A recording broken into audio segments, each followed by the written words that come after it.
The novel Saintess, Reverse Harem is impure, was every bit as outrageous as its title implied. It was a typical mass-produced romance fantasy buried in the back alleys of the platform, read by few, remembered by fewer. The story began with a lonely girl dying a miserable death, only to awaken as the saintess of a medieval fantasy world. A textbook isekai. Naturally, the moment she was reborn, men began flocking to her one after another, confessing their love. And just like that, she built herself a neat little reverse harem. In hindsight, the whole thing read like a fairy tale. And not in a good way. Villains existed solely to commit atrocities, stacking up bodies like stepping stones. The crown prince was practically perfection personified, noble, skilled, and endlessly kind. The heroine, wounded and pure, continued forward, destined for healing and love. By the novel's end, the war between humans and demons had reached its finale. The villains had fallen to the prince's blade or faced public execution for their sins. And the saintess? She married the prince and lived a life so sweet it could rot your teeth. A simplistic, saccharine ending. If someone had to be trapped in a story, this wouldn't have been the worst choice. That is, if I hadn't been the villain fated to die in the final act.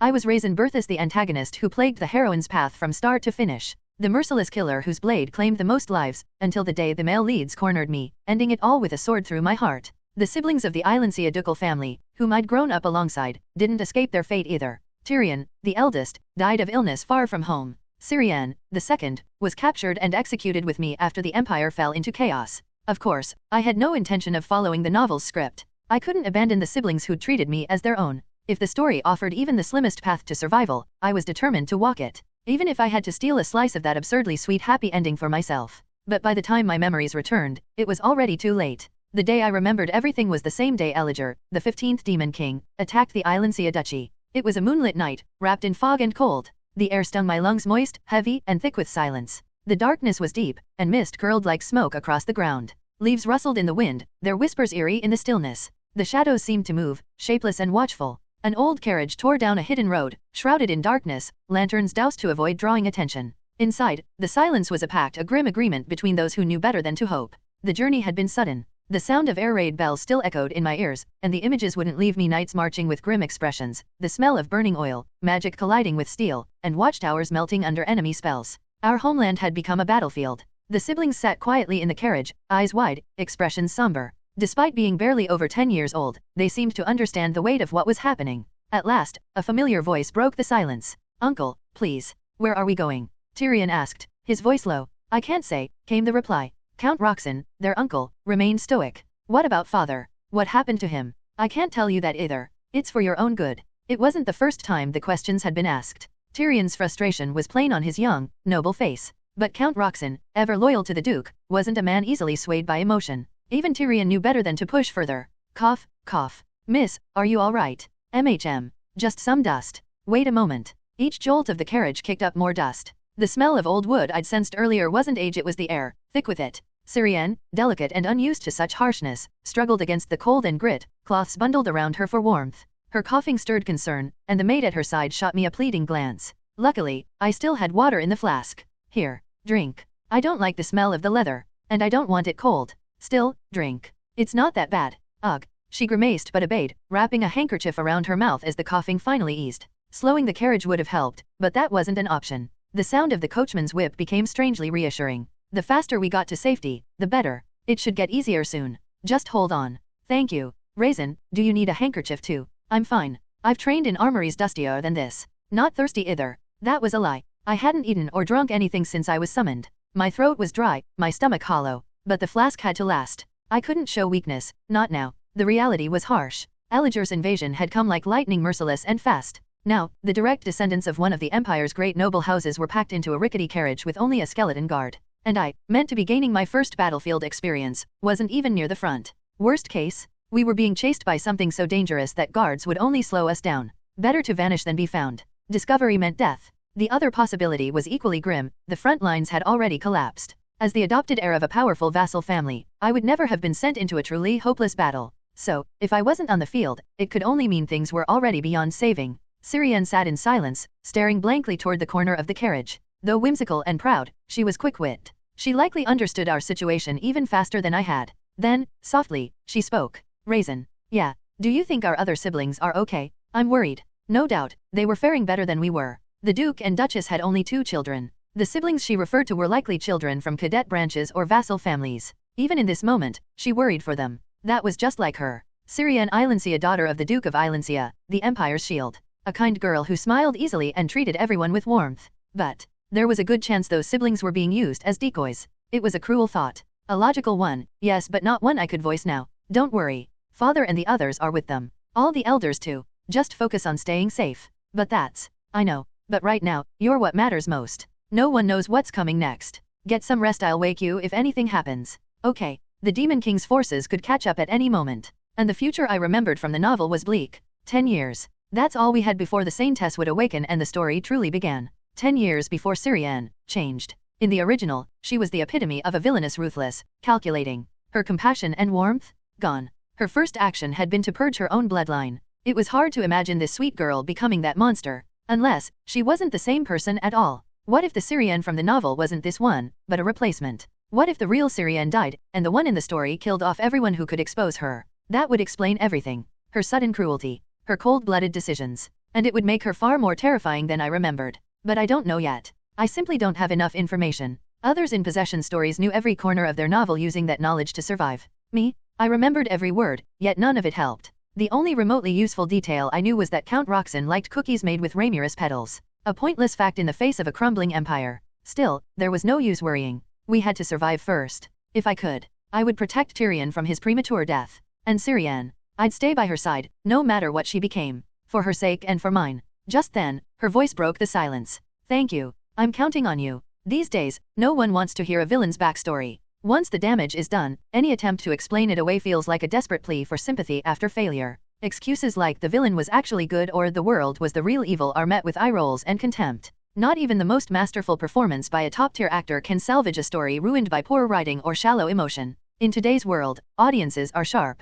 They can spot forced sentiment from a mile away and they don't forgive it. If your words can't move them, even the heroine's fate might take a darker turn, leading to her death. We live in an era where even the most beautiful female lead has to fight to survive in fiction. Gone are the days when the world would gently lean in and listen to every detail of a villain's sob story. As for me, I had zero interest in any of that. Or at least, I used to think that way. Because I forgot, this wasn't just a competitive age, it was also the age of random possession metas. A time where readers could suddenly find themselves thrown into the pages of a novel. And when that happened, they usually didn't end up as the protagonist. No, the odds favored them becoming an extra or worse, a villain. In that situation, awareness was everything. But if I'm being honest, the whole thing still felt unfair. Just knowing you're inside a novel gives you a massive edge. It shouldn't matter who gets possessed, there's no law saying only rich or lucky people qualify. And these days, being the final boss villain practically guarantees a luxurious lifestyle, at least for a while. But what if this isn't a good story? What if it's one of those formulaic romance fantasies, mass-produced fluff where the heroine flirts her way through a lineup of handsome love interests?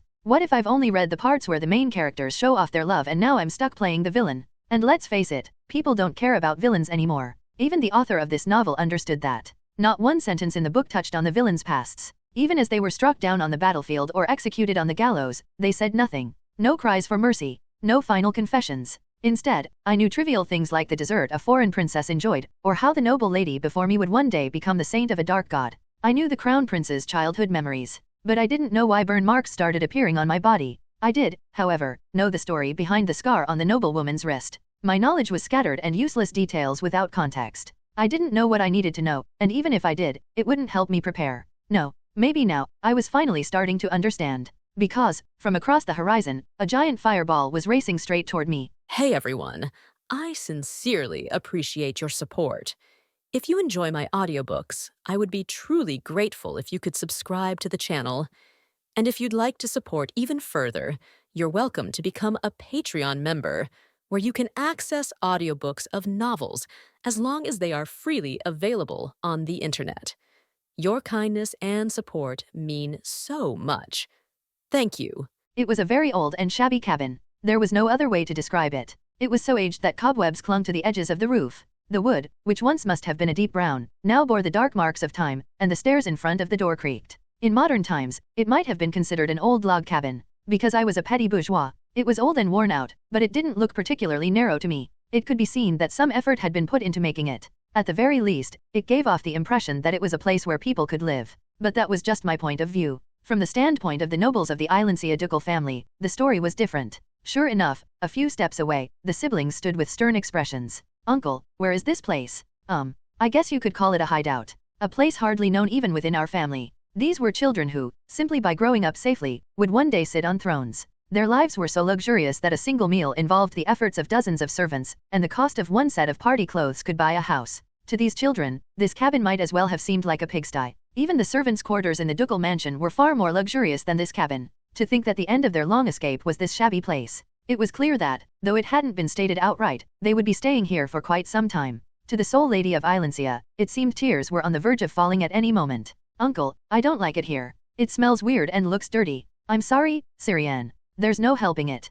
Can you bear with it for a little while? Really? Is there really no other way? Does it have to be here? I'm sorry. Her voice was tinged with the threat of tears, yet Count Roxson remained unmoved. Considering what Syrian's tears usually signified within the ducal household, it was a significant matter. The Duke of Islandia's treasured daughter. The child who received the most love within the ducal family. Whenever Syrian cried, it caused a commotion among the servants. It would usually fall upon her family or myself to soothe her. But how could mere servants sway the members of the ducal family? In the end, I was the only one the servants could rely on. Not yet holding any title myself and known for my amiable relations with the servants, I was their go-to. The snacks I received as bribes were quite sweet, though half of them ended up going back to Syrian. Regardless, whenever her cries were heard, I would be called upon, and it seemed Syrian had grown accustomed to my presence. I could feel the small girl's presence behind me, and the back of my shirt felt oddly damp, as if she was trying to hide her burst of tears. Syrian, even much younger than now, wouldn't resort to tantrums or crying easily. She must have sensed that convincing Count Roxson was futile. She seemed to realize that crying wouldn't change the situation.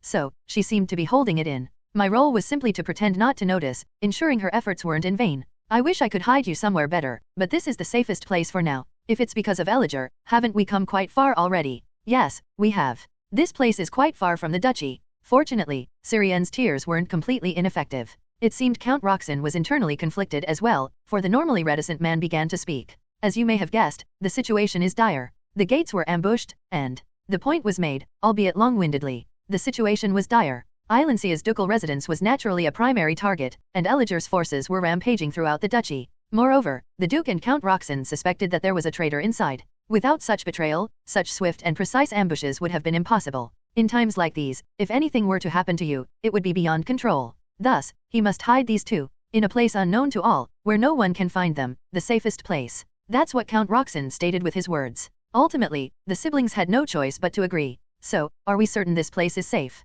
Absolutely. Despite appearances, it's a spot that's never been discovered. Even your ancestors have evaded danger here on several occasions. What about the animals living in the forest? What if they come here? Ah, right. I should tell you about that too. Look around.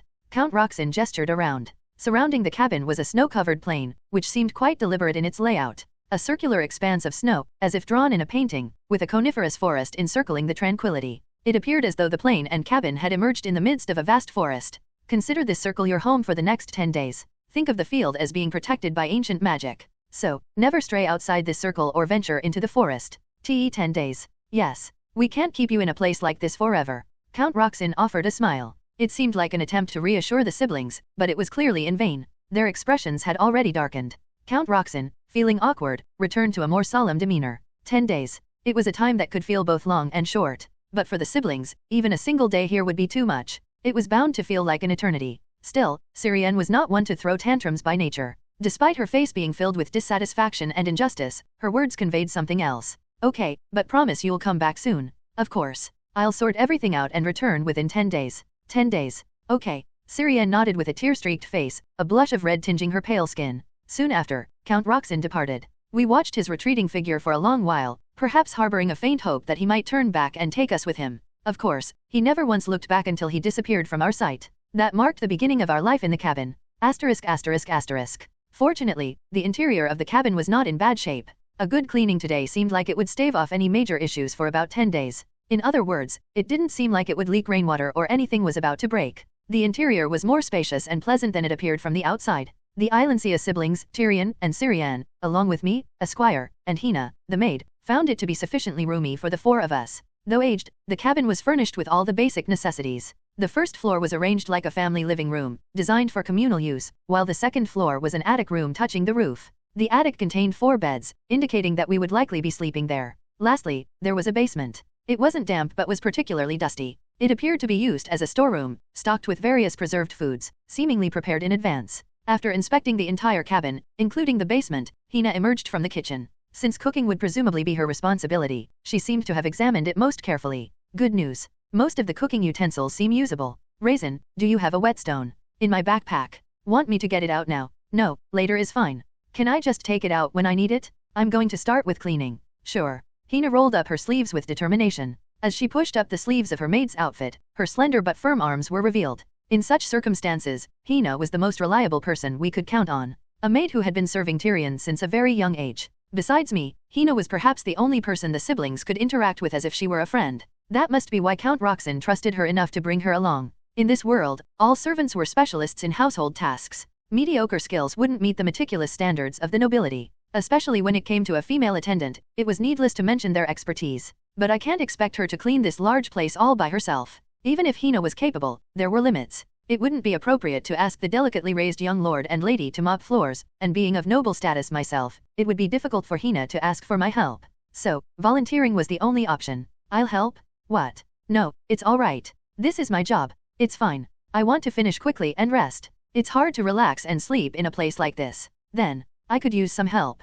I think I saw a well outside earlier. Could you fetch some water? I think I saw it too. I'll be right back. I remembered the well, standing alone on the snowy plain. It was easy to spot, with nothing else around. As I set out to fetch water, I noticed someone following me. It was Syrian. You don't have to come. I just wanted to get out. It's stuffy inside, and I'm thirsty. Is it cold outside? It's okay. Hina found me some wool gloves earlier. I want to come with you. All right then, come along. It seems she was really thirsty. Syrian gulped down the water eagerly. Perhaps the dust had made her throat dry. Only after drinking her fill did she let out a refreshed sigh, breathing out deeply. Syrian's hair fluttered in the wind, the piled snow shimmering in the sunlight, and her long, silvery hair sparkled once more under its glow. Her red eyes captured the surroundings, the vast expanse of the snowfield and the forest, under a cloudless, clear sky. Her gaze finally settled on me, her head tilting slightly in curiosity. Why are you helping, though? What do you mean? Are you talking about helping Hina? Yeah, just because. It's better if things are finished quickly, right? It didn't seem like there was any special intent behind her question, more like a pure curiosity. So I answered without much thought. However, Syrian seemed to have been pondering over it while I fetched the water. Her eventual response was quite unexpected. Her eyes sparkled as if she had realized something. It's okay because there are no adults around. Why bring up adults all of a sudden? Whenever I tried to do something Hina was supposed to do, the adults would get mad, especially at Hina. But there are no adults around now, so it should be fine, right? Does it work like that? Yes. It was a sudden realization, but in this cabin, it was just us. And for young children, time without adults held a special significance, a universal truth that even Syrian wasn't exempt from. If I think about it, such an occasion had never occurred in her life before. Though she still didn't like this shabby cabin, the fact that it was just peers around her age here was somewhat pleasing. The situation, having to do everything without adults, made Syrian's heart race. Being a noble lady, there were so many things she was told she couldn't do. The strict social hierarchy, the dignity she had to maintain as a lady. Syrian realized that all the constraints that had been binding her were gone. Excited, Syrian ran ahead of me towards the cabin. She flung open the door and shouted, causing Hina quite a concern. Hina, I want to help clean too. Eek. Asterisk asterisk asterisk. The social hierarchy in this world was quite stringent. Perhaps it's a characteristic of female-targeted romance fantasy novels. Unlike male-targeted novels that often feature a more relaxed class system, the social divide in this story was much more pronounced and difficult to cross. This was especially true because the nobility in this world possessed truly special powers through their bloodlines. Take, for example, the earlier question. If this had been the Grand Duchy of Ilencia's castle, Raheim, Syrian would never have been able to help a maid. Doing so would have been a strong statement that she no longer deemed it appropriate for the current maid to handle her tasks. By allowing a noble lady to undertake such menial work, the maid's position would become untenable. Such was the gap between commoners and high nobility. Nobility among the nobility. In this vast empire, only the royal family stood above this esteemed lineage. The lady of the Ilencia Grand Duchy spoke. I might actually have a talent for this. This was from a lady who, just 10 minutes prior, had been coughing up a storm while dusting off old bookshelves, someone who could have lived her entire life without ever needing to clean. Hina wore an expression that seemed full of things she wanted to say, forcing a smile instead. As a maid of the Grand Ducal family, she appeared eager to snatch the damp cloth from those delicate hands, but alas, she lacked the courage to dampen Syrian's spirits, especially with such a bright smile on her face. Haha, you did really well. Meanwhile, Hina's fingers glided over the table, the very table Syrian had just wiped. Sure enough, a bit of black smudge adhered to her fingers, and the professional in household chores couldn't help but briefly raise an eyebrow, a moment so fleeting it was almost missed. I feel like I should give you a reward. How about you and the young master go on an adventure? Let me know if you find anything interesting. But I saw brother sleeping earlier. What? He's sleeping? Where? In the bed upstairs. I didn't want to wake him, so I just came down. Hina's thought process came to a sudden halt. Bed? Which bed was she talking about? Surely not the one that had been left in the attic, untouched. The bed that hadn't been touched, let alone cleaned. The kind of bed that would cover you in dust the moment you lay on it. Logically, no one would choose to sleep in such a place. No, that wasn't it. Hina also knew that Tyrion was someone for whom such common sense did not apply. After all, such a nobleman had no need to concern himself with the concept of dust gathering on beds or blankets. Master Tyrion, Master Tyrion. Hina called out to Tyrion as she hurriedly ran up to the second floor. That day, I learned that Hina's face turns quite red when she tries to hold back her anger. I was sleeping so well, what's this sudden disaster? Even if you're a well-trained person, you could get sick sleeping in a place like that. I was really fine. I have a body that's been trained, you know. That's not the problem, don't you understand? Whatever. Yawn. Tyrion yawned languidly. I followed by his side, and Syrian tagged along, trailing behind us. In her indignation, Hina eventually chose to chase us all out. Her ability to smile through gritted teeth could have been a model for all maids, but even she couldn't hide the sharp anger in her eyes. Tyrion, noticing the fury of the longtime maid, quickly made his escape. Officially, Hina asked us to check outside, but her true message was more like, please, just go away and stop bothering me. It seemed that Syrian was the only one who didn't grasp that fact. Syrian, grinning broadly, pointed at Tyrion's back. Brother, there's something black on your back. What? Really? But I liked this one. Your neck's black too? Ahaha, you look silly. You've got black on your cheek too, you know. Eek? No way. It's true. Syrian swiftly turned her head towards me. I sensed the blame shifting in my direction. Why didn't you tell me? I didn't see it. You've been behind me the whole time. Oh, is that so? Yes, it is. I couldn't admit that I found it amusing to watch them covered in smudges and had therefore said nothing. It seemed to have happened when we were leaving the cabin, so it wasn't an old issue. I skillfully redirected the conversation. There's a stream over there. Let's wash up there. Okay. There were plenty of wide stones near the stream. Tyrion found a suitable spot to sit, and I used the stream water to wipe Syrian's cheek. I didn't want Syrian's hand to touch the water because it was cold. Even the slight touch of water made Syrian flinch. Is it all gone now? Just a moment. There, it's all clean.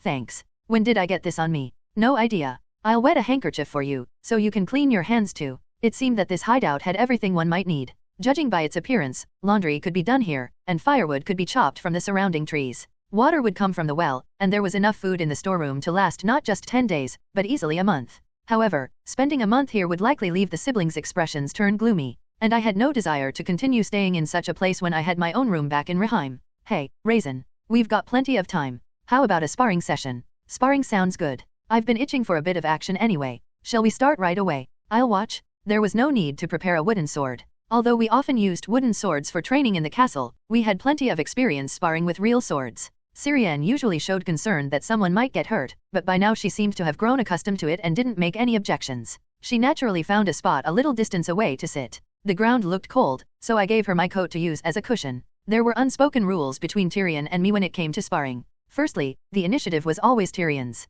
This was because I was objectively the better swordsman. Just as a sword does not choose whom it cuts, we agreed to treat each other as equals in our duels. It was Tyrion's way of acknowledging his inferiority and accepting the right to strike first with a sense of pride. Here I come. Tyrion charged, kicking up snow and dirt behind him, leaving a trail in the wilderness. A heavy long sword swung in a wide arc towards me. It was a clean, practiced move. Tyrion, like his father, the Duke of Islandsia, aspired to be an exceptional knight. His dedication to the sword was genuine, accompanied by relentless effort. Even in defeat, he never let it turn into a sense of inferiority. Instead, he used it as motivation to strive harder, to throw himself more fiercely into his training. I had great respect for that aspect of Tyrion. Clang! Our swords clashed, ringing out a clear metallic sound. What's this? You've improved. Of course, I have. The moment our swords met, Tyrion shifted his weight to one side. A natural follow-up low kick came, but I preempted it by kicking at Tyrion's shin. Ouch. That's what happens when you're too predictable. That was our second rule. As long as the injury wasn't severe enough to prevent training the next day, anything goes. The rationale was that it should be as close to real combat as possible. Hence, our duels often included a wide range of tactics, not just swordplay, making it look less like a noble's duel and more like a brawl. This was also why Syrian, who had little interest in swords, often found our sparring matches worth watching. To outsiders, our duels must have seemed quite unsightly. In the novel, Raisin Berthus, was a character equivalent to the final boss. With unrivaled martial prowess, I was depicted as the zenith of combat within the story. Wielding ferocious sword energy with precision and scattering immense powers, I was formidable. Even the most perfect male lead, the Crown Prince, couldn't beat me in a one-on-one battle. This held true up to the final showdown. It took a considerable struggle and collaboration of several male leads to even attempt to bring me down. It was only natural for someone like me to be talented with the sword. I never slacked off in my efforts. Clang. Our swords clashed. Tyrion and I tirelessly worked to break through each other's defenses. The two blades screamed as they scraped against each other, a moment of intense power struggle, until I shifted my grip, altering the blade's trajectory. A sword is merely a line, but our world is three-dimensional, with width, length, and height. A slight change in direction can create an opening. The moment Tyrion's defense faltered, he wisely retreated. Creating distance was a sound decision. Had he stayed, victory would have been mine. Still, the advantage hadn't slipped from my grasp. Time for a hit. Striking a guarded opponent is challenging. So, let's start by breaking his stance. I quickly closed in, feigning a sword strike, and then kicked Tyrion. It was a direct hit. So, once more, my low kick exploded against Tyrion's leg. Seeing Tyrion stagger back significantly, Syrian's eyes widened in surprise. Wow, well done, well done. Hey, whose side are you on? Obviously Raisin's side. I wouldn't support my brother. I'll deal with you later. Syrian giggled. Modern siblings are programmed to be at each other's throats, they say. It wasn't much different for noble siblings of this era. Tyrion was always brimming with energy from a young age, and Syrian had an air of innocence. However, there weren't many around to be the target of their jokes. This fact became a tragedy for the siblings. Well, more precisely, Syrian's tragedy. Regardless of time or place, a younger sister in her growing years could never beat her brother. Of all the tears Syrian had shed, Tyrion was responsible for half of them. You should be watching me now, Raisin. More, do more. Once I had disrupted his stance, I focused on attacking mainly with my sword. Instead of engaging in a blade-to-blade struggle, I kept swinging my sword, maintaining pressure. Tyrion wasn't just on the defensive either. Occasionally, he would launch a brilliant counterattack. Utilizing those counterattacks was a skill in itself, but it didn't always go smoothly. After all, the strongest version of me depicted in the story wasn't the current me but the me 10 years in the future. Between then and now lay a vast gap of experience. Or perhaps, it was more a lack of experience? Tyrion's lips curled up in a smug grin as he lunged forward like iron. Got you. Asterisk asterisk asterisk. Syrian let out a laugh. PFF haha. So, how did the two of you end up rolling around in the snow together? It was a voice, cool and collected. Hina still wore her kind, gentle smile, but her eyes held a chill more biting than the winters of the north. Behind Hina, Syrian munched on snacks, her face full of mirth, as if thoroughly enjoying the situation, leisurely watching us from her seat. That girl had a sly side to her, pretending not to. Well, Raisin was being particularly annoying today. And you're blaming this on me. Sir Raisin, do you have something to say? Hina added sir before my name. Usually, Hina would just call me by my name. After all, I was still but a squire, not yet a fully commissioned knight. We had known each other long enough to not need to be so formal. The only time she addressed me like this was when she was very angry. And I was afraid of Hina when she was angry. No, it's not like that. The root cause of the incident was as follows. I was enthusiastically swinging my sword when I left an opening, which Tyrion didn't miss. It was an acknowledged fact that I was several levels above in terms of swordsmanship and combat. However, Tyrion had one area where he didn't fall short compared to me. Specifically, there was a domain I wasn't good at. That was soft martial arts. Swordsmanship and soft martial arts were closely related enough to be considered as one, but strangely, I never excelled in soft martial arts. Thinking back, the me in the novel was highlighted for my exceptional sword skills, sword energy, and formidable powers. No matter how much I racked my brain, I couldn't recall a scene where I overpowered an opponent with soft martial arts. There were only scenes of cutting and slashing. Perhaps the author of Saint-Tas, Reverse Harem is Impure, was unaware that soft martial arts were a fundamental skill for knights. Since it wasn't mentioned in the novel, it was unlikely I had any special talent in it. When I wilted before Hina, for some reason, Tyrion's spirits revived. Did he think Hina was taking his side? Today's events were indeed a cause for celebration for Tyrion. His win rate against me in duels was dismal. But today, he had managed to achieve a draw? Well, I had grabbed Raisin's arm, you see? When knights grapple. Once my arm was caught, I had to desperately dodge his sword while entangled. My sword was blocked, and Tyrion still had the freedom to swing his. The most effective tactic for me then was to throw Tyrion off balance. In the process, both of us had to let go of our swords. The moment we hit the ground, it essentially became a brawl. It was a fierce struggle for dominance, either to overpower the other or to retrieve one's sword first for an attack. Tyrion displayed commendable skill today, but there was a problem. Snow is essentially frozen rain. Beneath the snowscape wasn't grass but dirt. To the snow of the snowfield, we, heated from the duel, were like warm bodies. The snow melted away under the heat of growing boys. The snow naturally turned into water, and the waterlogged dirt, naturally, turned into mud. And what Hina was truly curious about wasn't how we dueled but how we managed to cover our expensive clothes in mud. Every time Tyrion excitedly opened his mouth, Hina's kind smile drooped further. Her eyes had already cooled. I had Raisin's leg pinned first, but then Raisin flipped over to escape. I still had the upper hand, though. Tyrion, stop. But I'm stronger, right? I saw Raisin trying to grab his sword in the meantime. Stop. By doing this with my arm. Please. I'm begging like this. I'm only pleading in my heart due to Hina's presence, but how can it not work with such earnestness? Young master, I was thinking today was really, I have something to say, may we go upstairs together? Oh, okay, I'll go up first. Tyrion endured a full hour of Hina's lecturing. Fortunately, she was more lenient with me, sparing me after about 10 minutes. The sun was already setting. Tyrion, with his spirits dampened, pretended to read a book while sneaking glances at Hina, who was tidying up the table downstairs. On the second floor where we were, there was a window in the attic. Looking out the window, one could see the setting sun disappearing into the deep forest. The sky blushed crimson, and the shadows of the conifers stretched as long as the distorted sunlight. Syrienne seemed to like that window, or maybe she found the view incredibly fascinating. Her beautiful red eyes gazed endlessly into the distant sky. It feels strange. Thinking about it, I believe this is my first time sleeping outside the castle. The sunset streamed in through the window. It tinted Syrienne's white hair with the same hues. Even in such a humble place, her pure white skin didn't lose its color. A delicate and fragile-looking girl. She was destined to be loved by all, both now and in the distant future. The servants of the Islandsia ducal family often said that years from now, when Syrienne stepped into high society, she would captivate the hearts of men across the empire. They weren't wrong. In the novel, Syrienne was depicted without sugarcoating her cruelty, yet many men were enchanted by her beauty and willingly became her followers. The original female protagonist was a gentle and warm sunflower. Syrienne, however, was portrayed as a beautiful but dangerous poison. The illustrations reflected this as well. A finely crafted beauty with pure white skin. But the background was always dark, never without bloodstains. Have you ever slept outside the castle, Raisin? I have. When? Probably when I joined the knights for training. How was it? Tell me.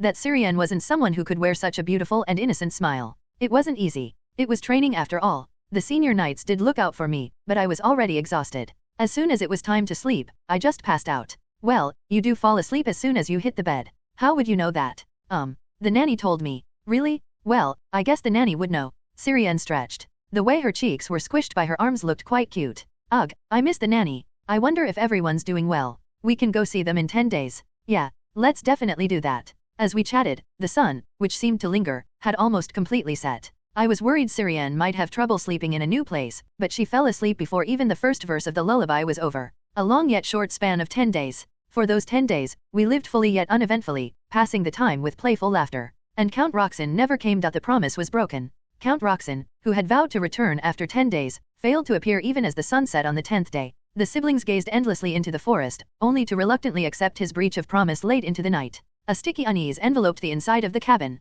Our endurance here over the 10 days hinged solely on Count Roxson's promise. It was the belief that Count Roxson would honor his word that allowed us to live carefreely with smiles. Now, with that belief shattered, the siblings' anxiety was beyond imagination. They were children who seldom mingled even with nobility. They were direct descendants of Islandsia, reputed to have the purest bloodline on this continent, and even members of the royal family hesitated to speak lightly before them. Simply growing up unharmed meant one of the siblings was destined to inherit the archduchy. When it came to marriage, the partner had to be at least from the empire's high nobility, if not a royal heir from abroad. It was unthinkable to have such children live in this shabby cabin. Thrusting such a lifestyle suddenly upon children who had been raised like delicate flowers in a garden was an abuse in itself. These children had done nothing wrong. Sob.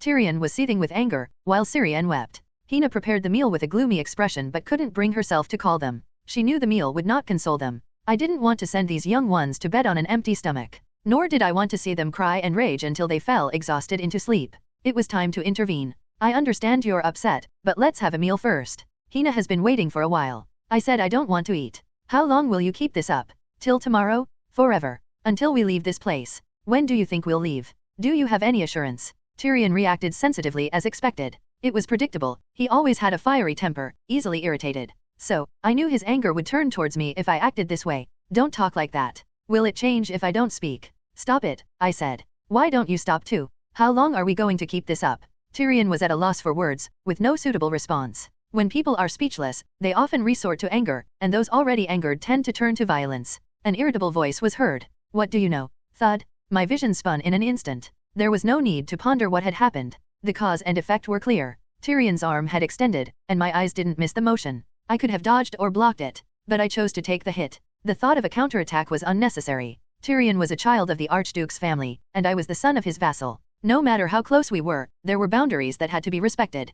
Quite spicy. It seemed one hit wasn't enough to satisfy Tyrion. The boy charged at me aggressively. He grabbed my collar, and another punch came in. I was born rather sturdy, so I used to not feel much when hit, but now Tyrion had grown, and his punches had become significantly fiercer. Had he acquired some punching skills? That much I couldn't tell. Anyway, it seemed I couldn't just take all the hits, so I raised my guard. Tyrion's fists, filled with rage, kept landing on me. I figured if I let him hit me for a while, he'd tire himself out. Tyrion, for all his fiery temper, never crossed the line. He was quite affectionate and wouldn't keep hitting a close friend like me. It was the same now. He only started putting force into his punches when he saw me blocking properly. Initially, even in his anger, he instinctively held back. I thought it would last only a few minutes. But even that estimate turned out to be too generous. Something rushed at us. The body that had been on top of me was pushed off, and Tyrion's barrage of punches ceased. Then, a voice filled with sobs was heard. Stop it. It was Syrian. She had thrown her small body against Tyrion, pushing him away. When I lifted my head, I saw Tyrion standing at a distance with a dumbfounded expression, while Syrian was sitting beside me.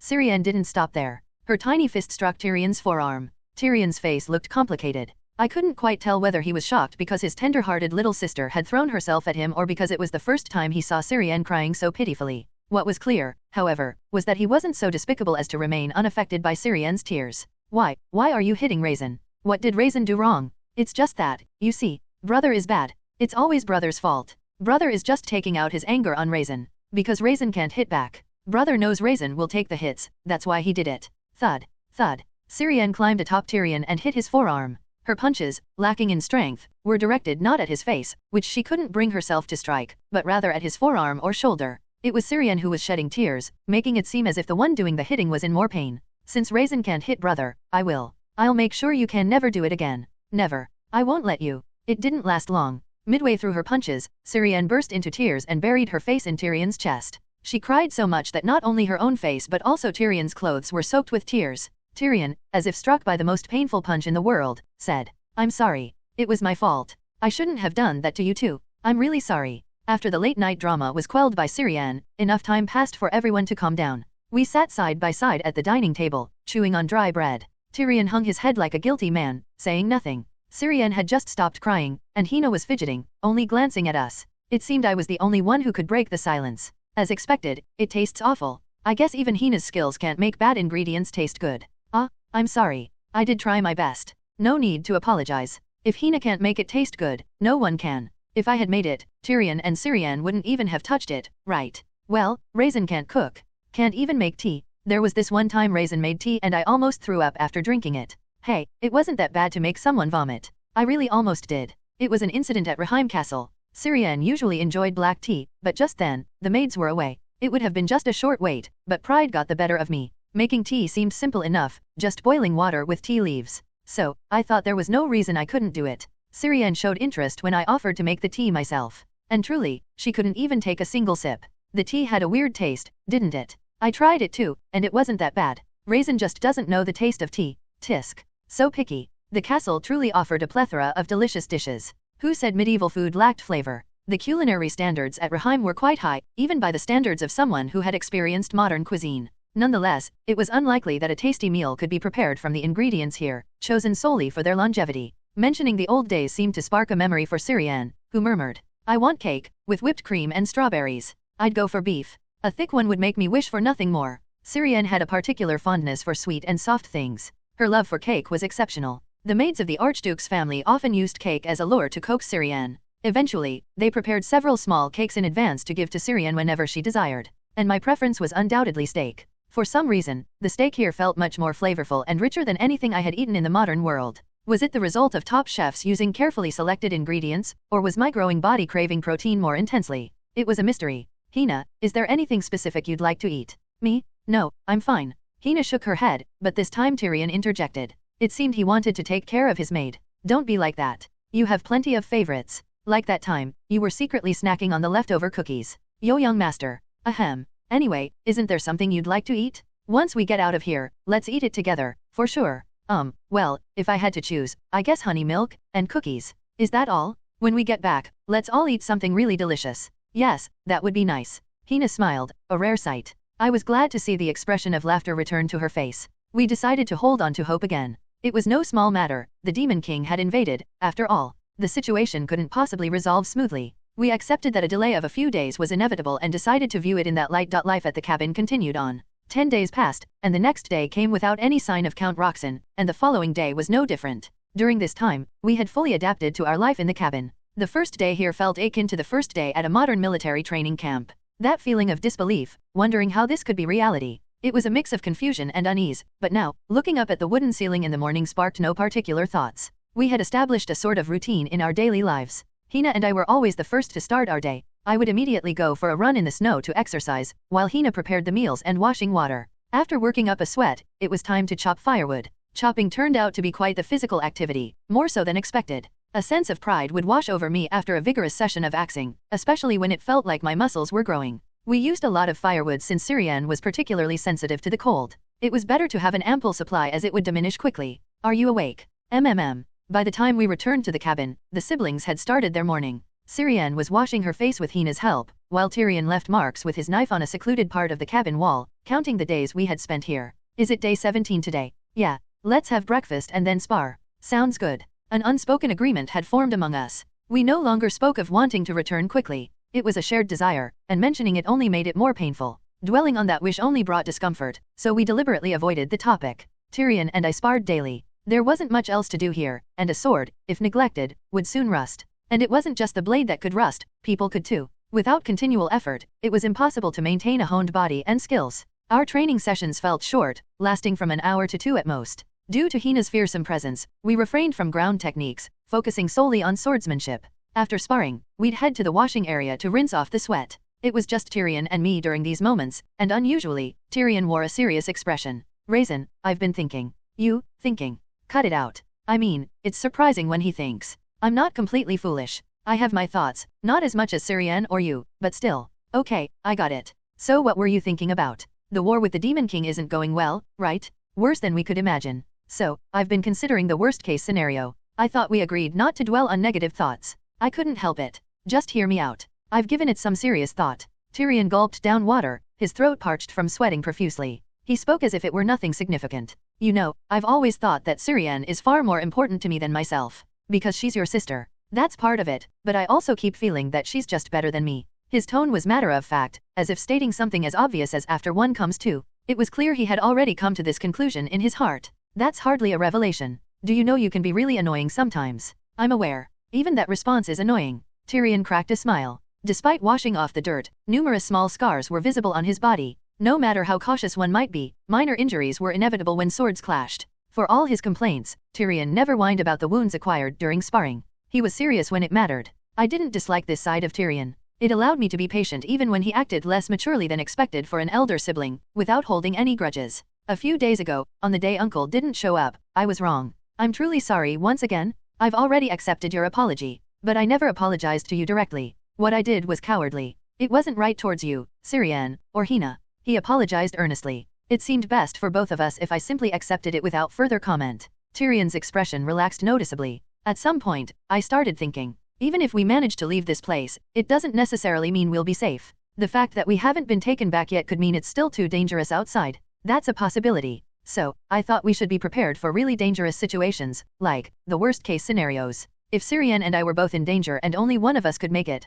who should it be? I feel a bit hurt. I learned to wield a sword to prevent such situations. Do you think so little of my skills? It's because I trust you that I'm saying this. Being trusted always had a way of lifting one's spirits. I didn't want to show Tyrion how pleased I was by his words. It would be too embarrassing. I pretended it was nothing, though it seemed there was a spot on the blade that hadn't been properly sharpened. It probably didn't matter, but I felt compelled to sharpen it right then. No matter how skilled you are, you can't overcome every danger. But I believe you could protect at least one of us. If it comes down to it, Syrian must be the priority. Promise me? Would you be okay with that? I have to be. I'm an Islansia. A noble must make decisive choices at crucial moments and bear the consequences. That's how I was raised. The whetstone and blade sang together in a mournful harmony as they rubbed against each other. Syrian is more thoughtful than I am. It's a bit of a blow to my pride as her brother, but she seems much more mature. Her perspective seems broader too. That's something everyone but you already knew. Are you going to keep this up? Sorry. I laughed awkwardly, catching Tyrion's eye. He seemed to be waiting for a proper promise from me. So, I felt compelled to say what he wanted to hear, even if I didn't want to. So, what do you want me to do? Promise me, no matter what, you'll protect Syrian. All right, I promise. It was a promise that didn't need to be made. Just as Hina was to Tyrion, I was Syrian's knight. The original plan had been to gain experience and commendations on the battlefield following the senior knights, and then be formally appointed as Syrian's guard. According to Syrian, the Grand Duke of Islansia had already promised as much. It seemed like a done deal, as both the head of the knights and my father were aware. Still, I didn't want to continue with such a heavy atmosphere. I added something unnecessary. If needed, I'll use you as bait, so don't hold it against me. Even if you come after me in death, I won't deal with you. Do you have to say it like that? Does that bother you? No. Just make sure to keep your promise. And take care of Hina too if possible. After sparring with Tyrion and spending some time, it would be time for Hina to prepare lunch. Syrian often read books from the old library during her free time. She found the books, which weren't available in the duchy, quite interesting. It seemed this ancient place housed some books that were no longer available elsewhere. Nothing out of the ordinary happened here. Occasionally, wild beasts lurked nearby, but it seemed true they couldn't cross the magical barrier. Even a beast much larger than myself that prowled around once couldn't enter the snowy expanse. In the end, our only respite from the monotony was engaging in word games or crafting crude toys to alleviate the boredom. As time passed endlessly, we found ourselves frequently staring blankly out the window. The landscape here never changed, always presenting the same view. So, when something new appeared, it immediately caught our attention. Today, it was Syrian who was gazing out the window. She had been grumbling about how exceptionally dull her chosen book was, and had just closed it a few minutes ago. Syrian exclaimed loudly, "A carriage." It was the most cheerful voice we had heard in a long time. Tyrion, who had been dozing off, sprang to his feet, and Hina, who had been wiping the table, also stopped and looked over with wide eyes. I happened to be near Syrian, so I could see outside as well. It was true. Though the flag of the Grand Duchy of Islandia was not hoisted, a carriage that we had often seen within the walls of Raheim Castle was approaching. "Let's go see." The excited siblings hurried down from the cabin. I lingered a little longer to watch the carriage. From what I could see, the carriage was not empty. It seemed to be laden with something. The siblings approached the carriage with feigned indifference, their spirits secretly soaring. Despite the unsightly and distressing experiences we shared, it seemed they wanted to maintain their dignity in front of others. Unaware of their true feelings, Hina and I followed them from behind. Earlier, a bright smile had adorned Syrian's face, a sight I hadn't seen in what felt like forever. For 17 long days, a shadow seemed to linger over the siblings' expressions. I hope those shadows never returned to their faces. The carriage, having ventured into the snowy expanse, came to a halt. The person who alighted was none other than Count Roxson, accompanied by a number of knights that hadn't significantly changed, suggesting they were brought in secrecy. What troubled me was the absence of any familiar faces among them. It was curious. I had thought I was acquainted with most of the duchy's knights. Could there be someone I didn't know? Their robes were too shabby to reveal any armor, but their vigilant demeanor was unmistakable, indicative of trained individuals. Perhaps they were from the border guards, pulled in from all directions due to the urgent circumstances. What was Count Roxson like in the original story? Despite trying to recall, there was no mention of him. Everything I knew about Count Roxson came from what I had seen and heard within the duchy. This meant there was a high likelihood he was deceased a decade later. In the original storyline, his position and those of his relatives had been taken over by others. Although most of the Duke's relatives met their demise at the hands of a vindictive Syrian, the descendants of Count Roxson were not listed among the victims. Did Syrian, 10 years later, not hold a grudge against Count Roxson? Nevertheless, the Count Roxson I saw again seemed to have not enjoyed pleasant times. His face was etched with fatigue, dark circles under his eyes, and his skin looked more sallow than before. He resembled an office worker worn out from overtime, evoking a sense of sympathy. "Uncle, I'm sorry, I've arrived quite late." Syrian approached Count Roxson and embraced him. The Count reciprocated the hug and gently patted her back. However, his expression was far from relaxed. "You two must have endured a lot. You shouldn't be in a place like this. It's all due to my inadequacies. I'm sorry. Please don't say such things, Uncle. It's a relief to see you both healthy. Raisin, Hina, your efforts must have contributed to this. I owe you my gratitude. I just did what I had to do. We merely fulfilled our duties." Count Roxson offered polite words, but as is often the case, what follows is usually more significant than what precedes. "So, Uncle, are we returning now? What's the situation outside?" "Yes, you must be curious about the outside world. Don't be too shocked when you hear it." Count Roxson spoke gravely. "There has been a rebellion within our family. The Islandia family was a founding contributor to the empire, having been there since its inception. The empire itself did not start as one, hence it boasted a long history. This meant that the Islandia lineage was not one of recent origin. At times, they defended the borders from humans, and at others, from demon lords, bestowing upon them rights and powers that seemed excessive for a mere family. Thus, the term rebellion did not seem entirely out of place. Islandia was the empire's greatest shield, making it the most troublesome wall for its enemies. If only Islandia could be brought down, the enemies of the empire were ready to offer any reward. We have some suspects in mind, but the main instigator is still under investigation. What's certain is that several of the collateral families have joined forces with Elijah. How dreadful. What about mother and father? Are they safe? The lady has been evacuated to a safe location, and His Grace the Duke is currently leading the family's forces in a standoff against Elijah. The news meant both were safe, bringing relief to the siblings. That's when Count Roxson's gaze turned to me. Not everyone was fortunate. "Pardon. Raisin, I regret to inform you that Count Berthus has fallen in battle." He remained alone at the rear, facing the enemy. He was a model knight. The first grievous news Count Roxson delivered was of my father's death. My mother had passed away shortly after giving birth to me, leaving me without any close kin or siblings. I was now completely alone in this world. Yet, I didn't feel particularly saddened.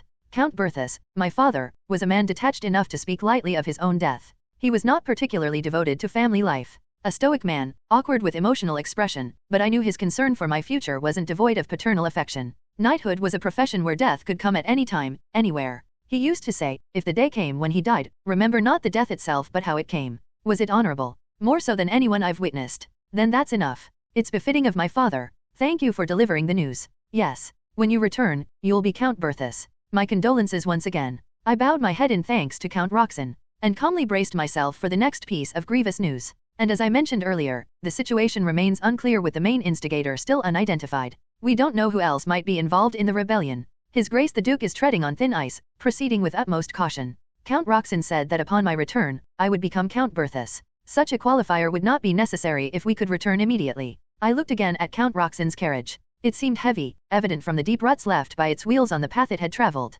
Indeed, there was never meant to be space for us in that carriage from the start. I'm truly sorry, but under these circumstances, I cannot bring you along. It took a long time just to make the necessary preparations to return here discreetly. That's also why I couldn't keep the 10-day promise. So, we need to stay here longer. Yes, I know it will be tough, but please bear with it a little longer. We are making efforts to get you out of here as soon as the situation allows.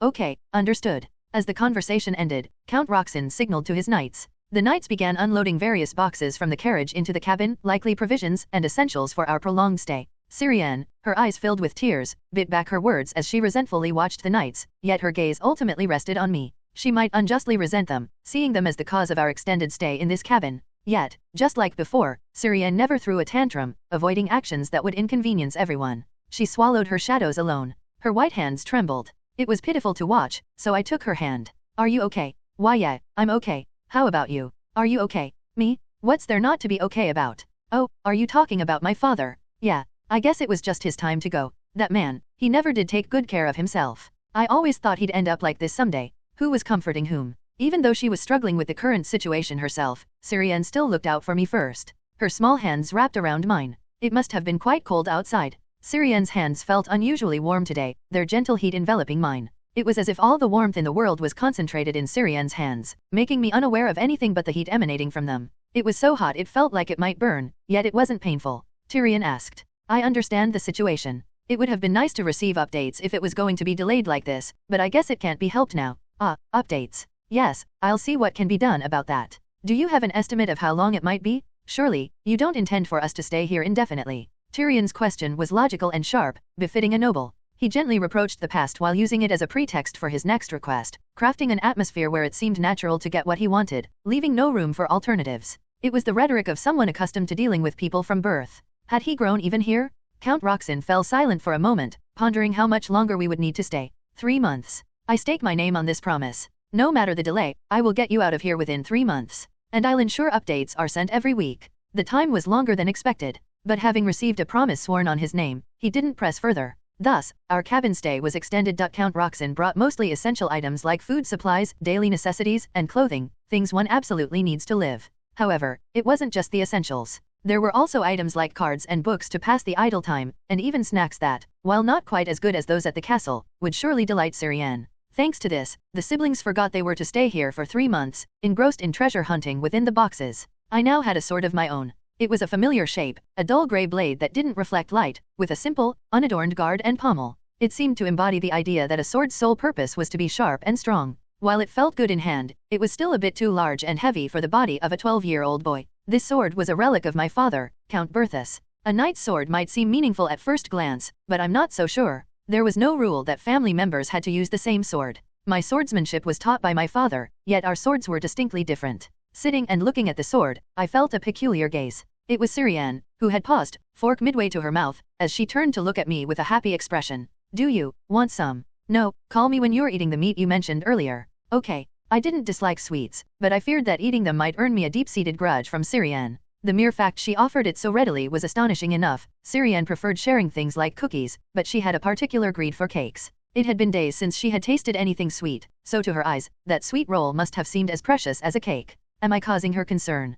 My father's death seemed to cast a shadow over their spirits. While I appreciated their consideration, they needn't have tiptoed around me. I was genuinely fine. Staying there any longer felt like it would only dampen the mood further, so I went upstairs. Lying on the bed, it took a few minutes before I could start hearing the siblings' voices again. Their chatter was like white noise, pleasant to the ear, almost like the chirping of birds. That man wasn't a bad person. I didn't have many memories to speak of. Most of my time with my father revolved around the sword learning theories, training, sparring. After sparring, we'd gulp down water, cool off with cold water, and then devour meat at the dining hall. He was a good teacher, but whether he was a good parent, I couldn't say. He was a man of few words, and since I had been an orphan in the world before, I had no one to compare him to. Lost in these thoughts, I heard footsteps. Tap, tap, tap, light, childlike steps, but not frivolous, climbing the wooden stairs. It was Syrian, who had come to lie beside me, with breadcrumbs on her cheek, bringing us face to face at a surprisingly close distance. Raisin, want some? I brought a few from downstairs. What is it? Dried apples.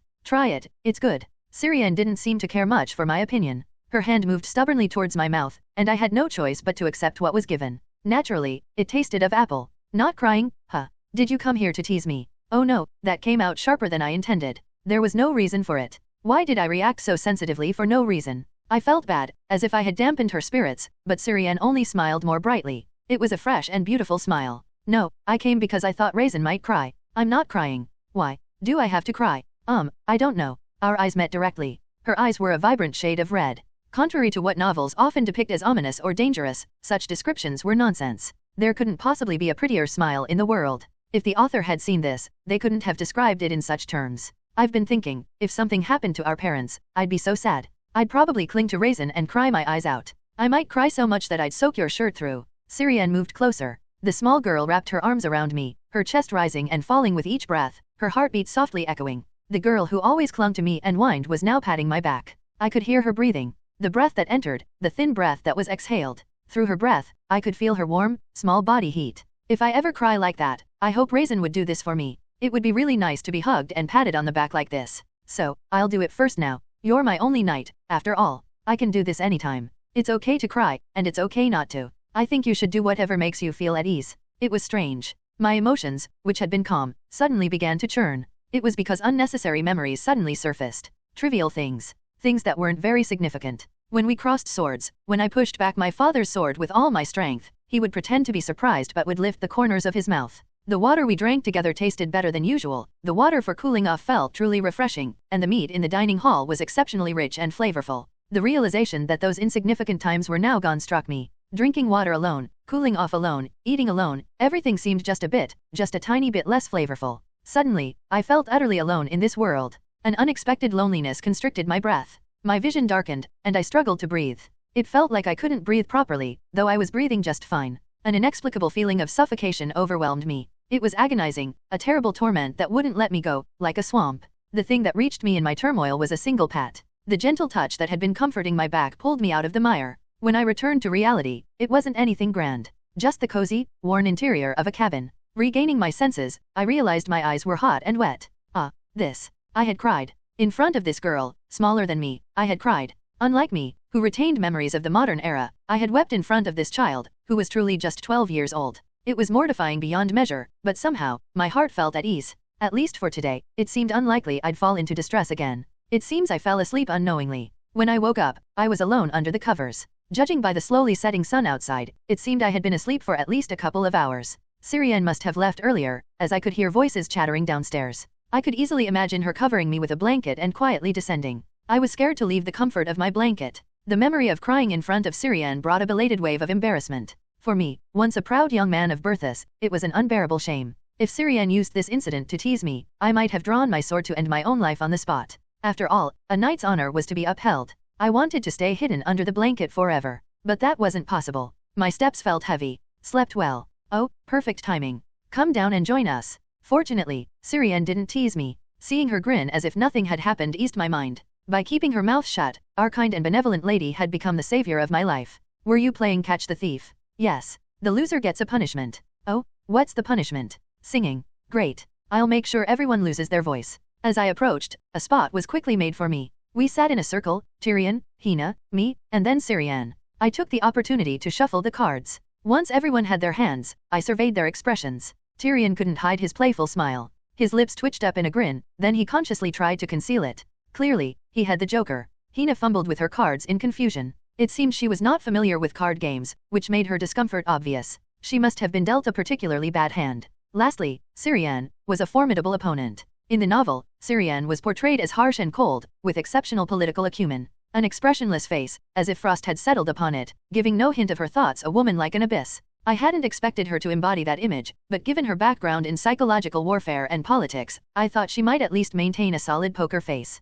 And I wasn't wrong in that assumption. It was just different from what I had imagined. She was smiling the entire time, making it impossible to guess her thoughts. Was it because she had a good hand? No, that didn't seem to be the case. Syrian kept smiling, even when she was losing. The thick night blanketed the sky in darkness. Stars and the moon descended from the cloudless, pristine sky. Their dim light faintly illuminated the white snow and the coniferous forests. The moonlight slipped through the window, gently caressing the faces of the siblings. Was it the soft, stroking touch that pleased them? Tyrion let out a chuckle in his sleep. The night in this world was serene. It might not be the same elsewhere, but in this northern night, the quiet was such that one could hear the breathing of sleeping children. I tried to fall asleep several times but ended up getting up.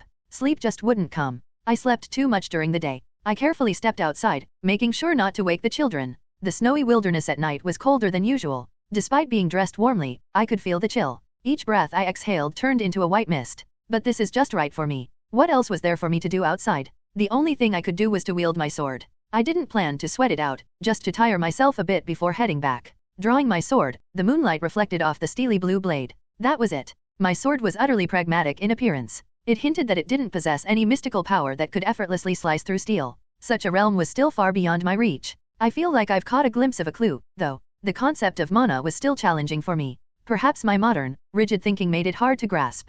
It wasn't that I was lacking. It was said that even those who had been trained in swordsmanship since they were very young often didn't awaken to mana until they were well into their 20s. And those were the stories of geniuses. Many try and fail to awaken mana, and those who do before their 20s are considered potential future sword masters. Reaching the level of a sword master was deemed impossible without absolute talent, effort, and a miracle. In my case, I had only recently stumbled upon a clue. An extraordinary physical ability that surpassed ordinary humans. I could sense something within me that fortified my body. Objectively, my growth was by no means slow. Yet, there was no room for leisure. The world moves on, even in places unknown to us. I knew that this world harbored malice towards us. When Raisin first appeared in the novel, he was already recognized as a sword master. There were roughly 10 years left before the original female protagonist would be reincarnated into this world. Syrian and I had some time before we would appear in the story. But it wasn't enough time to relax. I need to become stronger, faster than Raisin in the novel. I spent a good while swinging my sword. I corrected my stance on my own, checking for any bad habits. If I wasn't satisfied with my stance, I repeated it until I was. Memories of my father were a great help during such times. His sword was already perfected. The sword that had faced countless foes continued to move in my mind. My father was not just a formidable opponent. Some days he was stronger, other days faster. Sometimes he imitated skilled opponents or used tricks. All these memories became my textbook. How long had I moved my body? There was a rustle from behind. A familiar silhouette. Didn't you sleep? I ended up waking up. It was Syrian. She held simple snacks and a drink, likely something Hina had prepared during the day. You should have stayed in bed. Why come out in the cold? Just couldn't sleep, and I was bored. You hate the cold. Not so much right now. Syrian took a seat on a nearby rock and tapped the empty space beside her, signaling for me to join. I was worried I might smell of sweat, but it didn't seem to be the case upon closer inspection. Relieved, I sat down next to her. You've been at it for a while. I didn't want to interrupt since you seemed so focused. I came down when it looked like you were taking a break. I was just loosening up a bit. Really? I was watching from the attic. It reminded me of what I used to see at the castle. At the castle?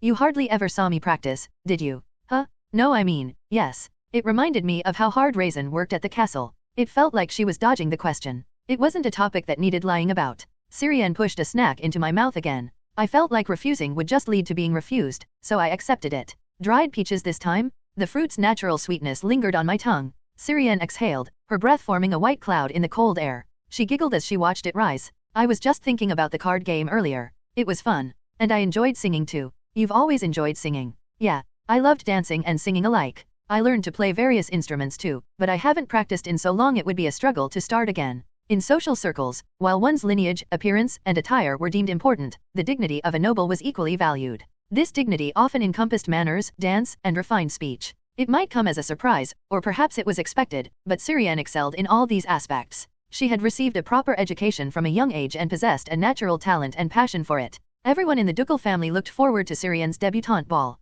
They said the whole empire would be abuzz with excitement. That anticipation came to fruition, albeit in a slightly different way. Weren't the parties at the castle fun? Like during my birthday. I remember. Tyrion spilled juice on you as a prank. That idiot brother of mine. I'll never forgive him for that. I thought it would be an unpleasant memory for her, but surprisingly, a smile lingered on Syrian's face. It was during Syrian's 12th birthday party. Tyrion had caught a bug in the forest and, planning to tease Syrian, he hid it and then showed it to her, causing her to spill juice on her dress in fright. What Tyrion hadn't anticipated was that the dress was Syrian's favorite. The cherished garment was stained with yellow juice, and to make matters worse, the startled Syrian fell to the ground. The fall must have been painful enough for the young girl. Her precious dress stained yellow, and the shocked onlookers staring at her only added to the pain and humiliation. The birthday party was ruined, and Syrian sulked for over a week. Tyrion got a stern scolding from their parents, and I was caught in the awkward middle, trying to mediate between the two. At first, I really hated being here. There was nothing I liked. I even hate the clothes I'm wearing now. The texture feels odd and uncomfortable. I really don't like it. Really? You never complained, so I thought you didn't mind. How could I not? It's just that being together with everyone made it bearable. When we're all having fun, I'm so happy that I forget about it. It seemed genuine. People can become incredibly strong when they have something to rely on. During our game of Caught the Thief, Syrian was undoubtedly beaming with joy. That must have been possible because she saw our presence as a pillar of support. Suddenly, the faces of Tyrion and Hina came to mind. What had happened to them in the original story? It was mentioned that Tyrion died from an illness, but the specifics of the disease were not detailed. Was it a severe epidemic? It's hard to say since the original text didn't mention it. However, there were too many things left unmentioned in the novel to be certain. The answers lay with the original versions of Syrian and me, but even in times of good relations with the heroine, it was a topic too sensitive to broach. Naturally, it wasn't described in the novel. If Tyrion and Hina were to disappear as they did in the original story, would Syrian be able to withstand it? Could her delicate and gentle heart endure such turmoil? No. It was a needless worry. The solution was to prevent such events from happening. With Raisin, brother, and Hina around, I'll wait diligently for 3 months. If I wait patiently, I'm sure our parents will praise me, and then I'll ask to have a puppy in the castle. Oh, and I'd like to have a parrot too. Wouldn't they refuse? Don't you remember the commotion when you cried after being bitten on the finger by one before? That was when I was young. To my eyes, she still seemed young. But voicing that thought would surely ignite the flames of hell in the eyes of the young lady. Anyway, I couldn't do it earlier because we were singing, but there's something I want to do. What is it? Dance. Would you mind asking? Her eyes held a hopeful gleam. I couldn't disappoint her, so I let out a small laugh. Let's do it. Shall we have a dance, my lady? I'd love to. We synced our movements in the empty field. It wasn't perfect. We occasionally stepped on each other's feet. Without music, our rhythm was all over the place. Yet, Syrian laughed joyously as if she didn't mind at all. This happened 20 days before we were to leave the cabin. Hina was the only one among us who came from a commoner background. My father, despite his unassuming nature, was undeniably a nobleman, holding the title of a count. Although he owned no lands, his nickname the Sword of Ilencia was more esteemed than the calling cards of many nobles. Naturally, as his son, I too was of noble birth. Not to mention, the direct lineage of Ilencia, Tyrion, and Syrian, was beyond reproach. None of us ever looked down on Hina because of her social status. I had inherited my father's easygoing nature and had always gotten along well with the servants, and with memories from my time as a modern-day person, I felt no regret about her commoner origins. Surprisingly, the siblings felt the same, likely due to their exceedingly high social status. From their perspective, there wasn't much difference between the average noble and a commoner. Thus, they could afford to be either extremely arrogant or exceedingly magnanimous, and fortunately, they chose the latter. However, the barrier of social status was an insurmountable wall. In private, we could interact more casually, but under the scrutiny of others, strict adherence to the social hierarchy was a must. This included the time after our cabin life ended. To maintain her position as a maid in the future, Hina had to fulfill her duties even now. Therefore, Hina was invariably the busiest among us. Initially, her role was to serve Tyrion, but it had evolved into tending to all our needs. Syrian, being a 12-year-old lady, required a lot of attention, and Hina had her work cut out for her. Tyrion and Syrian are playing chess, and Hina is nowhere to be seen. It seemed Hina was diligently working somewhere, but she was not in the cabin. Like anyone else, I occasionally slept in late. It seemed fatigue had accumulated without my notice. This was the first time I had overslept here, and there was nobody to wake me. Because of this, I woke up much later than usual. The late start didn't change the day's tasks. Waking up late meant I just had to start my tasks later. After some basic physical training, I practiced with my sword. By the time I finished, the sun was already setting, several hours later than usual. So, all of this was a coincidence. What the? The shoulder of this garment is torn. It was purely coincidental that I overslept today, causing a delay in my daily tasks, and out of all the clothes I could have chosen, I ended up wearing one that was in poor condition. It was also by sheer coincidence that I found myself entering the basement storage, a place I usually had no reason to visit. After all, Hina was the one who picked out our clothes every morning. There was no need for me or the siblings to venture down there. When I helped with moving the luggage, did we store the clothes here? It seems likely. Though we casually referred to the basement of the cabin as a storage area, it wasn't just one large space. In fact, the basement was divided into more rooms than the first or second floor. There were as many as 6 rooms, each too small for anything but storage purposes. And, as luck would have it, I ended up in one of those 6 rooms. Young master. As soon as I entered the room, an excited voice reached my ears. It was a familiar voice. The delicate moans of a pubescent girl. The slightly desperate, heavy breathing tickled my ears. Even though there was no contact, it felt as if I could feel the heat of her breath. In Hina's hand was a piece of clothing, one that I recognized. It was the same garment Tyrion had been wearing earlier. He must have changed by now, so the garment would still carry his sweat and scent. Hina held it to her mouth, while her other hand was directed downwards. The suggestive sound of water stopped momentarily. In the brief moment I hesitated, Hina noticed me. Our eyes met, and an awkward tension filled the air. I had no choice but to close the door and leave. After some time, Hina came looking for me. Her face was flushed with embarrassment. I knew this moment was inevitable. Raisin, I have something I want to talk about. Do you have a moment? Sure. Shall we go outside? Yes. I'd like to take a walk. The possibility of the siblings overhearing was something we'd rather avoid. We quickly dressed and stepped out. The topic of our conversation was, of course, predetermined. I wasn't petty enough to dredge up Hina's embarrassing moment, nor was she so peculiar as to provoke her own shame. Yet, there was a matter that needed addressing, given she had been secretly calling out to Tyrion in the basement. I decided to approach the subject with as much tact as possible. Hina, you probably already know what I'm getting at. Do I really need to state the obvious? No, there's no need. I'm well aware already. Then isn't that settled? I'm known for keeping things to myself, not for spreading words around. I trust you, Raisin. You're good at keeping secrets. But, could you listen to me for a moment? Of course, take your time. Hina harbored feelings for Tyrion. No, it might already be something deeper, perhaps love. However, it was a love that could never be. Even if by some miracle it could happen, it shouldn't. It was like a forbidden fruit. Hina, more than any of us, understood why forbidden things were so named. Just as Raisin trusts me, I haven't forgotten my place. If I had, I wouldn't be here. I'm very much aware of my station. A position like the head housekeeper or butler of a duke's household wasn't something just anyone could ascend to. If the Grand Duke was nobility among nobility, the head of his servants was the pinnacle among them. Such individuals wouldn't let personal feelings interfere with the selection of the Duke's blood relatives. Hina had the credentials to be here. And part of those credentials surely included never forgetting one's station, no matter how well the siblings treat you. His lordship is a kind person, truly. He's shown compassion even to someone of low birth like me. Of course, being who he is, he'll end up with someone far better than someone like me. Nobility doesn't marry just anyone. A son of the Empire's Grand Duke could even consider a marriage alliance with royalty from another country. At the very least domestically, a match with a lady from a duke family would be expected. So, the higher one's status, the more marriage became a distant dream, its significance too great. If Tyrion were to marry foreign royalty, it would signify a diplomatic alliance. Naturally, this would involve the Emperor himself.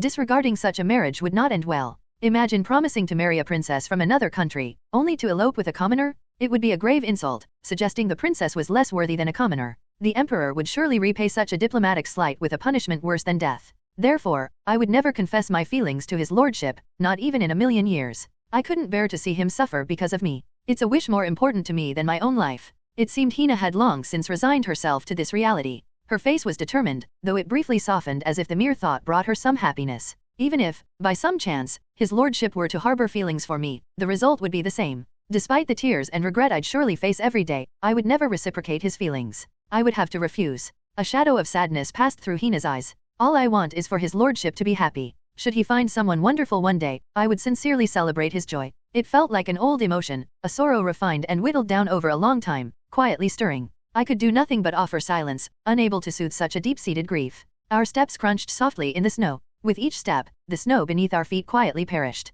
Hina, like the snow, silently killed off her feelings. If I were to harbor one selfish wish, it would be for the day his lordship has a child. I'd want to personally attend to that child, confident I could care for them better than anyone else in this world. Hina paused for a moment. When she resumed, she was smiling, a smile forged through harsh trials. So, if such a day comes, I'd be grateful if you could subtly suggest to his lordship that I would be the best person to look after the children. I promise to do my utmost not to let you down. I suspect he would ask you without my saying. From what I've seen, the only reason he manages to look remotely human is all thanks to you. He knows it too, doesn't he? Ahaha, Raisin, you have no idea how sweet those words sound to me. But since we're on the subject, let me make this clear, don't speak ill of his lordship in front of me, okay? It would make me angry.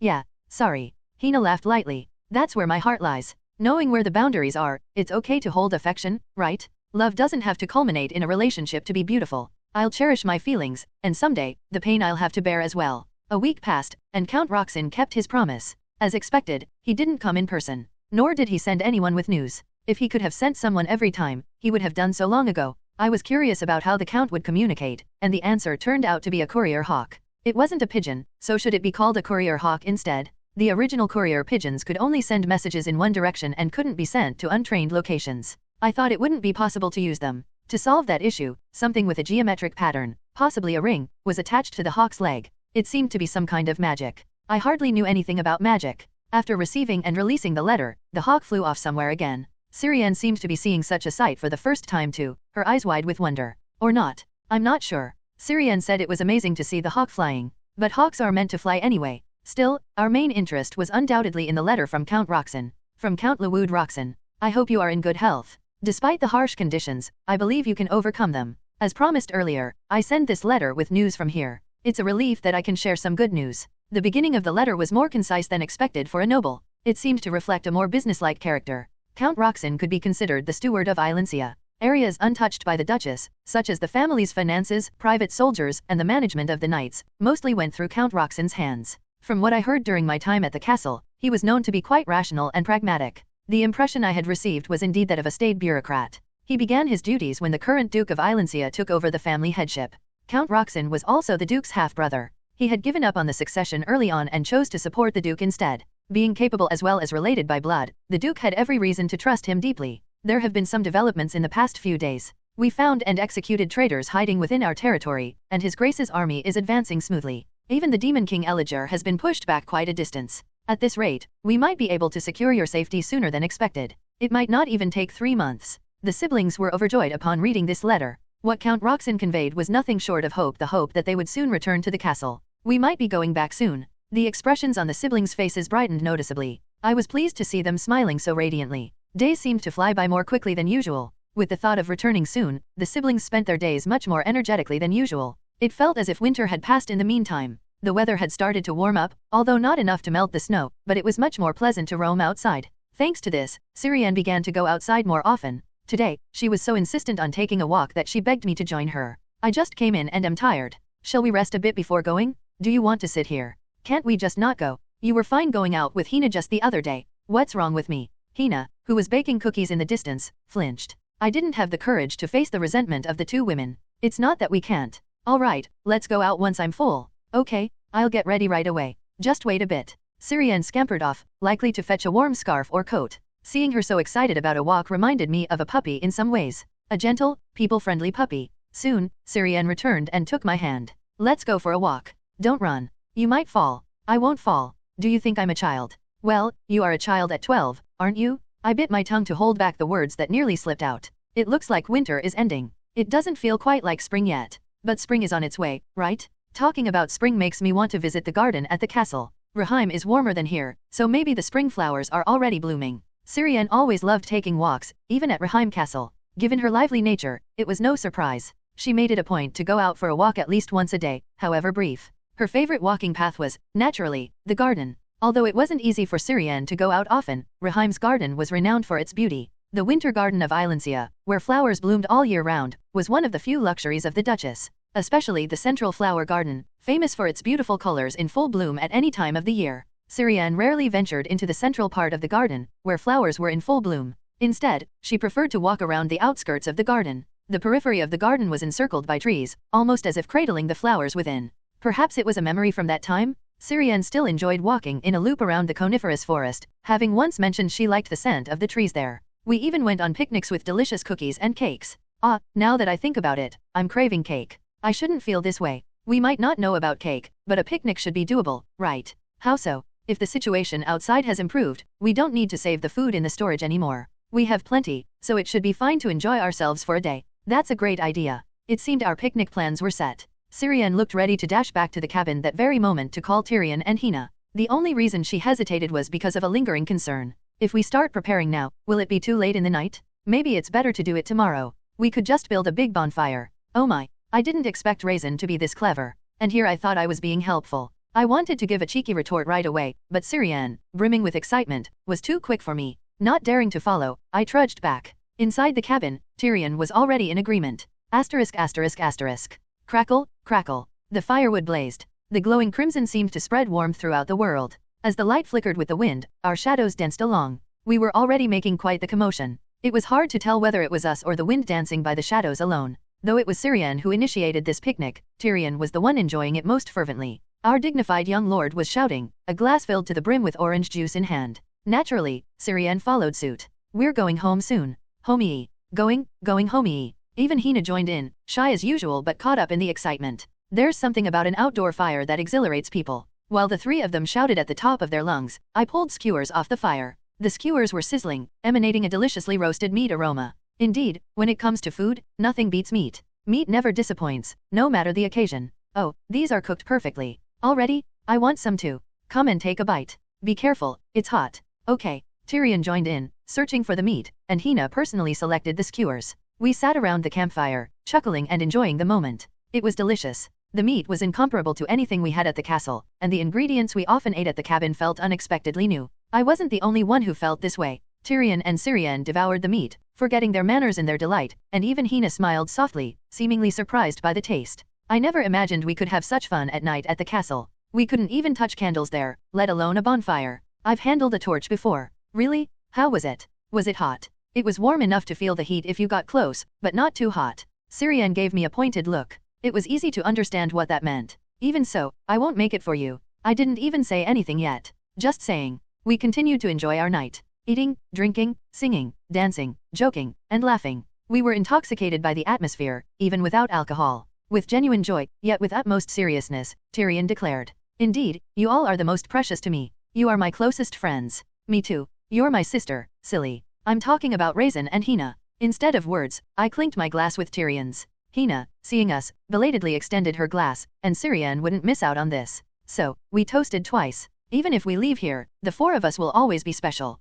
We've gone through the toughest times together, so we should also share the sweetest moments. Therefore, I promise, on my honor, there's something I want to promise. Right. Stop, it's embarrassing to say such things. My lord. I was just doing my duty. That's nonsense. If I make a promise, it's to be kept. The four of us were special. Why did those words resonate so much with me? Even as I grumbled, I wasn't upset. Let's promise to come together like this again someday. When we all do, I'll grant each of your wishes. Anything within my power. By then, we'll be able to do so much more, so look forward to it. Brother, you know I don't forget promises like this, right? I'm making this promise on my name? I won't forget either. Then I want a promise too. I bet I can fulfill it better than you, brother. There's no need to compete over this. It was an easy promise to make. But in the world, things often don't go as planned more than they do. The promise made that day was never fulfilled. Change always comes unexpectedly. It was true when we fled from Raheim Castle, and the same when a carriage appeared at our cabin without warning. It was probably around the time Hina was preparing dinner. It was an ordinary day. I was playing chess with Syrian. The outcome of the game was already determined. It wasn't a game for mere entertainment. In fact, I was quite serious. It's just that I had never managed to win against Syrian, no matter how hard I tried. To be honest, it hurt my pride. At first, it seemed like I might win, but as I got better, I realized Syrian had been holding back. Yet, this infuriating girl would never concede victory. In the end, Syrian declared checkmate. I knocked over my king. I lost. Just once I want to win. Play along a little. No. If Raisin wins, I think he won't play with me again. Win with your skill. How did she know? It seemed it would be a while before I could tell Syrian, you're not good at chess. Our rule was that the loser had to pick up the chess pieces. As a slave to my competitiveness, I began to gather the pieces. Suddenly, there were urgent footsteps from upstairs. Having lived with the siblings for so long, I could identify who it was just by their steps. It was Tyrion. The carriage? The carriage has arrived. Really? As soon as Tyrion shouted, Syrian jumped up. Hina also stopped her cooking and wiped her hands on her apron, and my head turned sharply. It was only natural for us to rush out to greet the carriage. Indeed, the silhouette of the carriage could be glimpsed through the woods. It was a familiar sight. The old cargo carriage we had arrived in. The very one that reeked and was dusty. Initially, it looked like junk, but now it seemed endearing. The difference was that this time, the canvas was removed, allowing us to see the people on the carriage. The coachman was different from before, and there were a few men wearing hoods. Including the coachman, there were 6 of them. Their faces were hard to make out from a distance. Tyrion had set off before me, leading the way. The men on the carriage waited quietly for Tyrion. Something feels off. A strange unease washed over me. I paused for a moment, placed my hand on Syrian's shoulder, and whispered, Syrian, go back to the cabin with Hina. Huh? Why? Just do as I say for now. I'll come for you. Syrian tended to trust me in these situations. She asked no further questions and followed my instructions. Leaving Syrian behind, I hurried after Tyrion. I had to catch up to him. *****. This world was rife with power struggles. Deep-seated animosity existed between demons and humans, and, just as it was between Syrian and the female protagonist in the novel, conflicts among humans themselves were endless. Thus, it could be said that this was the era of knights. Powerful individuals had the strength to change the course of wars, and every noble was desperate to have an outstanding knight in their service. However, not all nobles went to war. Times of war were naturally shorter than times of peace. The battlefield was where knights shone the brightest, yet their most common use was on escort missions. Therefore, to become a knight, one had to learn the art of escorting others. The Sword of Ilencia. Being born the son of Count Berthus was unquestionable. That's why I was certain. At the very least, those guys are not knights. The essence of escorting is vigilance. No matter how well one wields a sword, a stab from behind means death. Failing to properly survey one's surroundings puts everyone's lives at risk. Yet, those people seemed to be casually chatting atop the carriage, showing no sign of vigilance. Even as Tyrion approached, they did not come down from the carriage. It meant they lacked even basic manners. They were clearly not the right choice to escort the siblings to the fortress. The one who seemed slightly better was the man who appeared to be the leader of the group. He stepped down from the carriage and walked steadily towards Tyrion. By that time, I had also caught up with Tyrion. The man scanned us. Are you his grace, Tyrion? Yes. Are you sent by my uncle? Yes. The person beside you must be Sir Raisin. It's an honor to greet you. My name is Ledbeck. I have been ordered to escort you. Tyrion's guard was lowered. Because he knew our names. Count Roxson had called this place a hideout. The information that we were hiding here was supposed to be highly confidential, so these men must have been sent by Count Roxson. Moreover, Ledbeck knew not only our names. I heard there were 4 of you. Is the lady inside? I thought she came out with us. Must have forgotten something. Is that so? Then we will bring her to you. Hansen, Trang, go fetch the lady politely. Do not do anything rude. Yes, Captain. Ledbeck knew of Syrian and Hina's existence as well. At his gesture, 2 subordinates headed toward the cabin. I felt uneasy, but I had no intention of stopping them. After all, they seemed to be people sent by Count Roxson. There must have been a reason he didn't send the family's knights or private soldiers. For all I knew, they could be mercenaries of some renown. But as the 2 men passed by me, a familiar scent wafted through the air. I had to make a decision. Cough. I drew my sword. And slashed. I finished one of them off in a single blow. Tyrion looked taken aback, but there was no time to explain. Bright red blood splattered on my cheek. The warmth of human blood felt surprisingly hot. In the corner of my vision, a human body collapsed. Thump. Thump. My heart raced. This was my first kill. My hands seemed to tremble slightly. It's fine. It wasn't enough to interfere with swinging my sword. The illusion of blood flowing swiftly was actually welcome. Sharpened senses would aid in battle. Years had passed since I learned to use a sword and now to my first kill. But it seemed a few seconds would suffice for the second. With this momentum, just one more. Just as I was about to deal with another defenseless foe, a cold metallic sound rang out. It was Ledbeck. A heavy iron sword charged towards me. Discarding his polite demeanor, he curled one corner of his mouth. You're a quick-wit kid. It was a carefully prepared act. How did you know? No matter how you dress up your words, guys like you always give yourselves away. It reeks of decay. Ha, is that so? Such arrogance. Don't be mistaken. It wouldn't have mattered whether you noticed or not. Of course. There were too many clues. Their attention never once strayed outside. They never considered the possibility of wild beasts or unnoticed trackers. Their gaze was fixed solely on Tyrion and me. The way they looked at my sword was particularly irritating, as was their assessing glance at the calluses on my palms. It was as if they were looking at an enemy they needed to kill.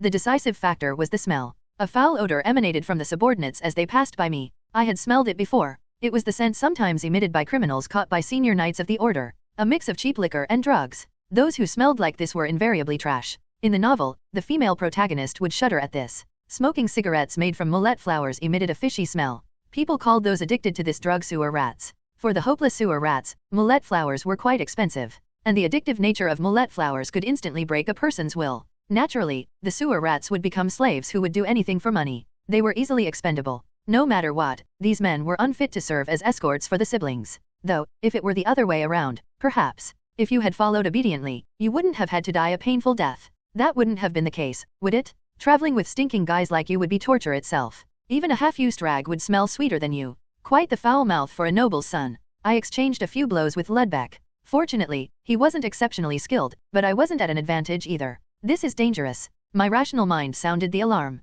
Honestly, I couldn't be sure of victory. Even one-on-one, he wasn't an easy opponent, and he had his men with him. The movements they made to flank me prevented me from recklessly charging in. It seemed worth trying. However, I couldn't shake off the impression that it was a tricky situation. I couldn't afford to be tied down here. After all, if this was Count Roxson's intention, difficulty was to be expected. I had held my own against the Knights of Ilencia. Count Roxson must have had some idea of my abilities, so he wouldn't have sent completely incapable men. At the very least, he would have included one useful person. I could only hope that Ludbeck was the only one. Tyrion was also engaging with some men nearby. A decision was needed once again. I'll clear a path for you, so go protect Syrian and Hina. I'll handle things here. What? But you are. Can I trust you with this? Absolutely. As promised, I desperately cleared a path and sent Tyrion off. I managed to injure one of their arms, even if it meant taking risks. 2 had slipped away earlier, and the remaining 2 surrounded me. As a result of sending Tyrion away, I was left with wounds on my left shoulder and thigh. There was bleeding, but it wasn't deep. Ludbeck sneered.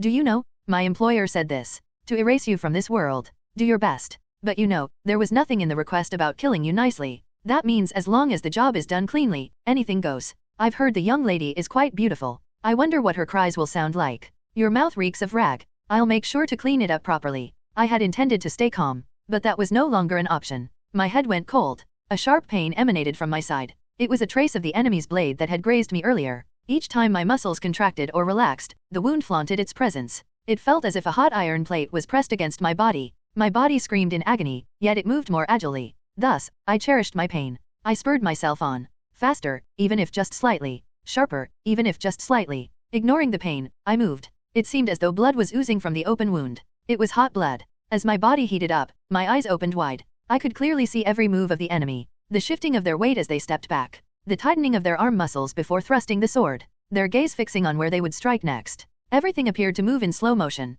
Ludbeck's next attack will be a thrust. Dodge to the side. What about that nameless foe? A horizontal slash? Predictable, easy to block. I never stopped thinking. Anger is a powerful motivator, but it must be controlled by cold, hard reason. I contemplated the most efficient way to end my opponent. A slight hesitation. I seized the gap between attacks for a counterstrike. Ludbeck hurriedly parried my sword. If not for his interference, his subordinate would have lost an eye. The subordinate quickly retreated. Luckily, the sun hasn't set yet. With a slight shift of my eyes, I could follow the shadows of the enemy. This time, I attacked Ludbeck aggressively. Meanwhile, the distance between me and the subordinate trying to flank me increased. Both were larger than me, meaning they had a reach advantage. That was the limitation of my still-growing body. To overcome this risk, I had to force a brawl. Dozens of sword strikes exchanged. Whenever they tried to create distance, I dove into the breach. Conversely, if they gave me room, I tried to grapple. Martial arts is a complex discipline. Despite my youth, a formally trained member of a noble house like me couldn't possibly be at the same level as a street swordsman. Ludbeck was wary of my grasp. An upward slash. Blocked. I twisted the blade direction to stab. Good. Ludbeck twisted his body to dodge, leaving his leg defense vulnerable. I kicked his shin and jabbed the pommel into his wrist. If I had gone deeper, I might have drawn some blood. Without hesitation, I rolled to the side. A moment later, and a knife would have pierced my stomach. It wasn't a vital spot, but I wondered if I should let it hit, uncertain how much more my body could endure. Tisk didn't hear you were this good. Didn't I tell you to shut up? Your mouth reeks like a sewer. Arrogant brat. Let's see how long you can keep yapping. You won't see much with your skills. The clash of swords sounded irregularly. Steel struck with lethal intent, growling with murderous rage. Yet, there was hardly any bloodshed. My attacks were continuously disrupted, and their strikes lacked sharpness. I couldn't see an opportunity to deliver a fatal blow. It was a stalemate. I made a cold, calculated judgment. It wasn't good. The longer I delayed, the more it disadvantaged me. If Tyrion had managed to kill the 2 enemies in the cabin and come to support, perhaps it would have been different, but realistically, that was unlikely. In that cabin were Syrian and Hina. Fights where you have something to protect always put you at a disadvantage. If Syrian were to be taken hostage, it would all be over. I needed to hurry and help them. There might just be a solution, not impossible. Scanning my surroundings, a risky strategy came to mind. Blocking Ludbeck's sword and dodging an enemy's kick, I calculated the odds. It seemed worth a try. Once decided, there was no reason to hesitate. Targeting Ludbeck's subordinate seemed a better option. He appeared less guarded. Taking out even one could turn the tide of battle. I swung my sword broadly, forcing Ludbeck to step back. A large attack came at a cost. A broad move meant larger openings, a basic principle of swordplay. Ludbeck's subordinate attacked as if it was expected. It wasn't particularly fierce. A slight move would probably end with just my left forearm being stabbed. I'll give it. I'm right-handed. As long as I could move my sword, I could afford to take that hit. A swordsman is most vulnerable after an attack. His stabbing my arm meant his sword was momentarily caught. A sharp pain shot through my forearm, likely tearing the wound open. My counterattack was blocked with a clear sound. He wasn't foolish, quickly withdrawing his sword to focus on defense. But the position where he blocked was advantageous for me. Next would be a stab. Pushing forward from here could reach his throat. My shorter stature made the distance slightly insufficient. It didn't matter. This was what I had aimed for from the start. I thrust my sword forward with all my strength, like spearing, and let go at the right moment. KRGH. The sword, briefly airborne, lodged itself in the opponent's throat. A fatal blow. He wouldn't last long in a fight, much less breathe for much longer. There was no need to check on him anymore. I hadn't forgotten there were two enemies. Below me, Ludbeck's shadow appeared. Having thrown my sword, I had no means to respond to his attack. I sprinted a few steps and rolled on the ground. My target was the corpse of the first man I had killed. I pulled a sword from the dead man's belt and, relying purely on instinct, swung around. Clang! Something blocked the tip of my sword. A successful defense. Ludbeck's expression contorted. Now it's one-on-one, isn't it? Asterisk asterisk asterisk. Ha, ha. It felt like my heart was going to burst. I must have lost a lot of blood. The drain on my stamina was severe. The edges of my vision seemed to blur. My hands were also losing strength. Many injuries had occurred as I tried to regain my posture. Although I had avoided fatal wounds, bleeding from various parts of my body hadn't stopped. It seemed dangerous if not treated soon, but there was no time for that yet. Feeling as if my legs would give out, I used my sword as a cane. I paused to catch my breath before moving again, my legs feeling unusually heavy. Thud, thud. How many times had the labored sound of my steps echoed? A pathetic voice reached my ears. "S.A, save, please save me." It was Ludbeck. The one with a severed ankle lay sprawled at my feet. It was a ghastly sight. Just like my body bore many wounds, his condition was no different. We were both drenched in blood. Perhaps the difference was, I could still fight. It seemed Ludbeck had tried to flee. A long trail of blood marked his path. Thinking he must have crawled like a worm, I felt a twinge of regret. I should have witnessed that sight. My foot had crushed his waist. The original plan was to make Ludbeck die painfully. First, I would tear his mouth, then slowly think of the next step. That desire had not faded. If possible, I wanted to torture him right there and then. But there seemed no leisure for such indulgence. Stay still. You're shaking. Please, please save me. Don't you want to know something? I'll tell you everything. Anything. Information. Yes. I'll tell you everything, just spare my life. It's all my fault. No, I didn't need it. I was briefly tempted. Keeping him alive to extract information didn't sound like a bad idea. But it seemed unlikely that Count Roxson would have entrusted such an individual with important information. Even if this guy had succeeded in killing us all, wouldn't he have been disposed of by the Count eventually? There was no reason to save a used disposable. At least, I would have done the same. After all, we had already discovered his betrayal. There was nothing more to learn. I'm not interested. I have a lot to do. Let's just keep it to the promise and finish this. I grabbed Ludbeck by the hair and lifted his head. He sent me a desperate look. It seemed he was screaming something. It sounded like begging or cursing, but it was hard to hear. My head was ringing, and I couldn't understand anything. Whatever he was saying, it wasn't my concern. If he wanted to live, he should have been more careful with his words. I pried open his mouth and slowly inserted the blade. Into the mouth. From the mouth to the throat. From the throat to the esophagus. From the esophagus to the heart. As the blade plunged deep, blood backflowed from his mouth. When the sword pierced his heart, his breath stopped. I only removed the sword after confirming the focus in his eyes had completely vanished. I wiped the smeared blood on his cloak.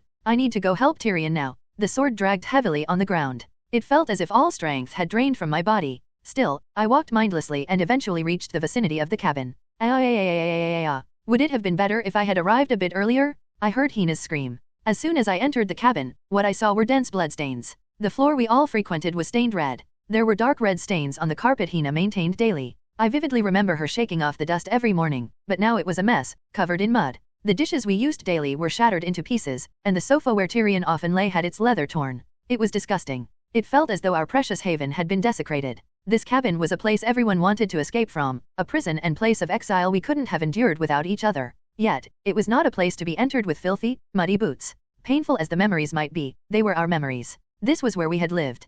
Perhaps one day in the distant future, we could return and reminisce about this moment. There was a body in the direction of the kitchen. Thankfully, it was not a face I recognized. The body was silent. It couldn't be that this was the only body here. Yet, the cabin was eerily quiet. If you're there, answer me. No response came. All I could hear was my own breath exhaling sharply. A cold feeling settled in my chest. It seemed the enemy was still hiding. If Tyrion had taken out all the opponents, someone would have responded. If not, it meant there were still enemies left. In that case, it was highly likely that Tyrion was incapacitated. My teeth ground together in frustration. Fortunately, there was no sign of Hina or Tyrion. I could only hope they were well hidden. It's Raisin. If you're okay, just say something. Fine. Tyrion, Hina, if you hear me, stay hidden. I'll finish this soon. Still, no words came back. I gripped my sword tightly. I thought I had reached my limits, but it seemed there was still strength left in me. Was it anger? Or perhaps a flash of returning light before the end? Whatever it was, it didn't matter. If it gave me the strength to fight, then that was all that mattered.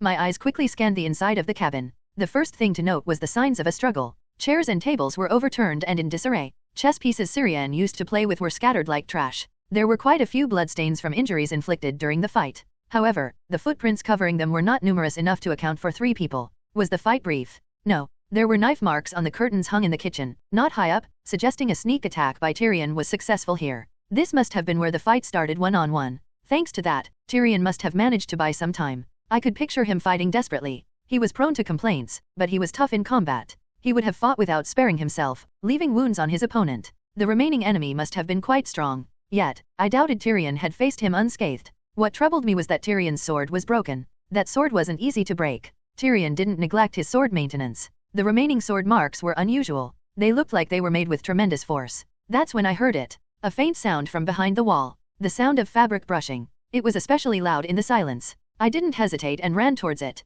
In the very moment I swung my sword, my eyes widened in shock. Tyrion? Hina. No enemies were in sight. Only Tyrion and Hina, slumped against the wall in a corner, were visible. Hina appeared unharmed. She was breathing evenly, and there were no bloodstains. She must have been knocked unconscious. It was incredibly fortunate. Did they deem her of no value as a hostage because she was wearing a maid's uniform? The problem was Tyrion. It looked like his neck had been slashed, his body was drenched in crimson blood. There were numerous minor wounds, but the injury on his neck was gravely severe. He was still alive, barely. His breath was so faint, it could cease at any moment. Something seemed to snap in my head. I needed to stop the bleeding right away. But then, footsteps sounded from behind. If I hadn't spun around to defend myself, my body would have been split in two. The clash of steel roared ferociously. What kind of strength is this? It was a familiar downward strike. The defense was easy, but the opponent forced a power struggle while our blades were locked. His face was hard to see. The robe he wore was so bulky that it was difficult to determine his build, though glimpses of his bulging muscles could be seen through the torn fabric. My physical ability was monstrous enough to be notable among my peers, but that was just among those of the same age. I was not equipped to handle a brute force confrontation like this. My sword screamed in protest. The wounds on my arm suddenly became more bothersome. The pain was bearable, but it was a significant hindrance to exerting strength. I was mistaken. Even if I had been in perfect condition, engaging in a strength contest with this brute was a bad move. I decided to give up on the fight quickly. As I tried to withdraw my sword, a kick flew at me. I blocked it but was pushed several steps backward. Arg. You look miserable. I'll end your suffering soon. The voice was deep. Normally, I would have retorted, but I genuinely had no room for that. I was at a severe disadvantage. The space was too confined indoors to use outfighting effectively. Given that my body was smaller, it wasn't going to be easy. He gleefully hammered down his sword. The noise was unbelievably loud for just swords clashing. Clang, bang, crash. The strain went through my arm as the blades scraped together. It's only been a few blocks, and already the blade is deteriorating. It meant the sword couldn't withstand much more. Pretending I couldn't hold on any longer, I took a step back, quickly lowered my posture, and darted to his side. A direct confrontation was out of the question. All I managed while switching positions was a cut on his calf. It wasn't a deep wound. The feedback felt shallow. His expression hardly changed at all. If only my body were in better shape, I could have inflicted a deeper wound. At this rate, the tide of battle wouldn't change. If I let him keep attacking, I would end up dying helplessly. Bang, crash. Each time our swords clashed, a severe pain shot through my arm. I gritted my teeth and endured as my consciousness began to blur. On the fifth attack, my sword cracked. Can it last 2 more strikes at most? I had to make a decision before that. But how? Swordsmanship wasn't the answer. I might have been better technically, but my condition rendered that advantage meaningless. Jiu-jitsu or hand-to-hand combat wasn't even worth considering. Trying to engage in close-quarters combat with this guy, in this state, would be foolish. There was no proper angle to throw my sword like before. That left only one option. A mutual destruction without regard for survival. Let go of the desire to live. If I was prepared to die, maybe I could land a decent attack. After all, he was the last one. Even if I died, Syrian and Hina could survive and escape. Just as I braced myself for death, a miracle occurred. Ugh, gah. He suddenly stopped and spat blood. A broken sword blade was embedded in his neck. I thought I saw a staggering figure in the background. Tyrion, it was you. I didn't miss the opportunity. My sword thrust straight towards his heart and hit its mark. I heard his sword drop to the floor. He wasn't dead yet. I stabbed his heart several times more. By the time my face was covered in blood, his body collapsed. At the same moment, Tyrion also slumped to the ground. Is he the last one? Tyrion asked in a barely audible voice. I quickly supported him. I hadn't seen it clearly before, but the cut on his neck was serious. Even stopping the bleeding now might not save him. Don't talk. You'll lose more blood. What should I do? Was there a way to treat such injuries in this cabin? I didn't know. We needed help. Then I saw Hina collapsed nearby. She was the person most likely to think of something for Tyrion. Hina was the most reliable person at this moment. I urgently woke her up. Hina, wake up. Hina. Thankfully, after shaking her a few times, her eyes fluttered open. Help! Tyrion is in danger. We have to do something. Her eyes, cloudy at first, scanned the surroundings as soon as she regained her senses. Soon, Hina's gaze must have landed on Tyrion. Her face turned pale instantly. Oh, no. Young master. No, I can't bear it. Not the young master. I didn't want to believe it. I blinked several times, trying to deny what I had seen. I hoped I had seen wrong. Everything should have been a grim hallucination of this wicked year. It would have sufficed if it were just a bad dream. I would have apologized over and over again, hoping that once he came to his senses, the young master would be well. But nothing changed. The young master was still bleeding profusely, and Raisin, covered in wounds, was supporting him. I hated this cruel reality. My throat was choked up, and I could hardly speak properly. Gulp, gulp. Only after pushing through my constricted throat did something resembling words finally escape my lips.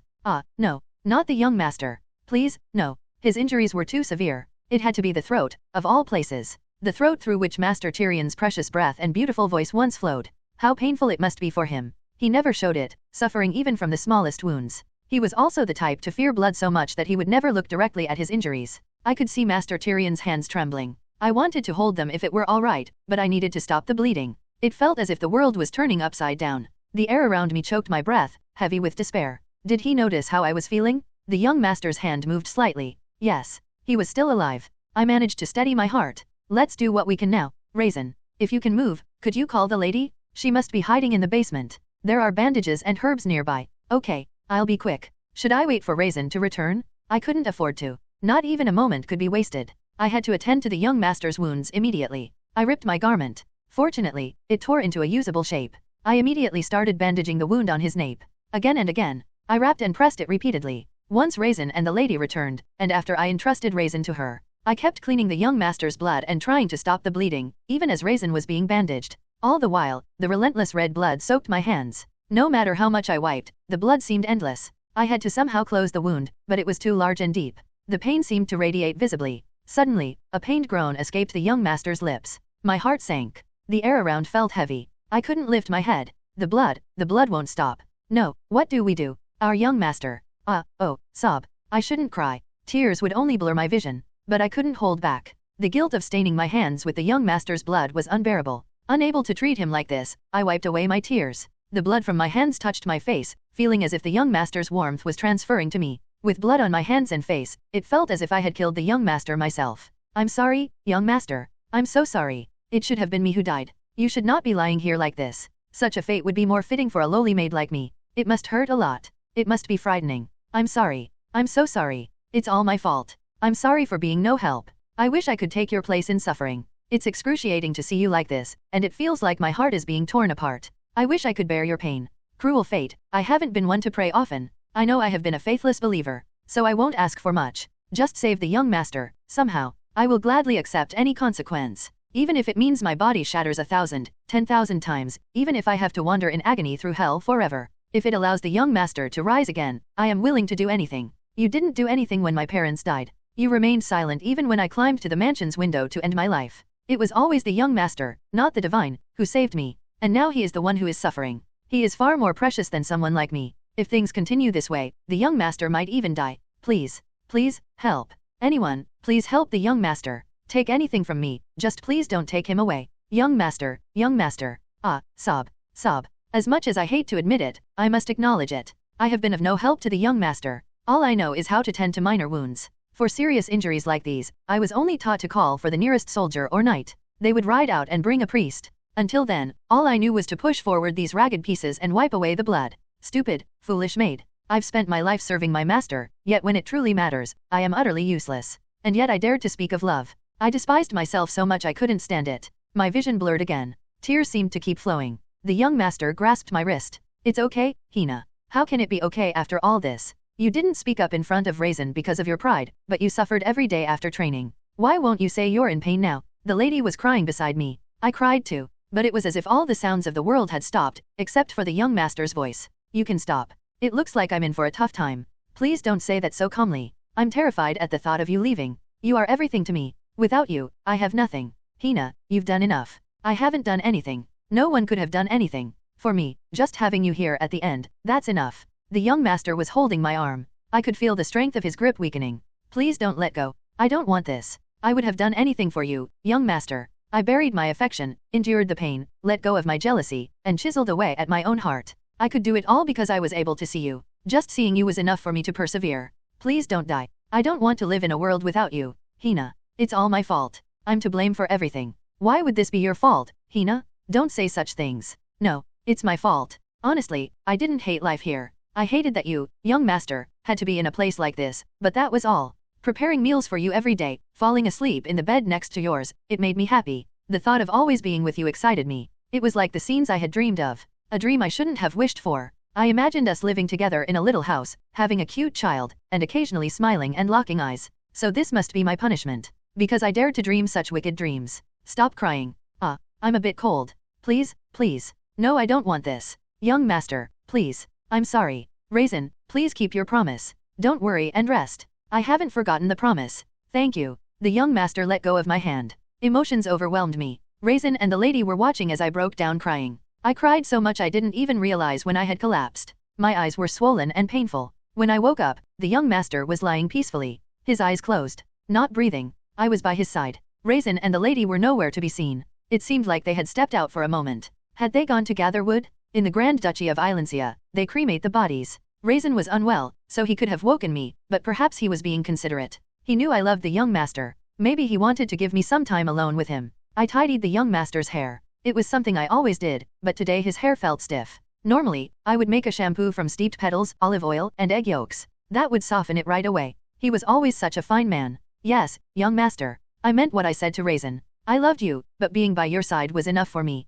But now, I can say it. His skin was pale, and there was no warmth. Still, it felt like there was a little warmth left, so I hugged him tightly. I love you, young master. I finally said what I wanted to. I loved you more than anyone else in this world. I loved you even though I knew it could never be. Every night I cherished every word you said to me. I would have loved you until my dying day. It was ironic. The words I most wanted to say, why did I have to say them at the moment I least wanted to imagine? I really don't want to let you go, young master. A world without you seems too cold. I want to see your occasionally clumsy expressions. Sometimes dignified, sometimes childlike, sometimes mature. I can't live without the various faces you showed. I could not be connected with you through love. But, young master, do you know? I still have one last chance to be with you. Just wait a little longer. I'll be following you soon. When we returned, the cabin was filled with an eerie stillness. Even the wind had ceased, allowing the silence to settle ominously. We hadn't expected the same liveliness as yesterday. Too much had happened. We just hoped that Hina had found some peace on her own. The overly quiet space made Syrian and I uneasy, and our unease soon became a reality.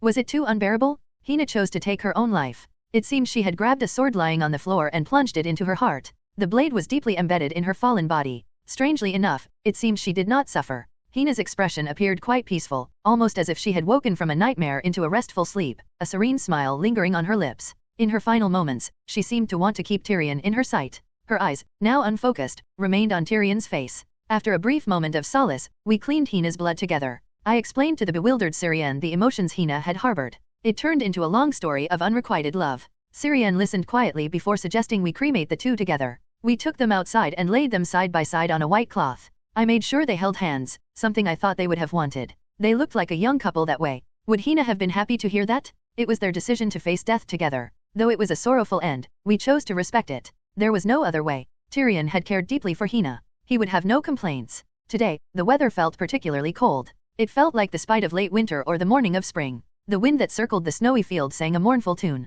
Leaves rustled in the darkness of night. Shall we light it? Yes. We arranged firewood densely around the two and set it ablaze. Funerals in the Grand Duchy of Islandia were always solemn and quiet. While the deceased's body ascended in flames, the living closed their eyes in silence, reminiscing about their memories with the deceased. It was believed that the gods of the heavens would read these memories and guide the departed. If you recalled good memories, the gods would lead the deceased to a good place. If you recalled sad memories, they would console the deceased. I chose to believe in these words. The gods of this world were tangible concepts. They granted power to their followers or conveyed their will through oracles. If they had any sense of justice, they would not abandon Tyrion and Hina. Though it was just the two of us at this funeral, our time spent was deeply meaningful. The last time we lit a fire here, it had been a joyous occasion. We ate delicious food, danced, sang, and laughed by the bonfire. But now, Syrian could not even shed a tear, biting her lip instead. As the fire consumed both of them, we maintained our silence. When their cremation was complete, we were of one mind. We have to leave this place. Asterisk asterisk asterisk. We have to leave.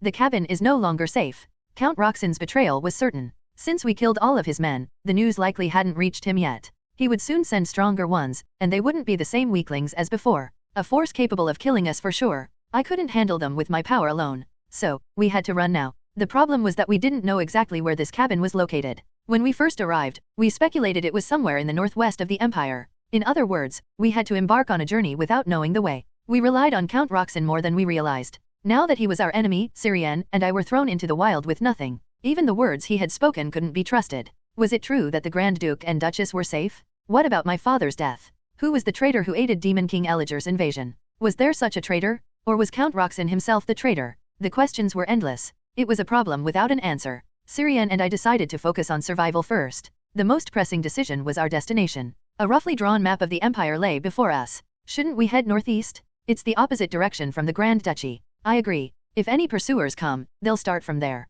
Is there any place we can get help in the northeast? Yes, it's quite far, but there's the Count State of Ilorin at the end. My grandfather. The Count has always been on good terms with our family. He will surely help us. I had met Count Ilorin briefly before. He was a kind old man. They said he was quite fiery in his younger days, but he always turned into a doting grandfather around Syrian. Indeed, the Count wouldn't ignore Syrian's peril. So our destination was decided. We packed as much as we could. The knowledge from my time in the Knight's Order came in handy. We couldn't carry much since we weren't strong enough to bear heavy bags for long. The problem is getting to the Count State of Ilorin. The north is full of lawless areas and barbarian tribes, making it very dangerous. First, we need to get out of this forest. You've seen them too, right? The monsters living here. Ugh, I didn't want to think about that. We had spent quite a long time in this cabin. Thanks to Count Roxson, the hideout itself was well protected, so we hadn't been directly attacked, but this coniferous forest was full of dangers. While running around the snowy fields or taking a brief look around at night, we occasionally saw giant beasts or monsters. Now, we had to make our way through a forest teeming with such creatures. How vast is this forest? We don't even know where the exit is. Did you pack everything? Yeah, double-checked. How about you, Raisin? I've got everything I need. Let's get some sleep now and leave as soon as the sun rises. All right. Our attic room wasn't too disturbed. The fight had taken place on the first floor. The second floor attic was relatively untouched. We had thrown the bodies of our enemies outside, leaving us with a lingering unease. So now, it was just the two of us in this cabin. As we lay in our beds, the absence of Hina and Tyrion was palpable. The empty spaces between the four beds stood out. Tyrion had a terrible habit of tossing and turning in his sleep. Even if Hina made the bed neatly, it would soon be a mess. A clean bed felt like an invitation for Tyrion to come lie down. In the midst of this emptiness, a soft voice broke the silence. Raisin, are you asleep? What is it? Can I sleep with you tonight? I almost asked, are you scared, but stopped myself. Even saying those words might unsettle Syrian. Sure. Come over if you want. Thanks. I just can't seem to sleep. Want me to sing you a lullaby? I'm not a kid. All right, just for tonight. Okay. I patted her back and sang a lullaby. It was one Syrian liked, a song the maids used to sing to her when she was young. She didn't need lullabies anymore as she grew older, but tonight it seemed appropriate. As I sang, I felt a dampness in my embrace. Her small body trembled. I remembered a recent moment. Syrian had comforted me with these words on this very bed. If that day ever comes, I'll cling to you and cry my eyes out. I might cry so much that your shirt gets soaked. When I cry like that, I want you to do this. Hug me and pat my back, it would feel really nice. Syrian wasn't sobbing uncontrollably, nor was my shirt soaked. But holding her and patting her back seemed to be what she needed. Her slender arms wrapped around my waist. Raisin, you know. Yeah, I'm listening. I'm going to get revenge. I'll avenge my brother and Hina. I don't care why my uncle did it. Whatever the reason, it's sure to be worthless. Her voice was fragile, yet her declaration was heavy. I'll never forgive him. No matter what he says, I won't listen. He made my brother and Hina die in this place, so I'll make sure he dies in a place where no one will know. So no one in this world will ever know. Yeah, I'll erase him and everything he cares about completely. Let's do that. Everything will go as you say. I'll make sure of it. I'll help you. Promise me. Yes. I swear on my name, I'll keep this promise. In the novel I knew, there was no mention of Count Roxson. There were no records or mentions of him, suggesting that Syrian succeeded. She must have killed Roxson and buried the truth in darkness. Just as Tyrion and Hina died in obscurity, Roxson would meet a lonely and desolate end. The difference was that Roxson would leave nothing behind. Only then would this anger and sorrow be appeased. We would remember Hina and Tyrion to the end, but no one would remember Roxson. Thank you, Raisin. Now you're my everything. So please, don't ever leave me. The blue light of dawn was gradually fading in the forest. The sun, still drowsy, lifted its head hesitantly. As if embarrassed by its disheveled face, the dawn sulked. The wind was particularly harsh today. The sturdy trees swayed, whispering mischievous jokes among themselves. I could almost hear their inaudible laughter echoing in my ears. The forest opened its enormous maw toward us, as if it might swallow us whole at any moment.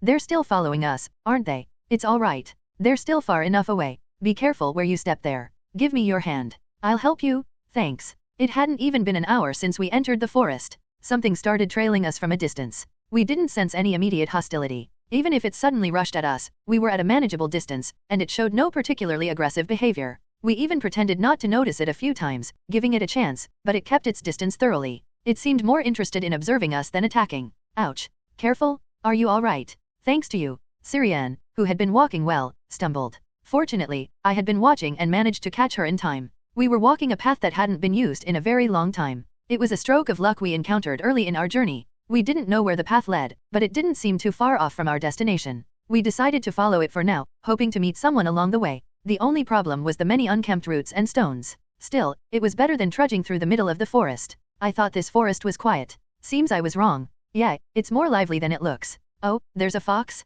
I want to pet it. Syrian looked around curiously. We hadn't realized it when we were at the cabin, but this forest was teeming with far more life than we had imagined. There were many small animals like birds and rodents, and occasionally we spotted foxes and snakes. Thankfully, we hadn't encountered anything that posed a threat to humans yet. We would only know how many of those kinds of creatures were around when night fell. Surprisingly, Syrian's senses were much sharper than I had thought. You can see all that. Should I say I see it? I see some things, hear others. But you find things better than I do, Raisin. I've been trained since I was young. Just being able to do what you do is impressive. Really? Being told it's impressive makes me feel good. Syrian grinned. My compliment wasn't empty. My body benefits from mana. Plus, I've been trained by the Night Order to be observant of my surroundings. In contrast, Syrian was just an ordinary girl of her age. She possessed all those keen senses naturally. Are you tired? I'm fine. I can manage. We need to go as far as we can, right? Yes. Then let's move a little further before we rest. Syrian smiled brightly. Since she said she could endure, we decided to move a bit further before taking a break.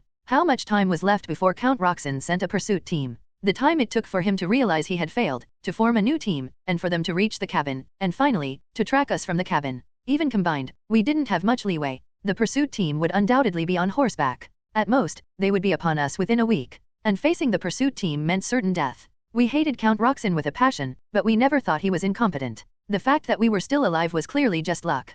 Killing 4 kids shouldn't be hard for him. He probably chose easy targets to send his lackeys after. Even those who arrived were not easy to deal with. If Tyrion hadn't risked his life to help me at the end, I wouldn't have survived either. I wish we could erase our tracks. That was too much to hope for. No matter how careful we were, we couldn't move without leaving traces in the grass and dirt. Even skilled rangers find it challenging. It was better to move as quickly as possible. This forest wouldn't go on forever. Once we reached a village, things would improve. I've never walked this much in my life. Are you tired? I can still manage. I can walk more. We kept walking. Tall conifers receded endlessly behind us. Occasionally, birds flew past and animals prowled nearby before scurrying away. Sometimes, Syrian would pick a pretty flower and smile bashfully, saying it was the first time she'd seen one like it. But at some point, Syrian began to breathe heavily. We had already been moving for quite a while, and it seemed impossible to continue. Are you very tired? Let's rest here for a bit. Yeah, let's do that. I'm a bit exhausted. Your face looks pale. Are you hurt somewhere?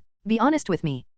It's just that my feet hurt a little. Your feet hurt? I felt a chill run down my spine. Let me see. Ouch. It hurts when you touch it. I sat Syrian on a suitable rock and took off her shoes and woolen socks. As expected, her delicate feet were covered in blisters. She winced in pain even with the slightest touch. How had she managed to endure this? Had she not felt it while walking? The thought that she had foolishly endured the pain broke my heart. I told you to tell me if you were struggling. If your feet are this bad, you should have told me earlier. Let's apply some herbs while we rest. Is it that bad? I didn't realize it myself. It might not hurt now, but if we leave it, it will get worse. Stretch out both your feet. Both feet were red and swollen. I sighed involuntarily. Would she be able to walk properly tomorrow? No. This was my fault. If I had been more attentive, I would have noticed. Saying I didn't expect her to endure this much was a narrow excuse. Syrian, unexpectedly mature for her age, wouldn't complain unless she truly couldn't bear it. She must have tried to hold out until the last possible moment. It was all because of my negligence. This will sting a bit. Does it hurt a lot? I don't know. You'll have to endure it even if it does. I soaked the cloth in water and cleaned her feet. Her toes wiggled slightly, indicating the pain she felt. Each time the soft soles of her feet touched the cloth, Syrian whimpered. Her faint breaths were shallow and strained as I ground herbs and wrapped her feet with bandages. Let me stretch your legs a bit too. Lie down comfortably. Lie down? Here. It's better than lying on the ground. Well, that's true. All right. Like this. That's right. Just stay like that. I lifted Syrian's legs onto my thighs. It was like giving her a lap pillow, but for her legs instead of her head. I pressed her calves to release the tight muscles. As soon as I pressed down, Syrian jolted as if she had been shocked. Does it hurt a lot? Yes, it hurts. Not enough to make me cry, though. Taking that as a sign she could endure it, I continued massaging her calves. Syrian's legs were slimmer and softer than most girls. Every time I applied pressure, her soft flesh pressed against my hands. The sensation was quite pleasant. Though I knew I'd get scolded for saying it, watching her twitch was amusing. I felt like I was developing a bad habit. Today's journey must have been extremely harsh for a girl who had lived in a greenhouse-like environment. If I didn't loosen her muscles now, she would undoubtedly suffer from muscle pain for days. Her small hand grasped my collar. Raisin, can you be a bit gentler? Does it still hurt? No, it feels just right. It doesn't hurt as much now. Syrian quickly turned her head away. She seemed embarrassed, but her flushed cheeks were impossible to hide. I could understand. Calves are not a place usually touched by others. Especially for a girl like Syrian, raised with utmost care, having a man's hands on her would be a rare occurrence. Visiting a lady late at night, touching her body without permission, all these were strictly forbidden by the noble family rules. Even Grand Duke Ilancia himself had to be cautious. The Grand Duchess held conservative views on male-female relationships, and the maids were fiercely protective of Syrian. That spot feels weird. Does it feel good? Good? Now that you mention it, I guess it does. Syrian's toes curled tightly. Did she realize how red her face had become? She quickly covered her face with her hands. Her exposed ears twitched slightly. Raisin. Yes. Stop staring at me. Oh, sorry. The days of Count Roxson had not changed much from past to present. A life buried under piles of documents. There was always a mountain of tasks to tackle. Even now, with the ducal seat vacant, his days remained largely unchanged. If anything, his workload had increased, deepening the shadows under his eyes. Despite effectively ruling the ducal household, there was no luxurious life for him. He was originally a senior official of Ilancia. He had long since achieved material abundance. Count Roxson was physiologically not a person who indulged in luxury. The delicacies of the entire continent? Admiring fine cuisine is a novelty that wears off in a day or two, and after his youthful days, no dish evoked much emotion in him. Moreover, the Empire's cuisine had too many meat dishes. Count Roxson had a sedentary lifestyle, and meat was not easily digestible. At some point, he resolved most of his meals with bread, vegetables, and a bit of fruit. Such a diet was manageable even for a baron's household in the countryside. Vast amounts of gold, jewels, or fancy clothes held no meaning. He was nearing 50. What use were such things to a frail middle-aged man? It would be fortunate if he didn't lose his hair from the stress of future bills. He was a man who was an administrator to his core. Nothing pleased him more than a neat ledger. Count. It's Yulin. May I come in? Proceed. A voice so familiar it felt like part of the daily routine. As usual, his aide entered and placed documents on the desk. Normally, this would be the end of it, but today he had something else to ask. What about the children? The report from the street rats is delayed. They are quite overdue. Do you mean they failed or fled? Yes.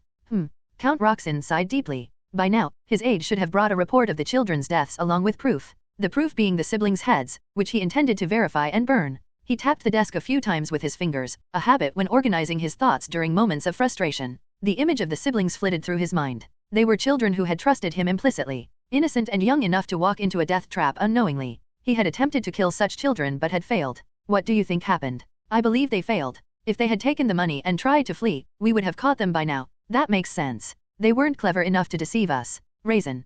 Could that little brat have been the problem? He had heard the boy was quite talented, estimating his skills at the level of the household's knight. But it seemed that was not enough. It was indeed unexpected. It was true that he used the lowest scum available. He intended to dispose of them as soon as the job was done. But Roxson didn't just pick any random trash. They were somewhat skilled. Mostly mercenaries on the run after committing crimes somewhere. In other words, they were somewhat familiar with the blade. And yet, Tyrion and Raisin managed to handle them all. A dry voice expressed his sentiment. This has become quite a nuisance. Yes, it was a big deal, but for the Count, that was all there was to it. Even if the siblings survived and escaped, it didn't change much. He was always pressed for time, but this time, he had ample leisure. He was confident he could catch and kill those brats before they caused any trouble. Or rather, could they even get out of that forest in the first place? Although he didn't mention it explicitly, the forest where the siblings were trapped was extremely dangerous. It was a place so rarely entered that even rumors about it had died down. It was a cursed land that could swallow 4 children whole in an instant. While he would send a pursuit team, it seemed far more likely they would return after searching for corpses rather than living siblings. His aide asked, "What should we do? It's difficult to use the family's forces. I know some people suitable for this kind of work. I didn't want to use them, but there's no choice. Since the task had started, it had to be finished cleanly. From the Count's perspective, the siblings had to die in that forest, without anyone knowing. For that, he needed a silent and skilled group. A group that excelled in tracking to quickly follow the escapees and could execute an ambush without any unnecessary fuss, ensuring the siblings' demise. Nameless assassins. They weren't cheap, but Count Roxson could afford them now. No later than 10 days. Within 10 days, I want the heads of the Islandia siblings before me. Yes. As soon as the order was given, a commotion arose outside. Count Roxson frowned for a moment, but then his lips curved into a smile. Count, young Master Glenn is here. Let him in quickly. Asterisk asterisk asterisk. After a short break, we moved a bit more but couldn't go far. Syrienne insisted she could keep going, but I firmly dismissed her. The young lady had been raised too delicately to understand the aftermath she might face tomorrow. Enough. Prepare for camping. We'll sleep here tonight. But there's still time before sunset. If we start preparing when it's dark, it'll be too late. Oh, I see. We had a simple meal with the food we brought from the cabin. Was she that hungry? Syrienne ate more than usual. Even so, our supplies were not abundant, and I needed to pay more attention to our food. If we ration carefully, we have enough for about 3 more days. We had packed as much as possible, but our food situation was still not generous. There was no guarantee we could get out of this forest in 3 days, so starting tomorrow, we might need to hunt or gather simple food. Fortunately, this forest was full of wild animals. If we kept walking, opportunities would arise. So, the most important issue wasn't food. Are we really sleeping like this? Ugh, the ground is so cold and hard. Syrienne lay down on the blanket and immediately frowned. Even though we had brought the thickest and warmest blanket we could carry, it still didn't seem satisfactory to her. The cold could be somewhat managed with a campfire, but the hardness of the ground was beyond my control. Raisin, come in quickly. Won't it be warmer if we stay together? I'll come in after I start the fire. Okay, need any help? There's nothing you can really help with, but there was a big problem. How was I supposed to explain this? My mind was already full of concerns. From now on, I had to make Syrienne understand the concept of night watch. Could Syrienne accept the fact that she couldn't sleep soundly through the night? A lady who found it hard to sleep on such a hard ground. A girl who was scared to walk alone in the corridors at night, now had to keep watch in the dark forest. Even I couldn't handle the schedule if I took all the night watch shifts. Maybe for a day or two, but we had no idea how long we would be here. Starting today, while I sleep, you have to keep watch over the dark forest alone. Wake me up if you can't keep your eyes open any longer. I couldn't muster the courage to say it. Why? Is there something wrong? Syrienne approached me as I hesitated. Her clear red eyes, her flawless, clean face was now quite close. She looked adorable, tilting her head in curiosity, but it felt like the calm before the storm, making me uneasy. I needed a lot of determination to bring up the topic. You know, there might be fierce beasts lurking in this forest. Why are you saying that all of a sudden? Well, these beasts usually come out at night. Oh, so, if a beast approaches and we're both asleep, what do you think will happen? Syrienne's expression hardened. Or perhaps it would be more accurate to say she froze. Her face, filled with anxiety, became motionless and silent. Since Syrienne was smart, she must have quickly arrived at the correct conclusion. The problem was that this conclusion was a reality she absolutely couldn't accept. Syrienne attempted to negotiate. Maybe if Raisin notices early and wakes up. No matter how sharp I am, I don't have that kind of ability. Ugh. What about magic? If I could use it, that would be the best solution. I couldn't use magic. And she? Of course not. Syrienne had never learned swordsmanship or magic. What should we do, then? We need to take turns keeping watch, alternating between the two of us. Alone. Of course alone. What's the point if we both stay awake? Well, that's true, but it didn't take long for Syrienne to understand. If you could call saying all right, with a tearful expression understanding. She wore that familiar look of holding back tears. It had been a while since I'd seen it, and it made me feel both nostalgic and guilty. If it gets too much, you can wake me up. No, I'll try to endure. Don't pass out from exhaustion, okay? I won't. Syrienne retorted sharply. Then she averted her gaze and muttered in a small voice. It'll be fine. Just hold my hand while sleep. She extended her white hand toward me. The rock used as a screen at the campsite was quite cozy. Night had fallen, casting shadows over the forest. Looking up, the sky, vacated by the sun, was adorned with the shimmering moon and stars. Somewhere, insects were chirping, but it wasn't overly noisy. Close by, there was the sound of gentle breathing. Syrienne, who had been fussing about the sleeping arrangements, surprisingly fell asleep in an instant. Despite the hard ground, there was nothing she could do against the overwhelming fatigue. Since it was the first night, I planned to let her sleep as much as possible. No, I want more. She seemed to be having a happy dream, and I felt sorry to disturb her. After vowing revenge with tears last night, she deserved a sweet dream today. A cold wind blew briefly. The campfire's flames flickered wildly in the wind. The flickering light made the shadows in the forest retreat a step back. In the vacated space, no threatening enemy was visible. It was just the traces of our campsite preparation that were briefly revealed.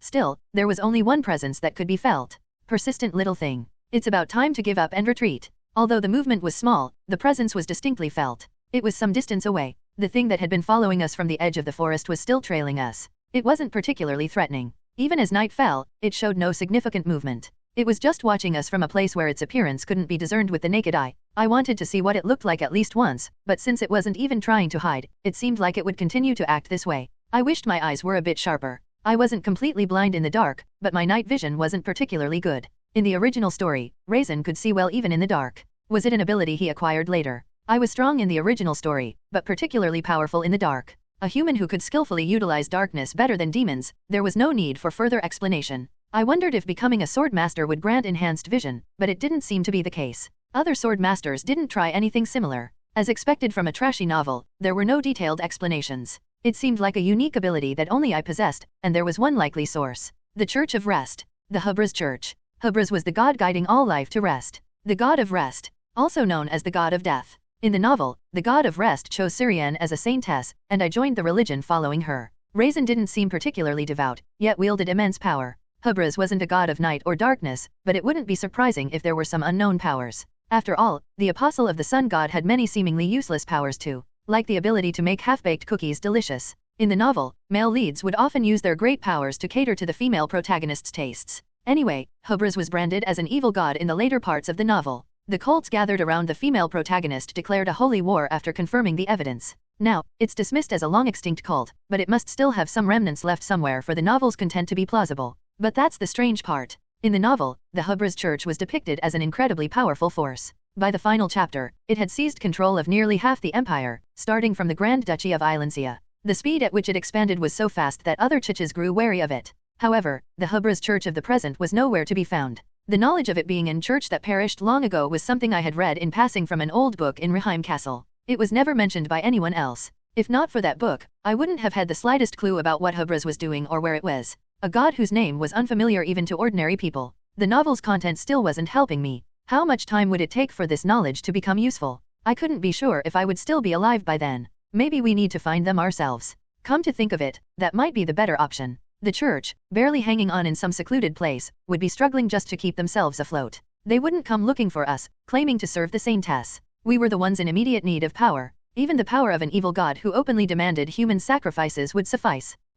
Had the deep night made me think too much? There was a rustling sound from a short distance away. I held my breath as I reached for my sword. The direction of the sound was clear. With half of our surroundings blocked by a large rock, I only needed to watch one area. It wasn't the wind. Too quiet to be a monster, likely a wild animal. Should I wake Syrian just in case? The first possibility I considered was a small wild animal. Seeing her sleeping soundly, I didn't want to wake her yet. I lit a branch I had set aside earlier to make a torch. I looked around, but saw nothing immediately. Shadows cast by the weeds and trees. Rocks that appeared pitch black. In the silence of the forest, the sound of a beast echoed. Grrrrrrr. A growl filled with obvious hostility. It wasn't going to ambush us, it was coming straight at us. Though it wasn't close yet, I couldn't be sure how fast the predators in this forest were. No matter the distance, I couldn't afford to be complacent. I needed to prepare for combat immediately. Syrian, wake up. It was our first battle in this maze-like forest. ******. GRRK, GCK. From top to bottom, my sword pierced through the beast's head. Blood sprayed like a fountain, drenching me. It was a close call. Just before its sharp teeth could bite me, my sword struck its vital point by a hair's breadth. Two beasts resembling wolves had attacked us. Though they appeared to be canine predators, I didn't know their exact names. We were lucky there were only two. If there had been even one more, I would have certainly lost an arm. Ugh. Blood got in my mouth. It's too fishy. Are you okay? It looked like you got scratched earlier. Are you hurt badly? I'm not sure. It doesn't hurt much, so I don't think the wound is deep. The beasts were about a meter in size. They weren't formidable enough to be considered a major threat. I had faced such creatures several times during Knight's training. The difference was that those were in a safe environment, while this was not. And it seemed like these ones were slightly bigger. Perhaps it was because I couldn't handle the beasts without injury. Not to make excuses, but my movements were a bit sluggish due to lingering injuries. No matter how good my body's recovery was, a wound from a sword couldn't heal overnight. I got wounds that I wouldn't have sustained if I were in perfect condition. Even though I couldn't see it, I knew there would be 3 claw marks on my right side.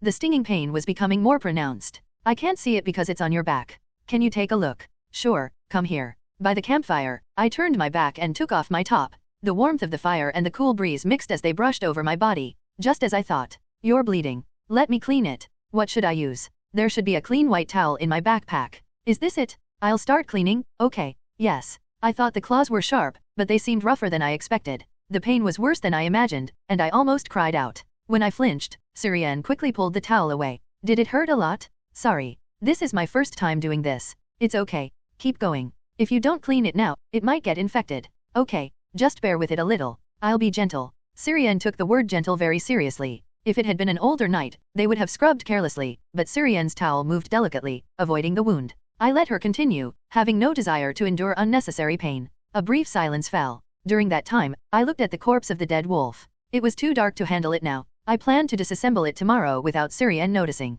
I figured the kind-hearted noble lady might faint if she saw it. Though I was inexperienced, it was something I had to do. I needed to salvage some meat and fur if possible. By the way, where did you put the spare sword I gave you? That? I left it next to the backpack. Well done. I'll take care of it later. I had given Syrian a sword just in case. Though I hoped she'd never need to use it, it was better to have it than not in the worst situation. Speaking of that, teach me how to use a sword starting tomorrow. A sword? That might be difficult. Still, I want to learn. Even just the basics. Alright. Did Syrian ever use weapons in the novel? I couldn't recall. As the saintess of the church and the Grand Duchess of Islandia, Syrian never had to be on the battlefield. She always had protection, so there were no scenes of her fighting directly. She wasn't depicted with a weapon in her hands at all. Syrian's role was mainly strategic or supportive. Still, it wouldn't hurt to teach her some self-defense. Tomorrow. I never imagined that Syrian would discover an unexpected talent. Join Patreon to support the translation and to read up to 4 chapters ahead of the release of I Became a Childhood Friend with the Villainous Saintess and 5 chapters ahead of the release of I Accidentally Created a Villainous Organization, /Jade43 after last night's attack. I managed to get a bit of sleep.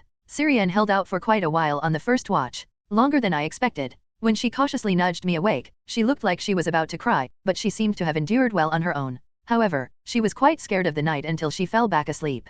Ugh, the leaves keep rustling in the wind, and there are strange noises too. I'm sorry, but could you stay with me for a bit? Just for a moment. Why not just sleep? You've done enough. Really? Then just for a little while, hold my hand again. So, I spent the night with one hand held captive, and Syrian, who had fallen into a deep sleep, woke up to a painful morning. Teach me how to use a sword starting tomorrow. Even just the basics. The bold words she spoke last night came to mind, but it seemed unlikely I'd be teaching her any swordsmanship today. The young lady was groaning in pain from severe muscle aches. This might be the first time Syrian had ever experienced such pain. Crack. Eek. Syrian froze as she tried to get up. The sound of her bones cracking was loud enough to be heard clearly. It probably wasn't painful, but the sound coming from her body seemed quite shocking. Her slightly open mouth seemed to say, I'm shocked right now. Her bright eyes widened, and her red pupils looked at me with desperation. Syrian was in an awkward position, neither sitting nor standing. She seemed afraid to fully get up and equally scared to lie back down. I was curious to see what she would choose next. Raisin? Is there something wrong with my body? It's probably just muscle soreness. Where does it hurt? My whole body hurts. I can understand why my legs hurt, but my shoulders, back, and waist hurt too. Even the slightest movement feels like my body is being squeezed. What should I do? Is it serious? What else? You just need to move to relieve the soreness. For an ordinary person, I would have said that and made them move, but unfortunately, she was a precious young lady. I should show some sincerity on my part. Even a simple stretch could help. It was not that I wanted to play a cruel joke on her. Massaging sore muscles hurts more than you'd think, but that's beyond my control. Come here. I'll help you stretch. Ugh, okay, I'm coming. Syrian walked like a rusty, creaking robot. Her steps were unnatural and awkward. She must have been trying to move in the least painful way possible. It was pointless. I was planning to force her to stretch anyway. Besides, she could have just called for me, but that didn't seem to occur to her. I decided to wait. Watching her was entertaining, and there's a saying that effort is beautiful. Eventually, Syrian made it to me with more bone-cracking sounds. She looked like a dejected puppy as she trudged over. As soon as she arrived, I grabbed her and started stretching her body. Without mercy. Eek. Raisin, gently, gently. It won't work if I'm gentle. I'll hate you. I'll never forgive you. Well, maybe not never, but I won't forgive you easily. So, she would forgive me after all? They say forgiveness is easier than permission. I massaged her legs again, which I had loosened up yesterday, and pressed hard on her back and waist where she said it hurt. Syrian pouted a lot afterward, but after some coaxing, she calmed down quickly. Syrian had always been surprisingly easy to deal with. Now, she was blushing a little and staring off into the distance. That's where the one following us was. Was she still worried? I didn't think too deeply about it. I asked Syrian to prepare breakfast while I processed the wolf I had killed yesterday. It was less of a meticulous process and more of a rough hacking and tearing at the skin and meat, so I didn't get as much out of it as I hoped. Syrian was startled when she saw me covered in the beast's blood. By lunchtime, we were back on the road.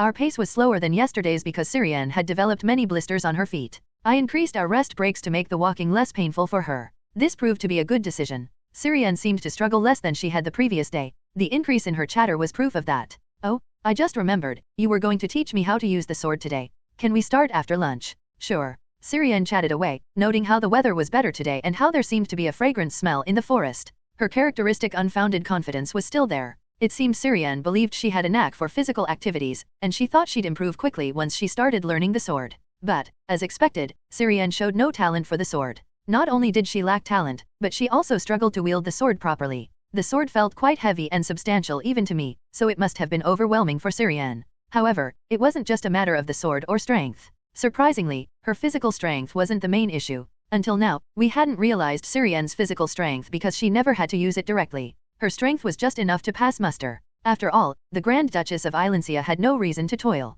There were always people around to do the heavy lifting for her. But thinking back, there was no reason for Syrian to be weak. Before we entered the cabin, Syrian always ate well and moved actively around the castle. Her elderly maid could hardly keep up with her. This meant she had a good diet and high activity level, resulting in Syrian having the body of a very healthy 12-year-old girl. So, when she first swung the sword a few times, I wondered if this might actually work. When I told her that her initial swings were okay, Syrian's eyes sparkled. See, I might have talent. They always said I was quick to learn anything. Well, you certainly were good at studying. Not just studying. It was the same with dancing. If I get good at using the sword, I might eventually be better at fighting than you, Raisin. The Grand Duchess of Ilencia spoke grandly, but as mentioned earlier, the results were disappointing. Her initial swings were fine, but even after correcting her posture, there was no noticeable improvement. She only improved as much as she was taught, which was still not enough to be considered good. Syrian, who always excelled in everything, was surprisingly average with the sword. It was hard to shake off the thought that she was just mediocre at this. Her technique for applying force was not refined. She used too much force when swinging strongly and couldn't stop when she needed to. She did well with what she was told, but only exactly that. Her movements were too stiff, and there were too many things to correct. She especially struggled with linking more than two actions together. It seemed she couldn't adapt well on the fly, resulting in unnatural movements. She had never been good at quick thinking. If she continued, she would improve, but it seemed unlikely that either of us would be satisfied with the progress. Ugh, I quit. In the end, Syrian threw down the sword in frustration. Even then, she didn't throw it hard, worried about damaging it. Somehow, the Grand Duchess's anger had become cheaper than a single sword. Is there anything else? Anything else? There wasn't much. We didn't have many weapons. I used one sword, and Syrian had a spare, both of which were similar in size and weight. Other than that, there was a dagger and a hand axe. I have the dagger with me right now. I had taken them from the bodies of those who had died in the cabin. They hadn't even put up much of a fight. Neither seemed particularly appealing. The dagger was easy to handle but impractical. To use it, Syrian would have to get closer than with a sword, making it difficult to face even a wolf like the one we encountered yesterday. Syrian fighting a wolf with a dagger didn't seem likely to end well. If you're going to fight at close range anyway, the axe is probably better than the dagger. Then I'll try the axe first. Are you sure? There's a reason it's not our primary choice. The axe is easy to use and quite powerful, but its short range is a significant drawback. Especially if the opponent is not human but a monster with superior physical abilities. I didn't want to give Syrian such a weapon for self-defense. Using it as a throwing weapon might be an option, but whether it was knife throwing or axe throwing, teaching a beginner wasn't going to be easy. Even I wasn't very confident with axe throwing. I had only learned the basics, just enough to be cautious if I ever had to fight barbarians. I think the movement went like this. Can you follow along? Hold the handle at the end, and move your wrist like this. It had been a long time since I had tried this, so I wasn't sure if I could demonstrate it well. Fortunately, when I tried, the axe somehow embedded itself into the tree, and when Syrian threw it, I was on high alert, expecting it to fly in a strange direction, but that wasn't necessary. Syrian's throw embedded the axe into the tree even more sharply than mine. This is it. Join Patreon to support the translation and to read up to 4 chapters ahead of the release of I Became a Childhood Friend with the Villainous Saintess and 5 chapters ahead of the release of I Accidentally Created a Villainous Organization, /Jade43. It has now been 4 days since we entered this forest. Suddenly, an old story came to mind. They said there was a forgotten forest in the northwest of the Empire. Once, it was called the Demon Realm by the Empire and became a subject of fear, but even that fear was forgotten, and no one cared anymore. A land where dangerous monsters lived but held no particular value. There were no special resources, nor was it of any commercial or military strategic importance. Maybe if one looked, they might find a mine or two, but even now, the Empire was a resource-rich nation. There was no reason to waste money developing such a dangerous forest. Because it held no value, not even humans or demons ventured close. Thus, the forest in the northwest of the Empire disappeared from everyone's sight. Even the Empire only occasionally included it in its territory, without ever managing it practically. Naturally, in novels, it was only mentioned as a forest in the northwest. But we were acutely aware of why this place was once called the Demon Realm. Kong? A clear, resonant metallic sound echoed. This is crazy. I thought I blocked it. The shock that traveled through my hand was unusual. My sword was instantly knocked aside, and its path skewed. In a way, it was fortunate. If I had tried to withstand it, the blade would have been cut off instantly. Even though the blade grazed my wrist as I retrieved it, it didn't seem like a direct hit. This time, the opponent was a monster. What would partially hardened lava look like if it took human form? Red hues were visible all over its ashen, hardened body. It looked more like blood than flames, but its appearance inevitably reminded one of cooling lava. It basically walked on two legs like a human and swung its two arms like weapons. Its lower body was ordinary, but its upper body was massive. First of all, its arms were absurdly long. If it spread its arms out, they would probably be close to 4 meters long. The arms were thick too, giving off an impression of brute strength. Its fierce nails made one think of claws. I saw a tree get effortlessly cut down a moment ago. We had exchanged blows several times, but it wasn't easy. However, I recently gained a useful card to play. Syrian. Now, take this. The axe thrown by Syrian lodged into the monster's crown. A clean, flawless hit. Syrian's unexpected talent was displayed without fail. The praise I had given her recently for hitting anything she could get her hands on paid off. Even though I had to scold her when she threw a fork, Syrian's throwing skills had undeniably improved. If it were human, it would have been dead the moment a chunk of metal lodged into its head. But that wasn't always the case with monsters. The monster became wildly agitated by the sudden intrusion of the metal. It let out a scream that could make the entire forest tremble. With murderous intent in its eyes, it glared at Syrian, but she no longer had a weapon. There was no reason to fight such a monster without a weapon. Naturally, Syrian ran without looking back, and I didn't allow pursuit. Well done, I'll finish it, so stay hidden. No answer came. She had learned not to reply when told not to. She learned quickly once taught. There was no need to reveal Syrian's position to the enemy since I could call her once the fight was over. Unlike beasts that sometimes lived in packs, monsters roamed alone. Unless under the control of a powerful demon king or dark mage, that is. Although they were significantly more dangerous than most predators alone, their solitary nature made them easier to handle. But we were two. Even though we had only one axe, giving us just one chance to use Syrian, one chance was all I needed. Just one moment of distraction, one break in its stance, and I could land several blows. The monster's black blood splattered everywhere. Moreover, this monster couldn't understand human language. Its guard was up in anticipation of a second or third attack. In contrast, I only had to focus on this one creature. Its claws are as sharp as well-honed blades. Its strength seems to be above most predators. If I get hit even once, I might die. Considering the difference in physical abilities, I was no match. Strength, reach, speed, all of these were disadvantages for me. But martial arts are designed to counter such enemies. The opponent had a far superior body but cursed intelligence. Its vision was short, and its movements were excessively large. Since it moved more by instinct than intellect, I had the upper hand in tactical maneuvers. It was the same now. The monster's arm lunged straight at me. A thrust is difficult to defend but easy to dodge. I ducked, and its claws embedded in the tree behind me. Given its strength, it would soon pull them out, but my strike wouldn't take long either.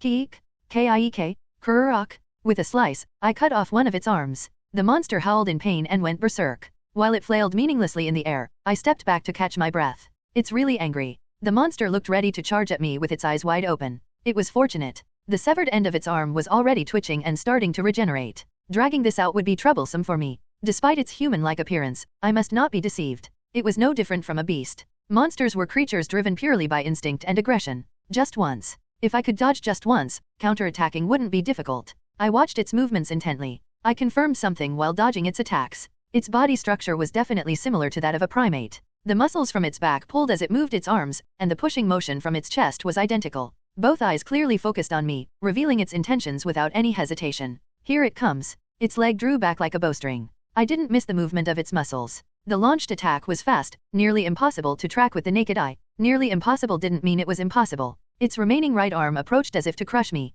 Defense was pointless. Trying to block its claws with my sword would only result in my body being shattered along with the sword. What I had to do was use its speed against it. Its uncontrolled speed would turn back on itself. While desperately dodging, I gripped my sword firmly. The moment my sword intersected its trajectory, a jarring recoil hit both my arms. Ugh. It was a success. The bisected monster's body tumbled pathetically through the forest. There was no time to stand still. If it were a monster that could die just because its lower body was severed, it would have died when Syrian's axe struck it earlier. When engaging with monsters, a definite finish was essential. You had to assume they could regenerate anytime until they were completely dead. I chased after the shattered body, cutting off its head and stabbing its heart. The heart was the key. Feeling something hard with the tip of my sword, I stabbed several times until I broke it. Only then did the monster stop screaming and its body stiffened. But I didn't expect this. Keek. The monster's body exploded, and black blood gushed over me. ******. T.S. This will leave a scar too. The impact of the explosion wasn't severe. Half of the monster's body was already blown away, and its heart was destroyed. After all, even its final desperate struggle wasn't fatal. Some acidic liquid, possibly from its insides, splashed out, but it only slightly corroded my skin. Since I reacted quickly, only my left arm was somewhat injured. However, it seemed a scar would remain. The deep wound I received in the fight at the cabin had also scarred, and this wouldn't be any different. I was beginning to understand why Raisin's body in the novel was covered in scars. There are no more bandages. What should we do? We'll just have to untie the one wrapped around my right arm. Okay, give me your arm. I'll do it. From the cabin to this forest, the battles had been relentless. New wounds appeared faster than my body could heal the old ones. As a result, we were now running low on bandages. Syrienne gritted her teeth. She glared at my wound as she wrapped the bandage around it. Damn it. Don't get hurt. It makes me sad. It's not like I can control it. Make sure to wrap the clean side of the bandage around it. Got it. I'll be careful. Before long, Syrienne's first aid skills had become quite proficient. A girl who used to freak out at the sight of blood from a needle prick was now handling blood-soaked bandages without flinching. While it was a good change for survival, it didn't make me particularly happy. If I had been stronger, could I have kept her as a sheltered flower? It was something I couldn't know. Oh, there's blood here too. Huh? What? Did I get hurt there too? Must have gotten scratched by a tree. Just leave it. It'll stop bleeding on its own. A small wound had appeared on my other arm. Blood was trickling from a cut. It wasn't deep, and the bleeding was minimal. So, it was really okay to leave it alone. But Syrienne's sudden action made me flinch. Smooch. Her soft lips touched the wound, and I felt a slight suction. Syrienne was sucking the blood from the wound. What are you doing? What does it look like? I'm sucking the blood. Why? To make it heal faster. Does that even make the wound heal faster? I was utterly baffled, but Syrienne looked at me with a puzzled expression, as if not understanding why I was reacting this way. Join Patreon to support the translation and to read up to 4 chapters ahead of the release of I Became a Childhood Friend with the Villainous Saintess and 5 chapters ahead of the release of I Accidentally Created a Villainous Organization, /Jade43. In this world, there existed bloodlines with special powers. Among them, the House of Ilencia, alongside the Imperial family, was considered a prime example of such a special bloodline. In some respects, Ilencia's lineage was even more renowned than that of the Imperial family. Supreme purity. The noblest and purest blood. While the Imperial family inherited the most distinguished blood, Ilencia received the purest. In a world where gods and mana existed, pure blood was like a blank canvas. From the perspective of mana, all humans were tainted. Because of these blemishes, some humans found it difficult to accept divine power, while others had unstable mana flowing through their bodies. Occasionally, some people manifested peculiar abilities due to these distortions in their mana. From the moment of birth, everyone had a certain twist in their mana. Just as a river meanders around mountains, everyone's mana flow had its own unique blemishes. Even I was no exception to the influence of these blemishes. I was blessed with mana to the extent that I had the perfect talent to become a knight. Although I had never tested it, based on the descriptions in the novel, I likely had no shortage of ability to accept divine power. However, magic was something I could never use, no matter how hard I tried. It was a disastrously poor match for me. Despite not being theoretically difficult compared to modern mathematics, I couldn't cast even the simplest illumination spell. In Ilencia's bloodline, there were no such blemishes. They were like a pure white canvas with no color. The moment a color was added, Ilencia's canvas turned into beautiful, clear-colored paper. Had Therion grown up healthy, he would have become a swordsman with the purest, densest aura. If Syrienne had pursued the path of a mage, she would have mastered all elements. At Reheim Castle, Syrienne studied theology. She hadn't formally approached the church for baptism, though. This was partly because she hadn't decided to join, but also because she might immediately become a candidate for sainthood. The priest's power depended on how well they accepted divine power, and Ilencia's bloodline was well suited for this. In fact, a direct descendant of Ilencia who was formally baptized was guaranteed at least the position of a bishop. In that sense, the mana in my body right now is in its purest form. Ahem. Syrienne puffed out her chest proudly. Her expression somehow exuded a sense of pride, provoking a mischievous urge. It was hard to resist the temptation to flick her forehead. Healing people's wounds ultimately comes from the power of mana. My body fluids contain a bit of mana, so doing this helps. Where did you hear that? Huh? I heard it from Mom on my room's balcony. It turned out that the culprit who had instilled this strange knowledge in Syrienne was none other than the Duchess. I remembered her as a strict person, so it was surprising she had shared this with her daughter. It felt like my understanding of common sense was being shattered. And she didn't say to do this with anyone. She said not to do it for just anyone. But it's okay for someone precious. You're my precious friend, Raisin. As long as no one sees, anyone would appreciate it. How about you? Do you like it, Raisin? Yeah, thanks. Hehe. This should help you heal a bit faster. Should I blow on it too? No, that won't be necessary. This is already enough. Got it. Was it her final act of kindness? Syrienne's tongue lightly grazed the wound before withdrawing. Even though it was just a brief touch, the sensation of her soft, warm tongue lingered. It was hard to look at Syrienne's smiling face. My face felt hot. I stood up, trying to act nonchalant. We've rested enough. Let's get going again. As our journey continued, one thought kept circling in my mind. It seemed like we were heading deeper into the forest. No, the issue wasn't that we were heading there, we were already quite deep. and we were beginning to feel firsthand just how dangerous the deeper parts of this forest were. Suddenly, the surrounding trees became taller and thicker. It was unimaginable how long these ancient trees had stood. Looking up to see their tops made my neck ache. To make matters worse, fog began to set in. The more we moved, the more frequently we encountered threats. On the first night, we faced a pack of gigantic wolves while keeping watch, and once, we fought against a self-destructive monster. We also occasionally came across fierce beasts and colossal monsters that we had never seen or heard of before. We couldn't fight all of them. My body wouldn't last. Even now, I was covered in wounds. I didn't hesitate to engage in unavoidable battles, but I tried to avoid fighting whenever possible. Fortunately, it seemed the larger creatures were less aggressive. Did they only hunt when necessary? Due to their size, we could sometimes spot them first and hide. Most of our battles occurred with creatures that saw us as small prey. However, there was one exception. In the foggy forest. Thud, thud. A heavy sound shook the ground like an earthquake. The branches of ancient trees snapped with a loud crack, falling and shattering under tremendous force. Raisin. SHH. It'll be okay. Syrienne and I held our breaths simultaneously. Syrienne was so frightened that I tucked her into my arms, covering her mouth gently. I didn't hold her too tightly, just enough to let her know I was protecting her. That was enough to keep her from screaming. We hid between rocks and trees, looking upward. What we saw had the form of a human. A dark shadow moved slowly through the white mist. It didn't have the massive upper body or sharp claws of the previous monster. Its skin, with visible veins glowing red, resembled that of a human. But it was excessively large.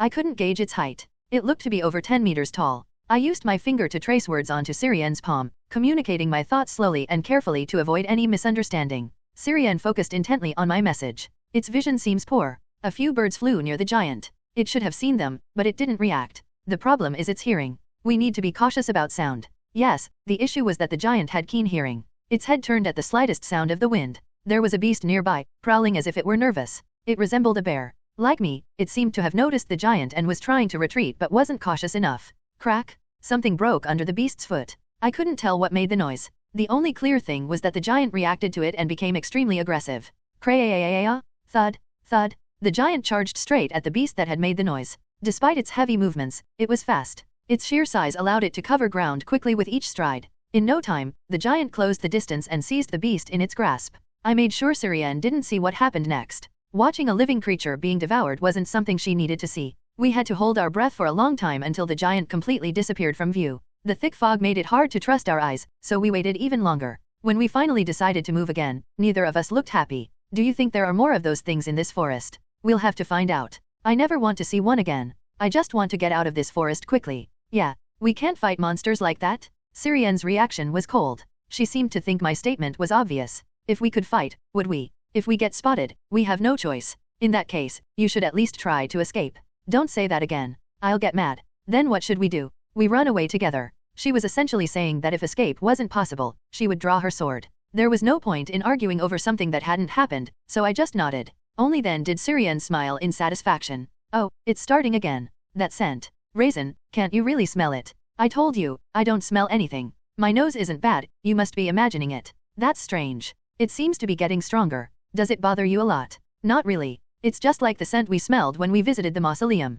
Come to think of it, when we first entered this forest, Syrienne occasionally mentioned smelling a scent. I had never smelled it, and it didn't seem to fit this forest, more appropriate for a funeral. Maybe she was picking up on some plant scent I couldn't detect. After all, funeral incense is made from certain plants. Despite our confusion, we kept moving forward. And the next day, we reached the border. Dark silhouettes navigated through the night. The goddess of night had veiled the forest. The race of the galloping hooves added to the silence that had settled on the land. The sleeping animals had to endure the illusion of the world turning upside down. The sound of 10 horse hooves was as sudden and threatening as thunder in a clear sky. Even if there were any humans nearby, they would have thought an army was moving and cowered in fear. They were all dressed in black. Masks covered their faces, and hoods draped over them. The men seemed to blend completely into the night. In reality, it was no different. They only moved at night, even outside the forest. Those who hid from the moonlight under the cover of deep darkness. Professionals in the art of taking lives without anyone knowing. In the underworld, they were called Crescent Moon, a name not easily spoken aloud. There's a monster approaching from the right. It seems to have been provoked by the noise. What should we do? Deal with it. 2 should be enough. That's plenty. All right. It didn't take long to deal with the monster. If they were so weak that they couldn't kill a mere monster or 2, they wouldn't have been chosen as subordinates in the first place. How long had the men in black been disturbing the deep night? The leading man relied on a crude map and abandoned forest paths to navigate. The guiding tools were inadequate, but the man had confidence. He was sure they were following the correct path. He could see traces that others couldn't. Very old wagon wheel tracks. Traces of people coming and going a few times. Judging by the time the traces were left, they roughly matched the time his client had mentioned. Following those wheel tracks should lead to the cabin where the target was supposed to be. He was a former ranger. He had an affair with the wife of his unit commander and killed the enraged commander when he was caught. Honestly, it was a despicable thing, but he enjoyed it. For those who needed someone to handle discreet matters, that fact wasn't a flaw. Rather, he saw his crime as a kind of badge of honor. Deserting a ranger unit was generally impossible. Rangers were strict in their discipline and equally strict in their punishment. So killing the unit commander and deserting implied something else entirely.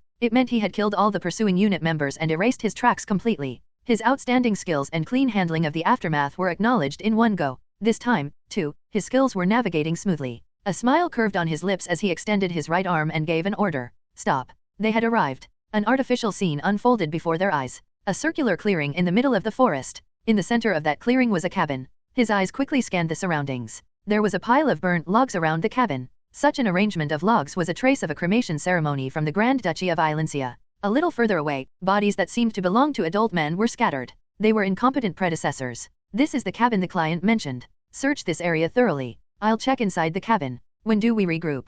In 15 minutes. Yes, sir. As if they had planned it, the subordinates dispersed. He rode his horse up to the cabin, tied it nearby, and immediately began searching inside. For an old place, it bore the heavy marks of use. First, he headed to the basement. The items in the underground storage were meticulously organized, as if someone had taken great care. So, he only needed to check the disturbed items. There was no need to look too closely. Most of what had been taken were preserved foods and emergency supplies. It seemed they had wisely taken what they needed for a long journey. They weren't completely clueless, it seemed. It made the chase more interesting. While the four of them lived here, they hadn't seemed to rely much on preserved foods. The consumption of other ingredients and preserved foods was markedly different. The preserved food probably tasted bad. With other options available, there was no reason to eat the preserved stuff. He knew from his ranger days how awful preserved food could taste. Excessively salty, hard, and tough, it was never appealing. He could surmise that the preserved food had been taken for the journey ahead. For a group of 4, it seemed enough for only a day or 2. It was woefully insufficient. For a group of 4, the number of items taken is too few. Probably 2 of them died. There were traces of a funeral, so the exact number should be confirmed by the subordinates. His eyes caught sight of scattered boxes. The contents seemed to have been rummaged through haphazardly. If the person who organized these boxes had been alive, they wouldn't have allowed such a mess. It was clear who managed these boxes. Nobles' children wouldn't have organized the storage themselves if a maid was around. If 2 died, one of them must have been the maid. At least one of the siblings must have left here alive. This was very fortunate for him. If both siblings had died here, it would have been difficult to retrieve evidence. His client promised additional payment depending on the outcome. Bringing back at least one of the siblings' heads fresh would be a matter of pride. He continued to search the cabin. On the first floor, dried bloodstains were visible in several places. The bloodstains were inconsistent in location and quantity. Sword marks were scattered everywhere. He concluded that the fight here must have been a brawl. In such a fight, both sides are bound to get hurt. Out of the 4, only 2 seemed capable of fighting. At least one of the 2 must have died or been severely injured. And in such a remote place, a severe injury was practically a death sentence. Even if they were alive, they would be a walking corpse. There were quite a few blood-stained bandages and scraps of cloth scattered around. It seemed they tore their own clothes to use as makeshift bandages, with torn pieces of fabric lying around. It looked like it belonged to the maid. It appears that the situation was critical. In this case, it would be more correct to assume death rather than serious injury. One of Ilencia's young lords or the Viscount Berthus must be dead. It'd be better if the Viscount survived. His client had mentioned that this forest was quite dangerous, and the Viscount was supposedly quite skilled with a sword. He was advised to consider him to be of a higher caliber than most knights. Having at least one capable protector with them was better than imagining 2 clueless youngsters wandering into the forest. This way, they would stay alive until he arrived. It would be even better if the surviving direct descendant of Ilencia was a girl. That seems like the most likely scenario. Very satisfying. He was very fond of his job.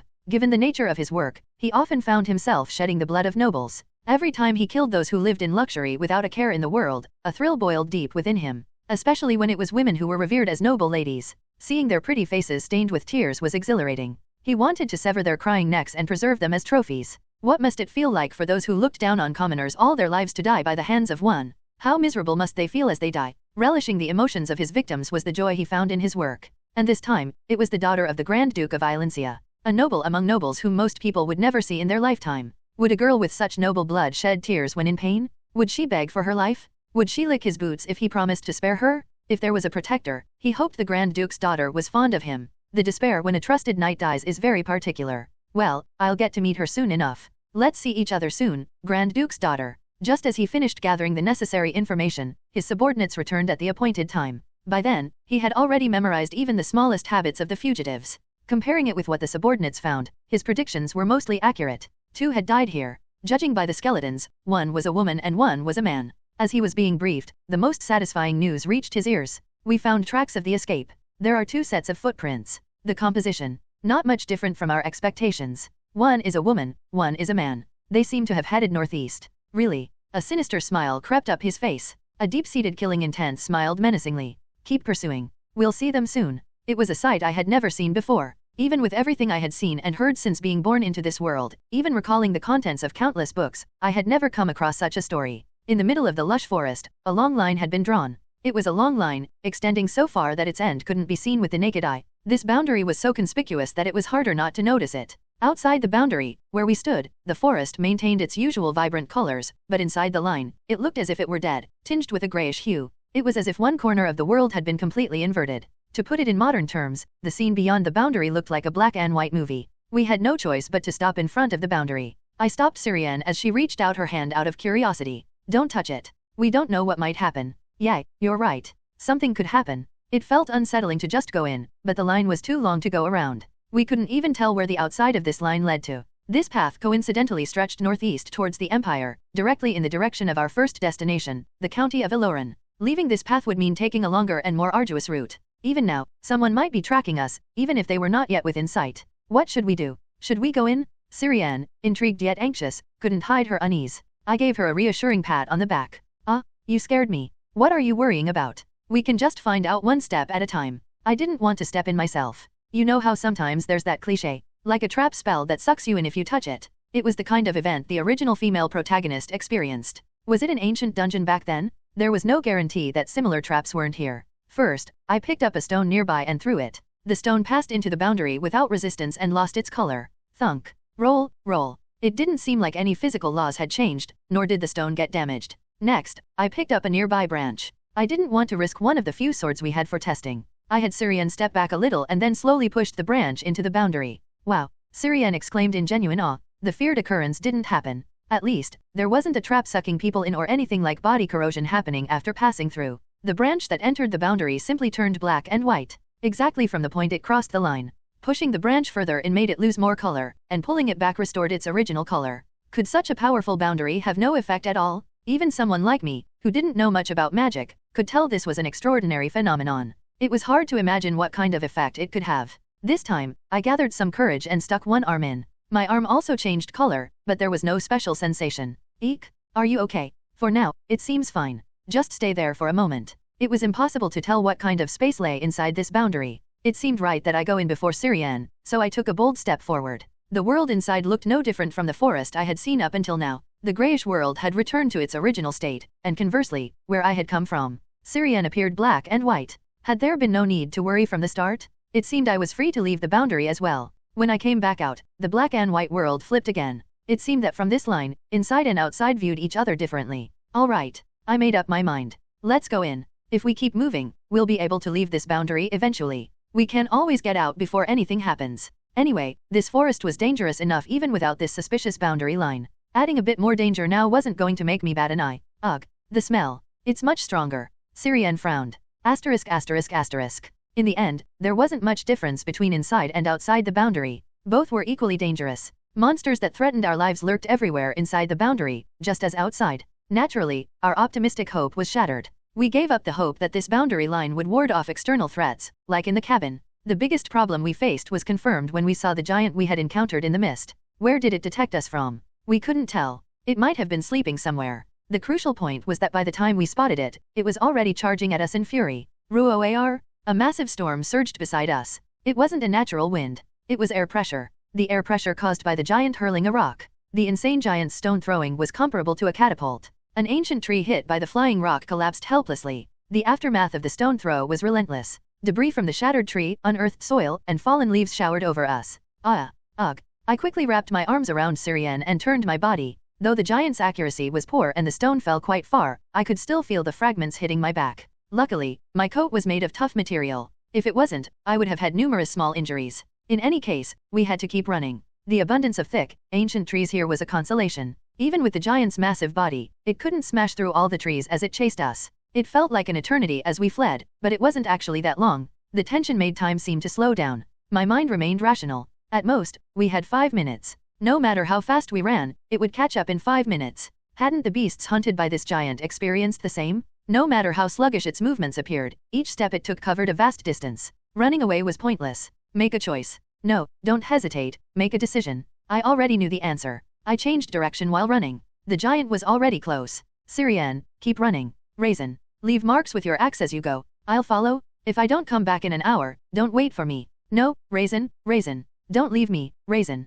Syrian called out my name. Even though I told her to run immediately, she didn't. For the first time in a while, she disobeyed me. But the situation had already unfolded, so she would move soon enough. Since I yelled and approached, the giant focused on me first. A heavy kick came flying. I slid to the ground to dodge it. I saw the sole of its foot pass overhead, dragging dirt, gravel, and tree roots in its wake. Wind followed the path of the giant's kick, and I had to brace myself against the ground to avoid being blown away before I could start running again. Insane power. No need for a long assessment. Getting hit by that would be instant death. I'd be smashed beyond recognition and left to rot as a lump of meat. Though I had come prepared to risk my life, I didn't want to die. Let's see if my blade can pierce you. I didn't usually talk to myself, but this time was different. I needed to be loud and annoying to give Syrian a chance to escape. One of the few advantages of this massive creature was that it scared away all the other beasts and monsters around. At least for now, Syrian wouldn't be attacked while running away. I could focus solely on this giant. Let's start with one strike. My sword hit the giant's foot. It didn't pierce through.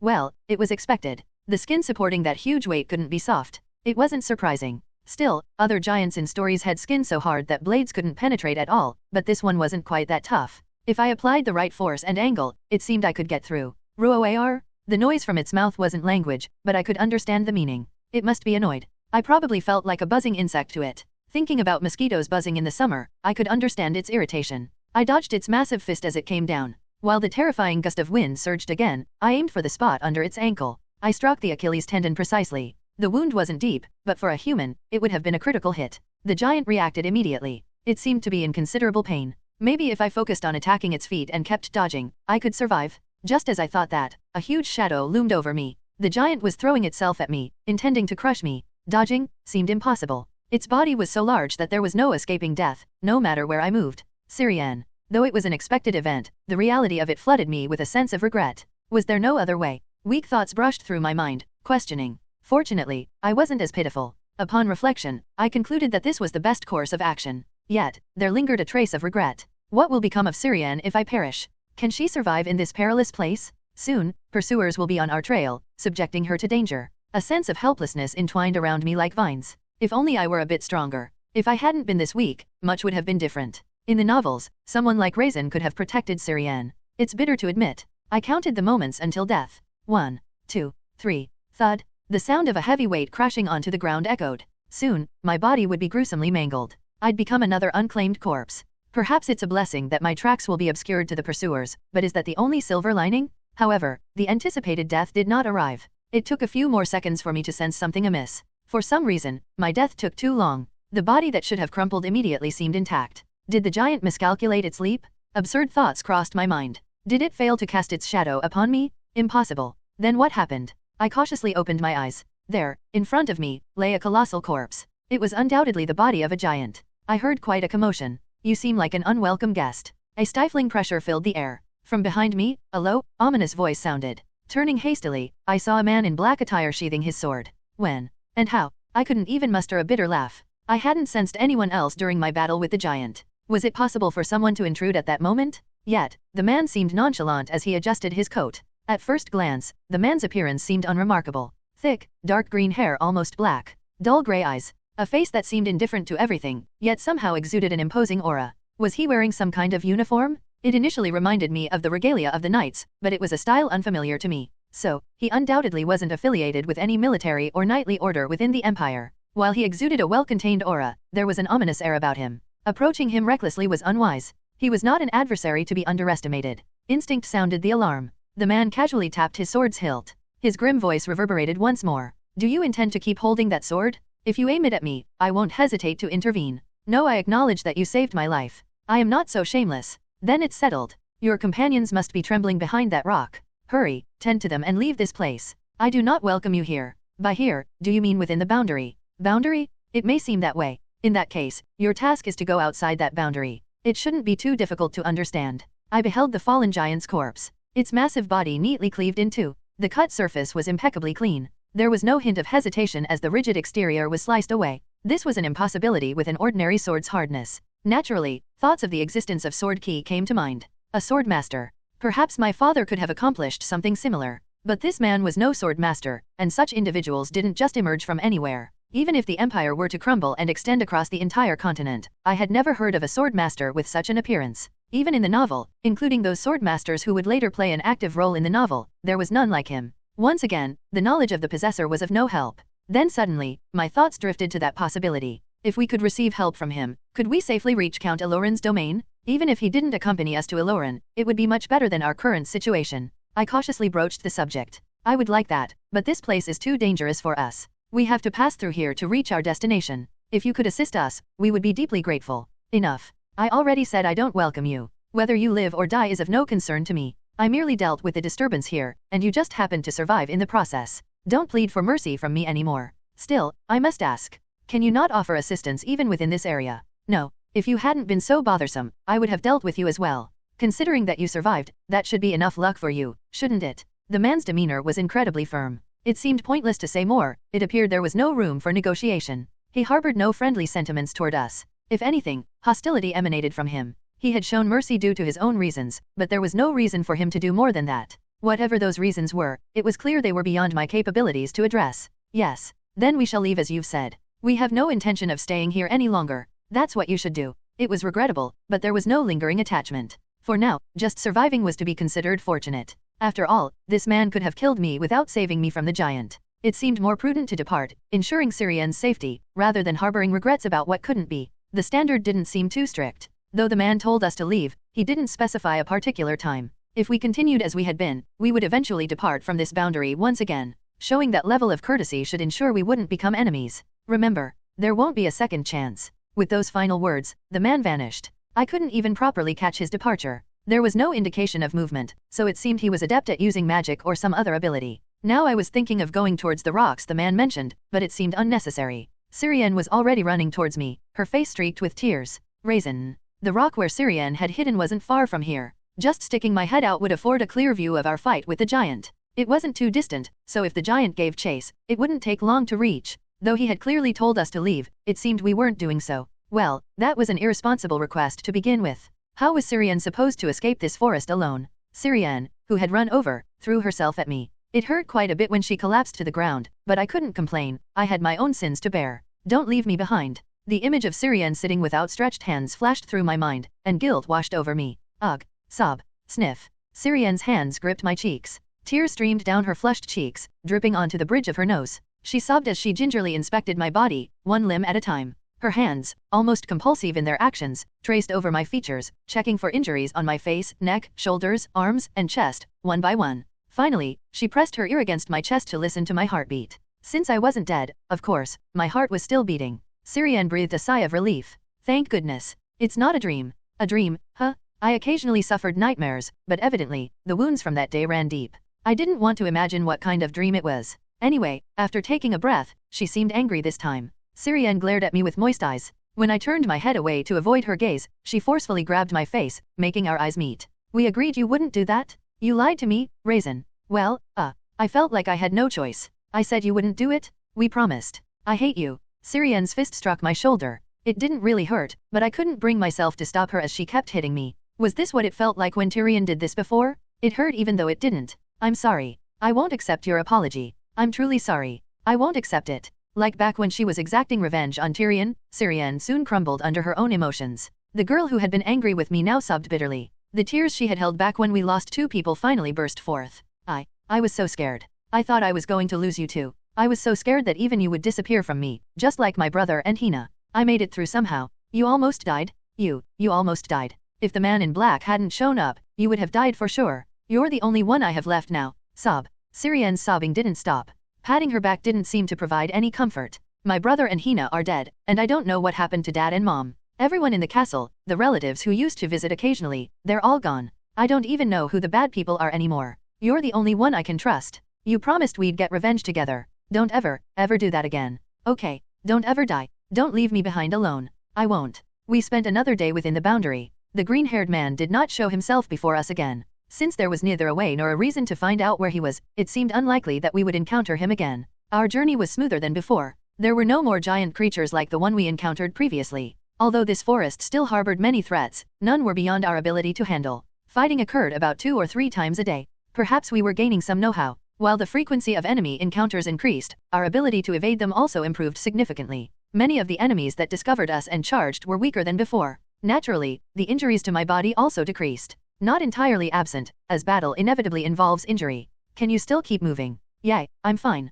Don't hold back like last time. It's not like that. One significant change was that Syrian and I spoke less frequently. We always spoke in whispers, a lesson learned from our previous encounter with the giant. Even a small piece of idle chatter could attract enemies. There was no guarantee our senses would always be superior to theirs. Naturally, we became more cautious of the sounds we made and our surroundings. We should have been like this from the beginning. It was due to our lack of experience. Since I was always the first to spot enemies from the edge of the forest, I had become complacent. The night training focused more on vigilance and combat rather than stealth and evasion, which didn't help our current situation. But it wasn't as if we spent the whole day with our mouths shut. Hey, it's a cave. Where? At the end over there. No, not that way, the place with the cliff. Yeah, there. We conversed when we discovered something new. There really was a cave where Syrian pointed. Even from a distance, it seemed spacious enough to serve as a good base. If we were to set up camp today, it would be an optimal spot, but unfortunately, it was too early. We didn't want to waste time, so we just passed by. Our family shrine was also in a cave. It was filled with a similar incense smell.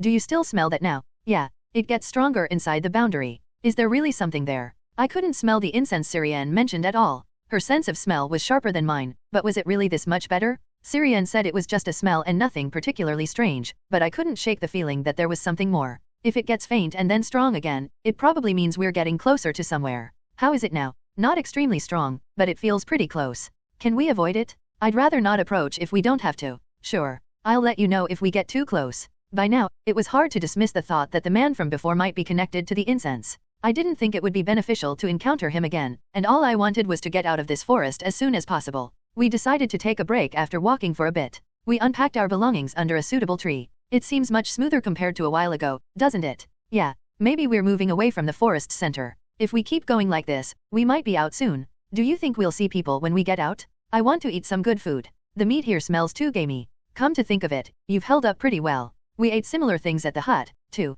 At first, I secretly threw up to avoid eating it, but I got used to it over time. Syrian smiled wryly. It seemed like a serious story to hear while smiling, but now it was something relegated to the past. She used to hate going outside, yet she would always sneak out of the hut. When I looked at Syrian silently, she shook her head in denial. Not anymore. Really? All right. Let's just eat for now. Although when it came to food, it was just a matter of choosing between tasteless meat and preserved food. We had tried gathering herbs or fruits from nearby, but eating unknown plants was too risky a gamble. Especially mushrooms, which even experts avoid handling carelessly. Unless we were absolutely certain about the vegetation, we didn't touch it. What will you do when we reach the Iloran? First, I want to find out about my parents. I can't trust what my uncle said, and after that, I'll reclaim everything. No matter how formidable Count Roxson was, Syrian was the legitimate heir. If Syrian sought help from Count Iloran and he declared to suppress the rebellion in the Grand Duchy, we would have the just cause. In a battle with clear legitimacy, many opportunists smelling money would join us. Given the Grand Duke's involvement, the imperial family would certainly intervene, ensuring we wouldn't be outmatched in force. Of course, in the process, Syrian would incur a significant debt. The reclaimed Grand Duchy would be weaker than before. The Count Iloran has connections to the Countess of Hintz, as she is from the Hintz family. We could leverage that connection as well. The Hintz family. Oh, Sir Ravan. The miraculous sword master. There were 2 ways to become a sword master in this world. One was the orthodox way, reaching the pinnacle of swordsmanship. It was said that through extreme refinement of one's skills, an epiphany would be reached, allowing one to wield sword energy. This was the typical depiction of a sword master in many stories. The other way was through a literal miracle. This rare phenomenon only occurred to exceptionally talented swordsmen and was extremely rare even among sword masters. Though it sounded impressive, it wasn't always so. Sword masters who became such through a miracle possessed somewhat anomalous power. They were strong in some areas but weak in others. Simply wielding sword energy didn't make one the strongest. Without a solid foundation, one would inevitably be outmatched by other sword masters. If one had enough talent to become a sword master through a miracle, they would eventually reach that level on their own. Thus, those who didn't follow the orthodox path were often considered inferior sword masters. They were known as half-rate sword masters. Sir Ravan was a sword master by miracle. the weakest among sword masters, yet a knight who could wield sword energy remained a significant force on the battlefield. Melee combat was fundamentally about formations. A person capable of cutting down cavalry and infantry with a single stroke was akin to an embodiment of disaster. Even the Demon King wouldn't be able to rampage in the Empire forever. Elijah wasn't that formidable of a Demon King. By the time we reached the county, the demon army would likely have retreated. I trust that the knights of our family will eventually side with me. The seniors I know would definitely help if they knew you were alive. Yeah, the real issue is the imperial family.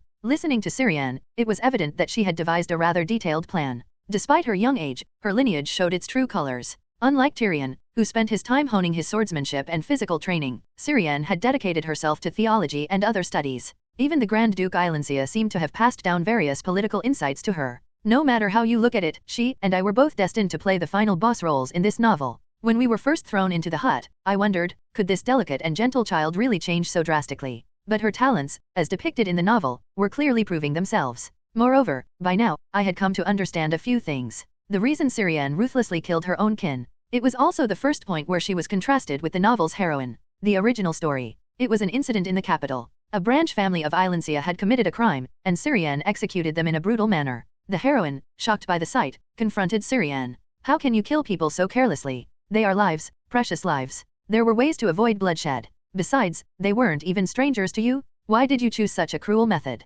If you're done with your foolish talk, why don't you return to your cage, Lady of Light? Your job is to chirp sweetly in your cage, not to speak out of turn. You killed a child who wasn't even 20 yet. In the Empire, one is considered an adult from the age of 16. It seems you're lacking in your studies. Perhaps you should punish your tutor. If you're too soft-hearted to do it, I can assist you, as my hands are already stained with blood. You. A saint chosen by the light and a saint chosen by death. A woman who died protecting her family and a woman who killed her kin. The paths of the heroine and Syrian were endlessly contrasted. They were each other's antithesis. The imperial family's stance at that time was ambiguous. It was before any events had occurred between the heroine and the crown prince. The crown prince didn't immediately become part of the heroine's reverse harem. Initially, his relationship with Syrian was quite amicable. The current crown prince must be having his own share of unhappy times. If I had been transported in another way, I could have raised my favorability with him in advance, but stuck in this forest, there was no way to do that. Lost in thought, I noticed Syrian pointing to the sky. Hey, Raisin. Those dark clouds look like it's going to rain soon, don't they?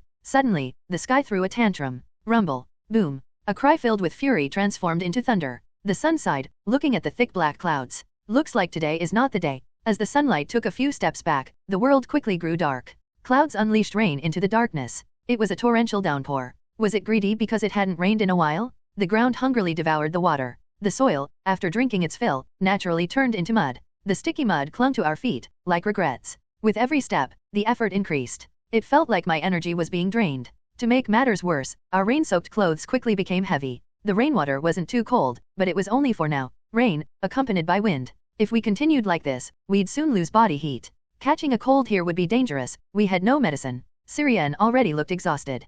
Ugh. Are you okay? Yeah, thanks. I didn't get hurt because of you. We're almost there. Just a little more. I barely caught Syrian as she nearly fell. A misstep meant her focus was wavering. It was a sign she was reaching her physical limits. As soon as the rain started, we decided to turn back. It was a wise choice. Our destination was a cave we'd seen earlier. The cave was spacious enough to serve as a base. It seemed we'd be spending the night there. It might actually be a good thing. It would be cozier than staying under rocks or trees. Ending the day early and conserving our strength wasn't a bad idea. As we continued walking, the cliff we had seen earlier came into view. We were about 10 to 20 minutes away, but Syrian's condition was concerning. She was already out of breath, and now her lips were trembling. At this rate, she'd soon be suffering from hypothermia. We had to hurry. As soon as we get in, we need to start a fire. Are you very cold? I can manage. Watch your step. Eep. Was I pushing too hard? Syrian twisted her ankle on the slope. She quickly regained her posture, but seeing her rub her ankle, it must have hurt quite a bit. In this case, there was no choice. You need to be carried. What? Get on my back. Moving with an injured foot will be slower. I had been conserving my strength almost obsessively on this journey. If I were exhausted when facing monsters, it would be troublesome. Syrian's condition was important, but so was my ability to fight. But this was an emergency. I couldn't let Syrian walk any further. I took off my backpack and crouched down. The shadow behind me hesitated, but a wave of my hand urged her to comply. Her small body climbed onto my back. She wasn't heavy. With her increased activity and lack of proper meals, she'd lost weight. She was already skinny, and now she felt even more frail. It pained me. I didn't want her to get any wetter, so I covered her with my coat. A bit of warmth reached me. Our bodies touched, and it felt a little warmer. I could clearly feel her chest rise and fall with each breath. Her now steady breaths touched the back of my neck. Am I heavy? Not at all. Sorry. Because of me. It's fine. You've done well to hold on this long. Her voice was close. How long had it been since I heard Syrian's voice this close? Her skin was quite cold. This wasn't the time for warmth talk. I quickened my pace. Do you remember when you carried me like this before, Raisin? When you got hurt sneaking out of the castle? Yeah. Small talk. Her whispering voice tickled my ear. She must be feeling more relaxed. It was my right ankle that time too. It hurt so much I cried a lot. You used to cry easily back then. Yeah. I can't cry as freely now. Syrian had pestered me to help her sneak out to a field where fireflies appeared at night. It ended in a complete failure. We couldn't even escape the castle properly and had to return crying. I think she got hurt trying to climb over the wall. Do you know I got scolded to death then? Really? Of course. I helped a noble girl run away and came back with a broken ankle. Do you think I was fine? I had to run around the training field in armor for days. Pfft. I wish I had seen that. I guess I missed it because I was getting scolded by my mom. Now, most of the stories Syrian liked were from the old days, when she was in the castle, wandering around energetically, and Tyrion causing trouble almost every day. I couldn't shake off what Syrian said a while ago. She said I was the only person she could trust. I'm the only one left who can share those memories from back then. Even after we leave this dreadful forest, that won't change. It's not like my situation is any different. What exactly was the relationship between Syrian and Raisin in the novel? They definitely cherished each other. When Raisin died on the battlefield, Syrian nearly lost it. She abandoned her usual calm defensive strategy and started commanding the army very aggressively. It was as if she no longer cared about the future. She launched suicidal attacks aimed solely at killing as many enemies as possible. Without Raisin there to steady the spear, it didn't last long. Their relationship was described in a way that felt both deeply emotional and like a simple lord-vassal bond. At least on the surface, they didn't break the knight and lord relationship. The novel was indifferent to the villains. There wasn't much reliable information about us. It all depends on what I do. The arm around my neck somehow felt significant. Ah, we've arrived. Thanks. I can move on my own now. You can let me down. Can you help start the fire? I'll gather some wood. Sure. I hope the flint isn't wet. It should be fine. I wrapped it in a leather pouch. The inside of the cave was cozier than expected. Contrary to the preconceived notion that caves are damp, the interior was filled with dry leaves, soil, and twigs. It felt more like a spacious hollow than a cave. It wasn't deep enough for any enemies to be hiding, so we didn't have to search the inside. I gathered some branches from the pile of leaves. Snap. Snap. Sparks flew from the flint in Syrian's hands. It used to take forever to start a fire, but now she could do it skillfully. Ah, it's lit. Syrian and I huddled close to the fire to warm up. Now that we were sheltered from the rain, the endlessly falling rain seemed quite picturesque. It felt like looking out of a large, round window from the castle. The castle. By now, Count Roxson must be coiled up in the castle, right? If there's a pursuit team, they should be close by now. Would this rain erase our tracks? It might be optimistic thinking, but hoping for something isn't necessarily a bad thing. As long as we're not careless in our preparations. Whether fortune favors us or not, they will come soon. Asterisk asterisk asterisk. After warming up a bit, Syrian quickly fell asleep. It was still too early for the night. Feeling it was too soon to sleep as well, I decided to practice with my sword alone. Perhaps seeing a strong swordsman, someone I didn't know, had stirred something within me. I wanted to take this opportunity to assess my swordsmanship. I hadn't had much time lately, so now was my chance. I've gotten a bit faster. My movements are much smoother too. Days filled with countless battles. It seemed my body bore not just scars but a wealth of experience. The hands-on combat experience acted like a lubricant. Even starting with the same movement, I could seamlessly transition into various other actions. The crises I navigated with improvisation made my movements more fluid. The increase in speed was likely because the sword felt lighter. Whether I had simply gotten used to the weight of the new sword or if my body had grown stronger, I wasn't sure yet. Well, I'll figure that out by swinging the sword more. The blade, tinted crimson in the firelight, moved roughly. Is this a downside? My movements had become larger. I was using more strength. It probably stemmed from recently facing only massive opponents. Developing the habit of overpowering their immense toughness must have ingrained some bad habits. It's never good to get too accustomed to a particular way of handling the sword. However, I couldn't dismiss the changes in my swordsmanship as purely negative. It wasn't that I couldn't use the precise techniques I used to. I just needed to ease up on the excessive force. The aggressiveness of my sword strikes had definitely increased. Am I starting to resemble the Raisin from the novel? We are, after all, walking the same path. Fortunately, there was a lot of description about Raisin's combat style. Count Berthus's swordsmanship remained fierce. His sword aura roared ferociously, gnawing away at everything around it, like a beast flashing its fangs, sometimes like a bolt of lightning. Ferocious attacks stormed from his jet-black sword. Raisin Berthus stubbornly adhered to an all-out offensive style. He shredded through magic spells, shattered unyielding divinity head-on, never halting his advance for even a moment. Relentless murderous intent surged through the entire battlefield. After swinging my sword for a while, sweat beaded on my forehead. Satisfied, I sheathed my sword. I had certainly grown faster than I had been back at the castle. I felt like I could see the path to the next level. Once you grasp the path, all that's left is to run. The destination was clear. I knew the possibilities. All I needed was time. Even on rainy days, night came without fail. The forest, already darkened by the rain clouds, was now drenched in a pitch-black hue. It was a sight I had grown so tired of seeing. I hated the forest at night. I didn't always wish for the sun to shine brightly, but still, I didn't want to spend nights in this forest. It was better when we were in the cabin. At least then, we could share anything together. But when Raisin fell asleep and I was left alone, I felt overwhelmingly lonely. It felt like being thrown into a world all by myself. Raisin seemed to think I was simply afraid of the dark. Fool. I'm not a child. Anyway, tonight it was my turn to stand guard first. I had fallen asleep during the day, so I was quite alert now. Not that that's the only reason. There was something, just a little something, that was bothering me, making it hard to fall asleep. For instance, our discarded clothes. We couldn't keep wearing our soaked clothes, so we hung them neatly on the wall. We didn't have any spare clothes. Naturally, both of us were left in our underwear. If I were to remove the blanket wrapped around me, Raisin would see me in my barest state. That was. Just imagining it was incredibly embarrassing. This was the first time I had revealed so much of my skin. Even now, I was anxious about the possibility of being seen. Even though it might be okay if Raisin saw me, for some reason, I didn't want to show myself to him so easily. Moreover, this blanket itself caused problems. It was an unwritten rule that the person sleeping used the blanket. But now, I was using the blanket, and Raisin was half naked. The flickering campfire made Raisin's body very visible. It was hard to believe we were the same age. He was always the boy standing in front of me. So many scars. I had seen some when I bandaged him, but I hadn't realized it was this bad. The fresh red scars were new. The slightly faded ones were still healing from a short while ago. The ones lighter than his skin tone were all scars. Scars that would never fade. No matter where I looked on his body, I saw scars and wounds. There were so many that it hurt just to see them. I'm sorry. You must have taken all those wounds for me. I barely resisted the urge to touch the scars gently. Instead, I slowly called out his name. Raisin, are you asleep? Not yet. I'm about to fall asleep.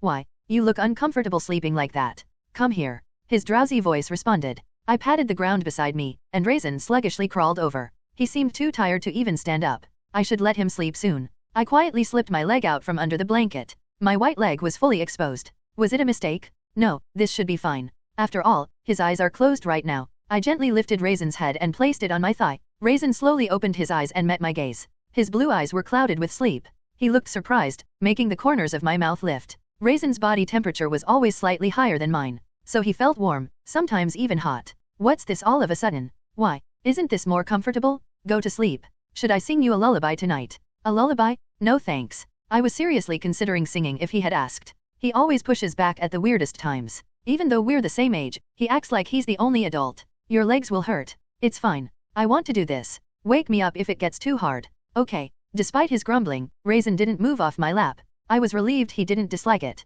If he did, I might have felt a little hurt. I had gathered a lot of courage to do this. I held my breath and stayed quiet until Raisin fell sound asleep. Indeed, I dislike the night, but it's not unbearable. The darkness is frightening. I hated it even in the castle. Whenever the lights went out, I would inevitably have nightmares. When the wind blew, it felt like ghosts were wandering nearby, and when I heard footsteps, it felt like they were coming straight for me. To be honest, I still can't look at the corner of that cave. I know there's nothing there, but it's too dark and unsettling. But you need the night, don't you? During the day, you seem so tense, so stiff. At night, I can see you sleep so peacefully, and I like that. Seeing you makes even the scary night bearable. Thank you for everything. How should I repay you for all you've done? Thinking about it overwhelms me. It makes my chest feel tight. You know, I'm no longer the precious lady of the castle. All I can do is offer my lap like this from time to time. You keep protecting me, but I have nothing to give you in return. I hate myself for that. When I strip away everything I was born with, I'm just a small, insignificant girl. I should have learned magic in the castle, or joined any order.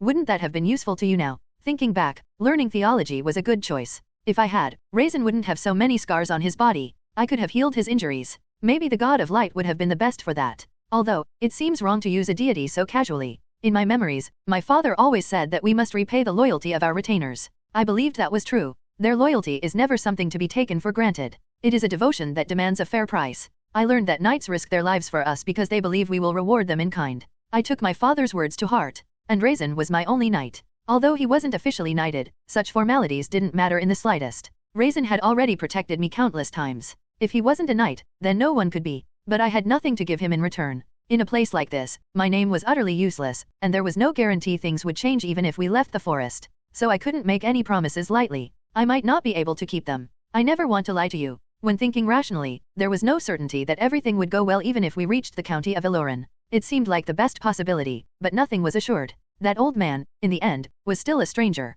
If I failed to meet his expectations, he would undoubtedly discard me without hesitation. Uncle. No, Count Roxson had shown that humans are creatures who can betray others at any time. The demons constantly wage war, and humans break their trust. So, I decided not to trust anyone anymore. I had always been quick to learn. Having been hurt once, I wouldn't make the same mistake twice. Raisin was the only exception. I will trust no one but you. Without thinking, my hand reached out to Raisin's hair. As I gently stroked it, his expression seemed to become more relaxed. He seemed to like it, so I continued. Gently, so as not to wake him. Very softly. Your hair has grown quite long. You look better with it short. It makes me sad. If his hair poked his eyes, it would probably be itchy. While I was at it, I tucked his hair behind his ear to tidy it up. It had been a while since I last saw his forehead, and it looked much better this way. Raisin would probably never know. He wouldn't know that he looks quite cute when he's asleep. Moreover, my knight had a rather handsome face. Seeing him like this made me smile with satisfaction. People in the castle used to say Raisin looked too fierce, but they didn't know what they were talking about.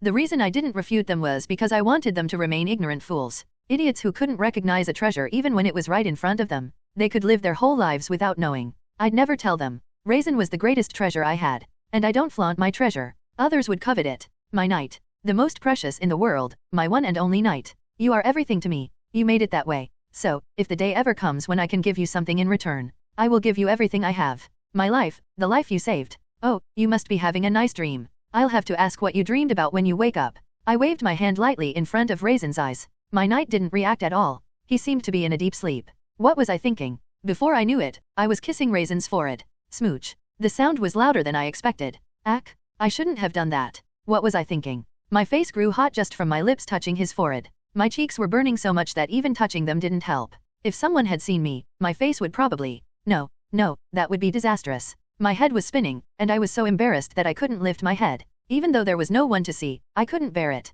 It felt like something was poking me in the back. Tonight seemed like it would be particularly long. The rain that had been pouring all night finally stopped at dawn. I had been worried that the cave might flood, but thankfully, it hadn't rained that much. The old campfire had completely consumed the firewood at some point. I decided to gather more branches to keep the fire going. When I pulled out a large branch that was buried, a loosely packed wall of dirt collapsed. Underneath the fallen wall, things I hadn't noticed before were revealed. My brows furrowed instinctively. Of course. It would be strange if there was nothing in such a nice cave. What had been uncovered was a pile of bones. Most of them were old, not something that could have accumulated overnight. It seemed like this cave had a long-time resident. A monster came to mind, but I quickly shook my head. The cave was too narrow for that giant to fit. It must have been some other creature. There were plenty of thick, large bone fragments in the bone pile, indicating that it wouldn't be an easy fight if it came to that. Should I leave now? No, that's too hasty. It's too early to leave right now. It hadn't been long since Syrian fell asleep. Waking her up now would mean she'd struggle with fatigue all day. Besides, it was still dark outside. I didn't want to be swinging my sword at nocturnal predators in poor visibility. If my sword got stuck in a tree during a fight, that would be the end of me. Navigating this dangerous forest at night was practically a death sentence. On the other hand, the threat in this cave was still uncertain. I didn't know why it was vacant, but perhaps its inhabitant had gone hunting or something. As long as it didn't return before we left, we'd be fine. Let's just borrow it until sunrise. Asterisk asterisk asterisk. Nothing happened until dawn. On the contrary, it meant that something did happen when it was time for us to leave. Clang! I struck off its sharp front leg with my sword. A clear and clean sound rang out, causing the hair to flutter slightly. Its body and sword clashed, but it sounded like metal. That must mean its outer shell is incredibly tough. The creature we faced this time resembled a spider. Judging by how it scurried around on its 8 legs, it didn't seem like the type to hunt with webs but rather used its legs and jaw strength to catch its prey. Thinking about it that way, its fangs might be venomous. I must avoid getting bitten at all costs. It didn't seem too difficult a task. The enemies I faced here always had weapons that could kill me in an instant. If you get bitten, you die. If you get hit, you die. It's not a surprising thing. After all, it's the same with humans. If you get stabbed with a sword, you die. I had a close brush with death not long ago. Actually, calling it luck would be more accurate, as it wasn't my skill that saved me. Anyway, the spider's main attack was striking down with its 2 front legs. Its body structure didn't allow for many attack methods, but this alone was powerful enough. Still, it feels a bit too easy. I wasn't weak enough to be taken down by such an attack. It seemed this opponent would be easy to defeat. I wasn't being overconfident, though. Objectively, this spider was just not as formidable as the monsters I'd fought in the past. Plus, I had grown stronger since then. The spider had a hard exoskeleton, but it wasn't thick. If I stabbed with enough force, I could pierce through it in one go, and a strong blow with the pommel would shatter it easily. There was even the option of half-swording, where I would grab the blade and use the crossguard like a warhammer, but I refrained from doing so purely due to lack of practice. I had tried it before, but that was while wearing armor. I wasn't confident I wouldn't injure my hand by gripping the sharp blade. This creature probably has nothing to do with the cave. We just ran into each other by bad luck. The bone fragments in the cave, some of them weren't prey this spider could have hunted. The giant spider continued to attack with its hard, sharp front legs, using its superior mass. Every time its legs struck the ground, the earth dented. But that was all. I had been wary of it spewing venom from its mouth, but there was no need to worry about that now. If it could use venom, it would have done so already. Before its front legs got cut off, that is. I swung my sword horizontally in a wide arc, leaving a faint light blue trail against the sky. Keek, keek. One of the 8 legs was cleanly severed. It was worth the effort of continuously breaking its exoskeleton. The spider's front legs were now cracked, and the results of my efforts were finally showing. The condition of the other leg wasn't much different. It was only a matter of time before I cut off the right leg as well. A grotesque and painful scream erupted from the spider. Its remaining legs flailed helplessly, and its multiple eyes flicked around, seemingly assessing the surroundings. It looked like it had given up fighting and no longer saw me as prey. Could it be trying to escape? It seemed ready to flee at the first opportunity. That wouldn't do. How could I know if this spider would hold a grudge? I wasn't sure if it was just an oversized spider or a spider-like monster. The important thing was that some monsters had a tendency to seek revenge. Whatever it was, killing it here would prevent future trouble. Dead creatures can't take revenge. The spider wildly swung its remaining front leg, resembling a panicked novice wielding a sword for the first time. Its frantic slashes were effective in creating some distance between us. Even I wasn't foolish enough to walk into that frenzy. However, exaggerated movements tend to be predictable, and a weapon swung in panic doesn't anticipate the next move. I timed it just right and struck once. A clean arc of my blade cut through the air. Bluish blood splattered on the ground, and the giant leg fell limply. Now, the spider was left with no weapons. With its current body structure, a head-on charge was its only option. The large creature slowly retreated. I advanced in tandem, keeping our distance constant. I forced a decision upon it. Would it continue to fight, even after losing 2 legs? Or would it turn and flee? Either way, I had no intention of letting it live. With a scraping sound, my sword lightly dragged across the ground. The creature flinched. Its decision was to flee. Yes, that's the wiser choice.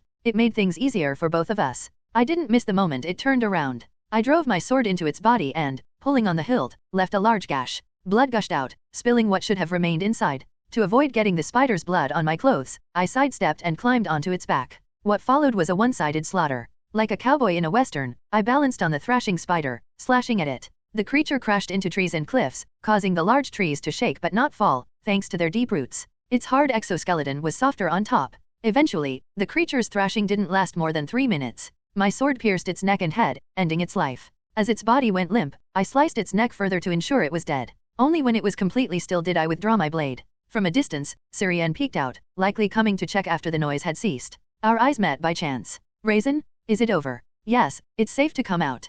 Good job. I've got some jerky ready, want some? Sure. I'm hungry after that. Just a few pieces. The meat we'd hunted was finished yesterday, so we had to eat the preserved rations we'd brought. The jerky was tough and salty, not meant for taste, but there was no avoiding my tongue's disdain. How much jerky do we have left? Not much. We need to ration it. Then I'll just have this for now. As I chewed on the jerky, I reflected on the battle. The spider had been formidable, but in the end, I had come out on top. The forest was full of dangers, but each victory made me stronger. My eyes drifted over to the spider's corpse. After all, it was still meat, and there are countries even today that eat spiders. But the thought of eating it was unappealing. Eating a spider feels a bit unsettling. Maybe we should just leave it. Ugh, eating that? No way. I can't eat that, no matter what. I won't make you. Besides, I can't even identify the venom sacs, so it's not worth the risk. Yeah, good point. We continued chewing on the jerky leisurely. It wasn't long before I heard the sound of heavy footsteps in the distance. Syrian, get inside. Oh okay. The ground-shaking vibrations were intense. The increasing intensity of the sound and tremors indicated that whatever was coming was headed our way. Hidden by the trees for now, I steadied my breathing and gripped my sword. Soon, the creature emerged from the forest. Kiaaaaak? Seeing the monster, its purpose became clear. It was almost an exact replica of the spider I had just killed, only much larger. The grief of a parent who had lost its child enveloped us. It's horrifically heavy. A single block. The weight on the blade was extraordinary. Is it impossible to defend head-on? Even deflecting and redirecting the attack required extreme caution. A mistake could shatter the blade. The mother, having lost her young, was literally rampaging mad. Her red spider eyes gleamed with madness. She was on a different level from before. Unlike the previous spider, which only swung its 2 front legs, the mother spider's attacks were far more varied and threatening. She didn't easily expose the weak parts of her exoskeleton and knew how to fully leverage her mass. Yeah, to be honest, it was overwhelming. Though not as daunting as facing a giant, there was no clear solution. The attacks weren't landing properly. More precisely, finding a place to attack and seizing an opportunity to do so was incredibly difficult. Her exoskeleton is much tougher. I can't even scratch it with regular attacks. I'll have to aim for the weaker spots, even if it's hard.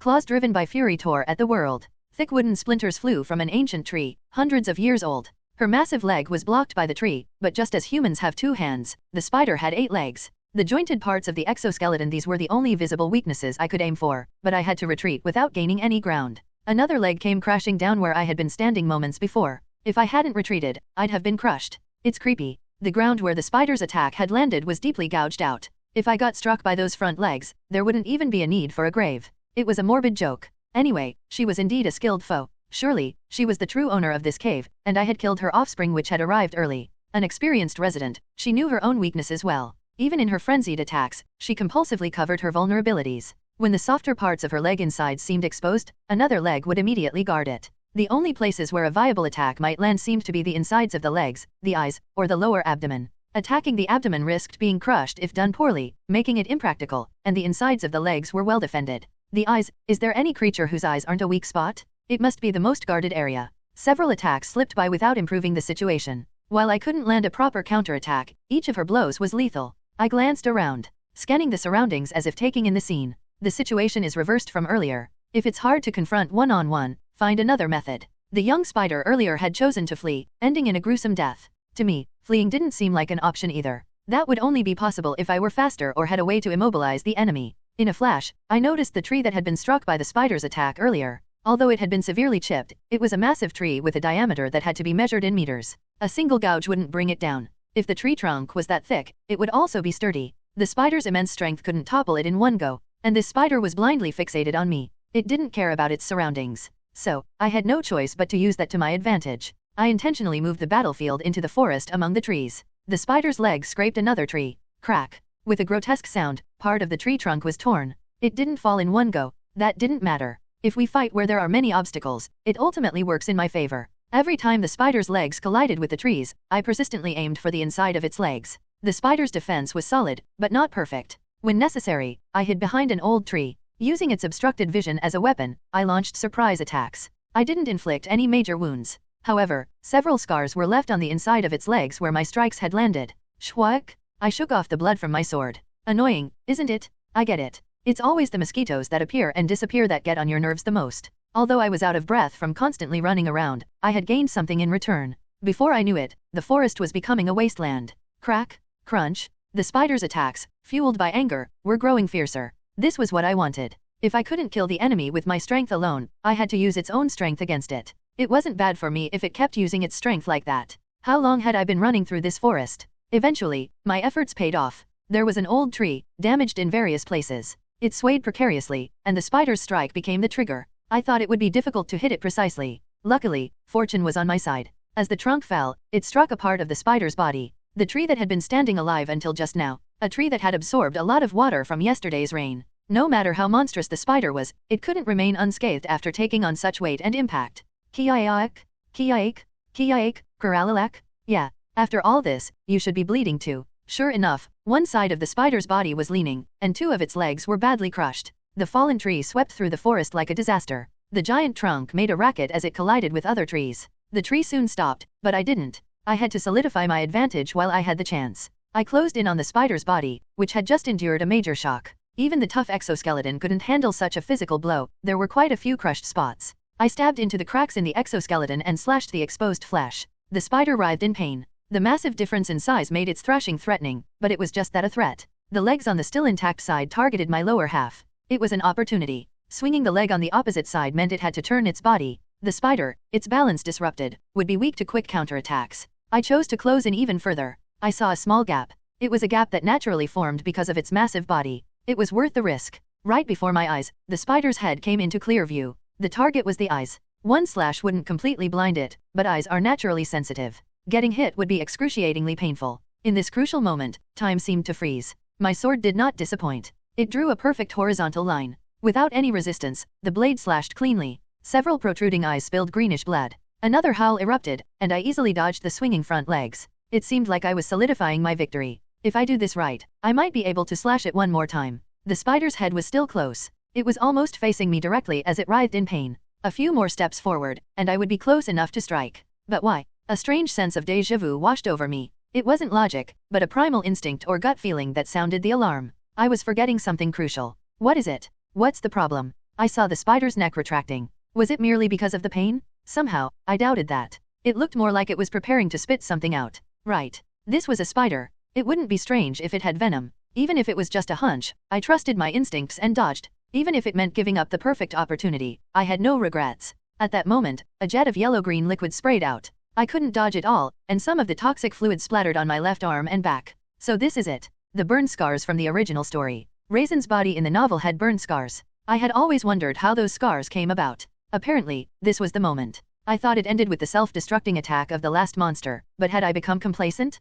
What the spider spat out wasn't just venom. The highly acidic fluid made contact with my clothes and skin. As my skin began to melt, a noxious smell rose from my body. Horrific pain seized me. My mind went hazy, and for a moment, the world blacked out. When I regained my senses, a wounded front leg was swinging toward me. It was too late to dodge. I braced myself for the impact. Ayak. My body flew a dozen meters through the air. The injuries I'd inflicted must have been effective, as the blow wasn't as lethal as it could have been. Rolling down the slope helped to some extent in cushioning the impact. That didn't mean my body was unscathed, though. Pain coursed through my veins, making it hard to stand. I had collided with more than a few objects, causing my entire body to ache. In time, I'd be covered in bruises. But I could still move. Both my arms and legs were functional enough to fight. That meant there was no problem. Difficulty breathing due to a tight chest? So what? I probably cracked a rib or two. As long as I could breathe, it didn't matter. This wasn't the first time I'd fought while battered and bruised. Even in the cabin last time, I hadn't fought in perfect condition.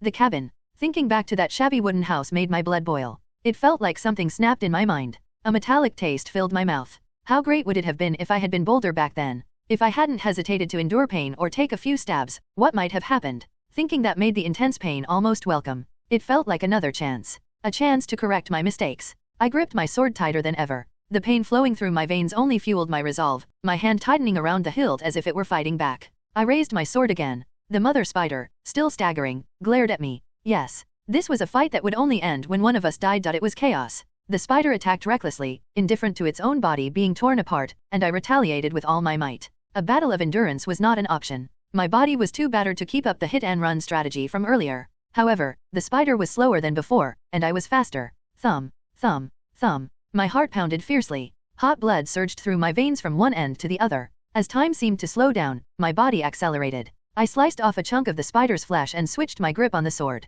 I pierced its dented exoskeleton and retrieved my weapon. I stepped back 2 paces, bending my waist to avoid an attack. A refreshing breeze followed the spider's leg as it narrowly missed my face. Is it not using its venom again? It made sense. The telltale signs before it spat venom were clear. While it was a threat when unnoticed, I had no reason to get hit if I was cautious. If it tried that again, I was confident I could counter it effectively. My eyes had already captured every subtle movement of the spider. The spider's claw aimed for my shoulder. It wasn't hard to dodge. Even if it hit, it wouldn't be a severe injury. No, upon closer thought, this was actually an opportunity. Don't fear pain.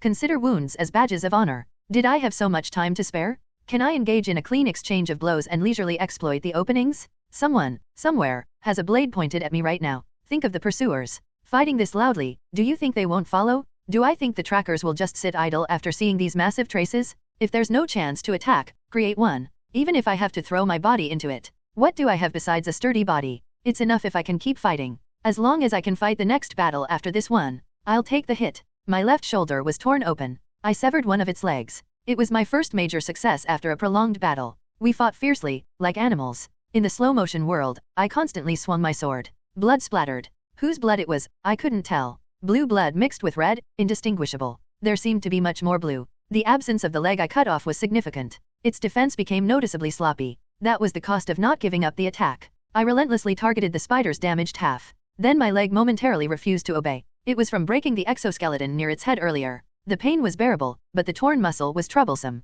It was a brief moment. Less than a second. That short lapse became poison. A heavy leg struck one side of my body. I didn't go flying helplessly like before. I managed to stay standing, but the impact was significant. The problem was what came next. My stance was completely broken, leaving me unprepared for what was to come. Raisin. A familiar voice called out. Something whistled through the air. The next attack that should have struck me disappeared. Thwack! A familiar-looking hand axe was embedded in the spider's eye. It was a gap created by Syrian. Now, there was no time for lengthy thought. My actions preceded my judgment. I faced the spider head-on, a move that would have been suicidal until now, but this time was different. Crack! My sword pierced through the thin exoskeleton and accurately penetrated beneath the spider's jaw. Sticky, hot blood flowed down my arm. Please, just die already. I drove my sword in as far as it could go. It felt like it was piercing through thick flesh endlessly. Just a little more, and I could completely sever its lifeline. But nothing in this world ever goes as planned. My sword hit something with a dull thud. The sensation in my hand was despairing. It was too solid to break through. As I was blocked, the spider's fangs touched my shoulder as if it had been waiting. Something hot and cold entered my body. I wasn't foolish enough to not realize it was venom. The poison spread quickly. In an instant, my body grew heavy, and my mind started to drift. I barely managed to stay upright as my staggering body tried to collapse. Is this a failure? No, that can't happen. I had to finish this before I couldn't move. I pushed my sword further towards the obstructed head. Of course, it didn't budge. Still, I had to do it. If once wasn't enough, then again. I had to muster every last bit of strength to end this spider's life. I couldn't let it live. The moment I thought that, a miracle happened. Excerpt from Saint-S, Reverse Harem is Impure. Volume 7, p. 127. The sword aura of Count Berthus was fundamentally black. It was a deep, dark black that stood out even in the dead of night, surrounded by blood-red lightning that roared fiercely. It was said that a sword master's aura contained everything about that person, and the most influential factor was the belief held at the moment they reached the pinnacle of their swordsmanship. If that were the case, then Ellis could not help but be horrified every time she saw that cruel sword. Why was Raisin Berthus' sword aura so ominous and foreboding? It was a sword that seemed to harbor only murderous intent. It contained nothing but malice aimed at destroying and breaking others. Belief? What belief could be found within that? Even if it did contain some belief, Ellis felt she could neither comprehend nor accept it. A pure evil. Somehow, those three words became indelibly etched in Ellis' mind. At that moment, she felt a strong conviction. To achieve the world everyone desired, this man must be eliminated. For the first time, Ellis thought about someone who had to die. Kill it. Reason and instinct screamed simultaneously. Right after the miracle found me, my mind was bleached white. All I could think about was killing that spider. I had to kill the enemy. Even if I had to burn myself alive, I had to kill it. My body felt light. It was as if the poisoning from earlier had been a lie. The venom was still rampaging inside me, but it had no effect. Never before had my sword felt so much like an extension of my body. Wherever I intended to cut, the sword was already moving, and my eyes seemed to predict the optimal path, foreseeing moves 2 or 3 steps ahead. Hey-ah! A spark flashed before my eyes. It was a faint flicker. Compared to the descriptions of how it would engulf its surroundings when drawn, it was pathetically weak and insignificant. My sword aura was just as feeble. It barely wrapped thinly around the blade, my utmost limit. But right now, this was enough. A dark mist enveloped the steel blade. As my sword moved, the night sky opened amidst the morning sunlight. That tough, durable exoskeleton was sliced like paper. I slashed the spider's body recklessly, cutting off its legs, slicing through its eyes, stabbing deeply into its outstretched head and then severing it, slicing through the jaws that were about to spit venom. The spider was rushing towards death in an instant. That it was still alive meant it wasn't dead yet. It's not dead until it's dead. The blood boiling within me cried out. Kill it. Move your arms and kill the enemy before you. Destroy anything that gets in the way. Cut down everything that hinders. All the strength in my body was for this purpose alone. Suddenly, I didn't like the sword I was swinging. A heavier, larger sword would be better. How great would it be if a single slash could leave a bigger wound? Right. If one isn't enough, then use another. I spotted the axe Syrian had thrown earlier. I pulled it out and swung it down. Crack, crack. The contents inside the spider's head scattered wildly. Eventually, the spider collapsed. My eyes didn't miss its still twitching legs. It's still alive. Then I had to finish it. I beheaded the spider. The severed head got in the way, so I kicked it aside. Scalding breath poured out of my mouth. I understood why Raisin's sword had to be so extremely aggressive. This power came with terrible overload on the body. Every time mana flowed through my bloodstream, it felt like it left tiny wounds inside me. This was the price of becoming a half-baked sword master. In exchange for the destructive power I gained, this was the price I had to pay. There was no need to announce this. Raisin was strong enough and had enough talent. No one doubted he became a sword master through the standard path.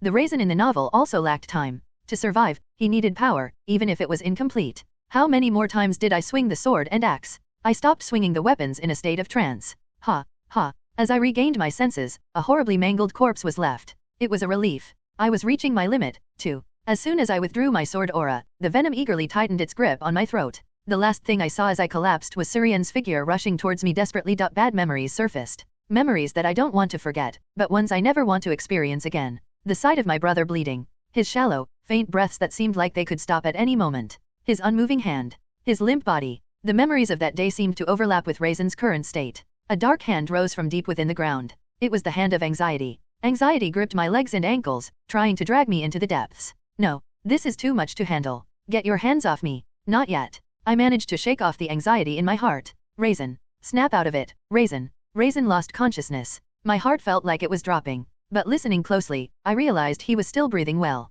This situation was better than when my brother passed away. I could still save him. As long as I stayed focused, I wouldn't have to let Raisin go. With some effort, I dragged Raisin into the cave. I didn't want him to be caught in the rain outside. The forest was still full of monsters, so the cave was much safer. Raisin was taller and bulkier than me. There was no way I could lift or carry him with my strength. By the time I dragged him to the cave, I was drenched in sweat. But it wasn't a big deal. Raisin was a bit safer now. I'll clean the wounds first. Sorry. It might hurt a bit, but please bear with it. Thankfully, I had learned a few things while tending to Raisin's wounds. The first thing to do when you get a wound is to clean the surrounding area with a clean, damp cloth. Luckily, I had a towel I had washed earlier. I used my drinking water to clean the wounds, removing the torn pieces of cloth. Raisin groaned every time the towel touched his wounds. He usually said it was nothing, but he had been enduring the pain all along. My heart ached. Bandages. I don't have any bandages. What should I do? We had already used up all the bandages we took from the cabin. I had been reusing old bandages by only replacing the parts that touched the wounds, but I had finally thrown them away recently. Then, a memory of Hina flashed in my mind. She had torn her clothes to bandage wounds. This time, it would be best to use the cleanest part possible. Though I didn't understand the logic, Raisin never allowed anything dirty near his wounds. He would rather burn the wound than let a dirty cloth touch it. I couldn't bring myself to put a fire to Raisin's body. Using the dagger from Raisin's belongings, I tore my clothes. I had to cut away a lot to find a clean part. As a result, my clothes turned into complete rags. Raisin might tease me when he wakes up. I wanted to hear those teasing jokes. Thank goodness. It looks like the bleeding is stopping. Aside from the injury on his shoulder, the rest weren't too severe. Once I carefully wrapped the new bandage around the wounds, the bleeding quickly subsided. The problem was Raisin's body temperature was rising. It was as if he had caught a severe cold, his face was burning up, and he was sweating profusely. His expression grew increasingly pained. But now, there was nothing more I could do. Helplessness. Anxiety. Those were the emotions I was feeling. My lips felt parched. The fact that I was doing nothing weighed heavily on me. Oh, right. Water. I should fetch some water. Hold on. I'll be right back. He might be thirsty. I drank a lot of water when I had a fever too. There was a spring nearby where we used to fetch water, so that would be my destination. I gathered everything that could hold water, blood-soaked cloths, towels, and even blood-stained blades. I wasn't sure how I managed to get to the spring and back. It felt like I was doing everything on my own. Slowly, I let the water trickle into Raisin's mouth. Little by little. Very slowly. Thankfully, Raisin swallowed the water with a gulp. My knight, my treasure. I won't let anyone take you away. I won't let you die. I spent the entire day wiping Raisin's sweat and making him drink water. Not knowing which herbs were effective, I applied the ones I was most familiar with. However, even after a day had passed, Raisin's condition did not improve. No, it seemed to be getting worse. I hadn't slept at all, but I didn't feel like sleeping either. I buried my face in my knees. I held back tears. I gave Raisin more water. This time, I gave him a lot, as I would be away for a while. There seemed to be nothing more I could do in this cave. But it wasn't true that I could do nothing. Don't worry, Raisin. I'll handle everything. All of it. When you wake up after a nap, you'll feel better. I'll make sure of it. Just one thing. There was one way to get out of this crisis. *****. When I stepped out of the cave, it was already dark. Though Raisin preferred not to move at night, there was no other choice this time. Thankfully, there was no fear of losing my way. The path might be treacherous, but at least I knew the direction. I just had to follow the scent that had started to waft through the forest at some point. Raisin couldn't smell it, but it was clear to me. To follow the scent, I had to retrace our steps. Even in a forest that looked the same everywhere, there were a few memorable spots. There was the place where Raisin fought the giant. The signs of the giant's fall were still evident. For some reason, the body was no longer there. When I thought Raisin had died there, it felt like I had lost everything. I never wanted to feel that way again. The further I walked, the stronger the distinctive scent became. The only concerns were the rough path and the potential encounter with monsters, but neither proved to be significant problems. Maybe because of the deep darkness obscuring my vision, my hearing and sense of smell seemed more sensitive than usual. That didn't mean the journey was easy. Grr, thump, grunt. These damn beasts just keep coming. Ugh, what a pain. What kind of suffering is this after days of this? Hey, do you think the kids are already dead? There haven't been any signs for a while. How should I know? The boss says to keep going, so we keep going. We're going to end up dead without any pay at this rate. Ugh, let's stop. If we get caught chatting, we'll get another earful. There were strangers in the forest. It was the right decision not to approach them recklessly upon seeing them. From their conversation, it seemed they were a tracking party sent by Count Roxson. I knew they were close, but I didn't expect them to get this close. Even though I had been moving diligently to avoid the trackers, the blade was already at my throat. If these people get near the cave, Raisin will be in danger. I needed to hurry. I waited for the men to leave and then quickened my pace. My clothes were torn in several places, allowing twigs and grass to scratch my skin. Thin cuts appeared on my arms and legs. My thigh got scraped by a thorny bush, making it sting. If Raisin were nearby, I might have whined to get some comfort. This is nothing. Raisin is much more injured than I am right now. The scent grew stronger as I walked.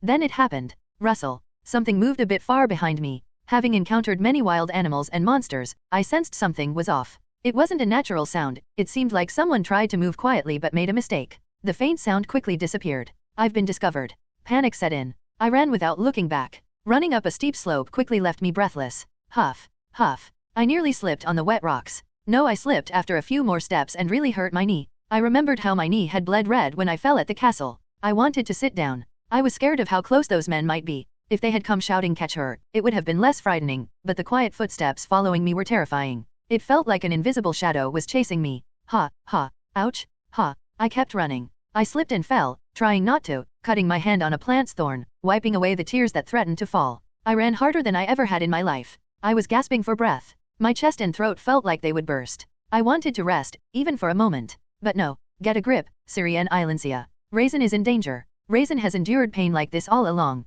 Don't whine over this. Did my desperate running pay off? Something orange glowed in the dark forest. There's something there. It's a light. If I could get up that hill, might I find the man who killed the giant? That same scent came from him. I studied theology at the castle. Though I hadn't thought of it when I first saw the man in black or since then, I knew of a church that might have settled in a place like this. It was an ancient name I had learned was long extinct, so I didn't recognize it immediately. Why had that man, despite his reluctance, saved Raisin? What was the presence that had followed us from the edge of the forest? And most importantly, what was the scent I kept smelling? A scent. It too obviously hinted at death and rest. Hubra's church. I'm almost there. Chills ran down my spine. Footsteps were close behind me. The trackers were nearly upon me. But at the same time, I heard a voice I wanted to hear. I told you, no mercy a second time. Didn't your comrade tell you? Ha, ha, ha. I'll give you one chance. Explain why I shouldn't throw you to those rude guests. The man in black spoke in a cold and blunt tone. I'll give you one chance. Explain why I shouldn't throw you to those rude guests.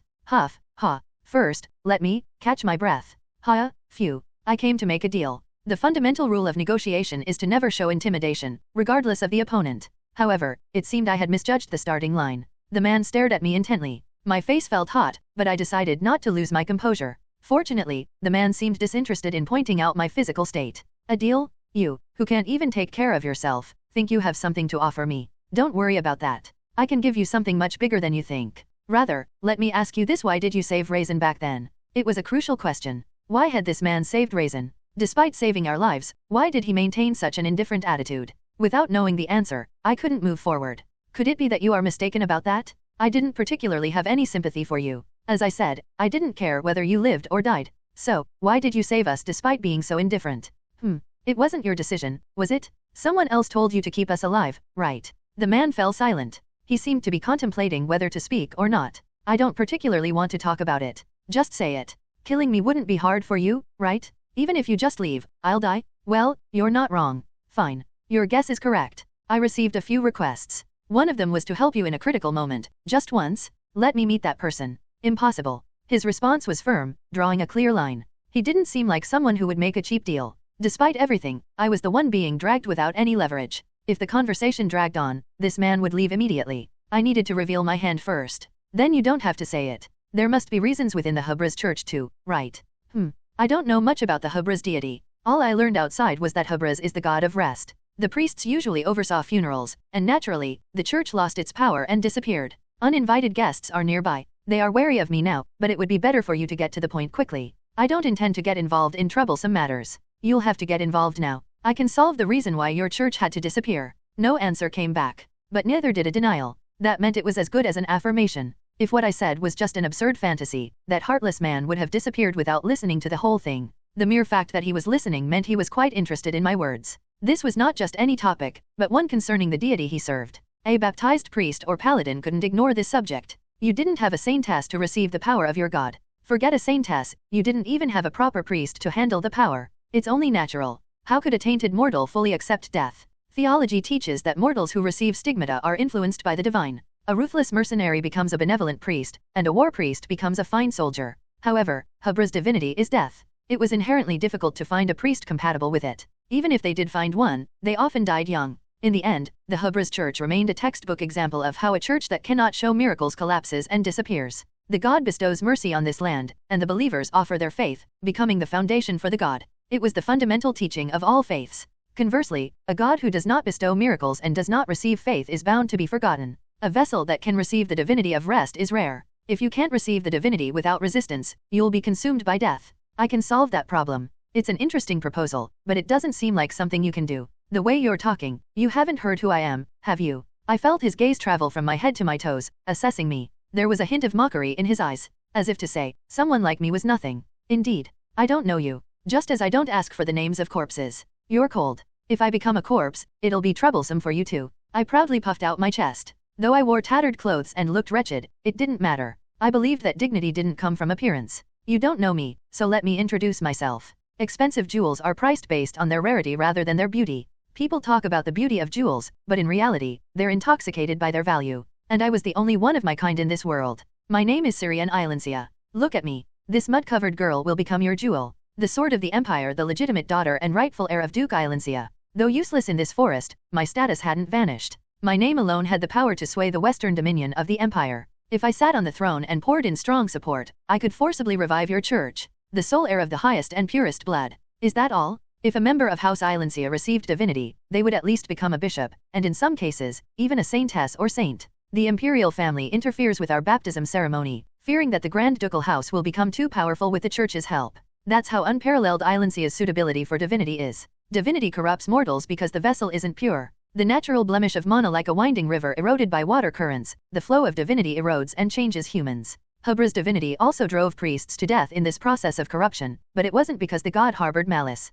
However, I had no such blemish. A pure blood, you say? Are you confident you can fully accept divinity? In theory, it's possible. From a divine perspective, I'm the cleanest vessel in this world. I can receive the baptism of any god and accept all divinities perfectly. It's just a theory. I haven't done it yet. But I assure you, if I can't do it, no one can. And I'm the only direct descendant of Islansia left. The man in black fell silent. In the meantime, I felt movement in the bushes. Those who had been pressuring me with time were now the ones running against the clock. The man's eyes wrinkled as if the noise annoyed him. I feigned composure, watching his reaction. Yes. Try killing me. If I die, Raisin will be in danger too, and if Raisin dies, I have no intention of living either. Though I couldn't follow Hina immediately, after offering Count Roxson's head to everyone, I could rest peacefully. The man snapped at me. If you cannot accept the divinity, the price will be death. A death without even a final word. That's right. But neither of us has a choice, do we? I didn't know what the Hubra's church was doing, holed up in this forest. But I knew they wouldn't be pleased with the situation. The reason Hubra's became a textbook example of church extinction in theology was because they tried every effort to revive the church. They were quite passionate about expanding their influence. Even now, if they could, they would want to go out and spread their faith. So, this man didn't really have a choice. If he was associated with the Hubra's church, he could never ignore my proposal. Of course, I didn't have a choice either. I needed their help. This man's strength and the divine power or healing that could save Raisin were crucial. Especially if saving Raisin meant becoming this wretched church's saintess, I would do it as many times as needed. It's not up to you to decide whether to accept my deal. It's up to the God you serve. From this moment on, you are obligated to guide me to the altar. Do not command me. You are not yet the saintess of this church. But I will be. I will become your saintess. The man slowly drew his sword. His gaze had shifted beyond me, likely towards my enemies. I pulled a dagger from my bosom and held it to my neck. He told me not to, but I had no choice but to command him. If you understand, kill all those chasing me. If not, I'll take my own life right here. It felt like I had been asleep for quite a long time. It was as if I had dreamed, yet it didn't feel like a dream. In my dream, I occasionally saw Syrian. She would get angry at someone, or sometimes look at me with a face on the verge of tears. As my mind, which had been submerged for so long, floated up to the surface, I realized that those scenes were not just dreams. Perhaps I saw those things as I woke up and fell asleep again. When I lifted my heavy eyelids, my vision was blurry. Ugh. My body creaked as if the joints were rusted. My fists wouldn't clench properly, and my consciousness hadn't fully returned, making it feel as though I were still dreaming. It was a bit warm. As I pulled the blanket down from my neck, I felt more comfortable. A blanket. A slight sense of incongruity reached me. We never had such soft blankets. All we had was a multi-purpose blanket, and the floor was never this comfortable. Come to think of it, the ceiling was unfamiliar. Not just the ceiling, but the whole space felt foreign. I was lying in a bed in an unfamiliar room. I managed to lift my stiff body and saw Syrian sleeping beside me, near my side. She must have woken up from my movements because she was rubbing her eyes. She seemed to have just fallen asleep, as it looked painful for her to wake up. As our eyes met, the curtain fluttered from the breeze outside. Morning sunlight streamed into the modest room. Under the warm sunlight, her sleepy face opened its eyes wide. Soon, her small, pretty lips curved into a smile. Her red eyes sparkled with laughter as she spoke. "You're awake? How are you feeling?" It was the sweetest morning greeting I had ever heard. *****. To be honest, I was still bewildered by the changed environment. Right after fighting the spider, it was as if the world had changed when I opened my eyes. But I could guess what had happened. It must have followed the original story. The place I reached with all my might was the same place where Raisin had arrived in the original story. Syrian must have done the same. Her best efforts ultimately led us here. I didn't know the details of the process, but eventually, Syrian became the saint of Hubris here. A saint of a god who would someday be called a demon god. To be frank, Hubris being labeled a demon god wasn't solely due to slander. Of course, there wasn't such a thing as a demon god in the first place. Each god had both beneficial and harmful aspects for humans. Therefore, the declaration of Hubris as a demon god was merely a proclamation by several mainstream religious sects.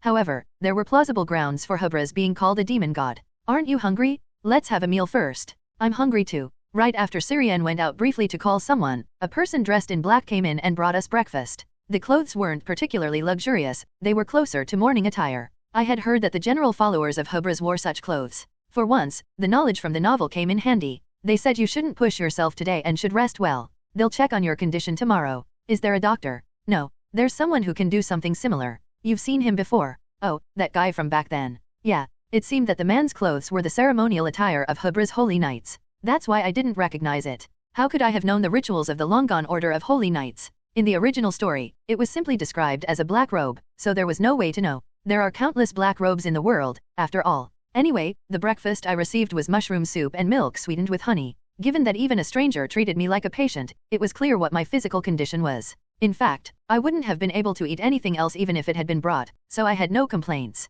Syrian had a salad consisting mainly of fruits and vegetables. Now, she could have been a bit more selective with her food. It seems she didn't particularly like the food here. "Is the chef here not very good?" "Huh? Why do you ask all of a sudden? Your meal doesn't require any cooking. You have a sweet tooth and like sweet things." "That's not it. It's just, right now, this is what I wanted." "Really? I guess I was wrong then." At that, Syrian chuckled. She burst out laughing just as she was about to take a bite of her vegetables. "Actually, it's not that great. I asked them to bake cookies a while ago, but they were too hard and didn't taste good." "So you've been eating only salads since then?" "No, the ordinary baked bread is okay. It's what everyone normally eats. The vegetables and fruits are fresh because they're grown nearby, so they taste good." "So the chef is more like a cook, huh?"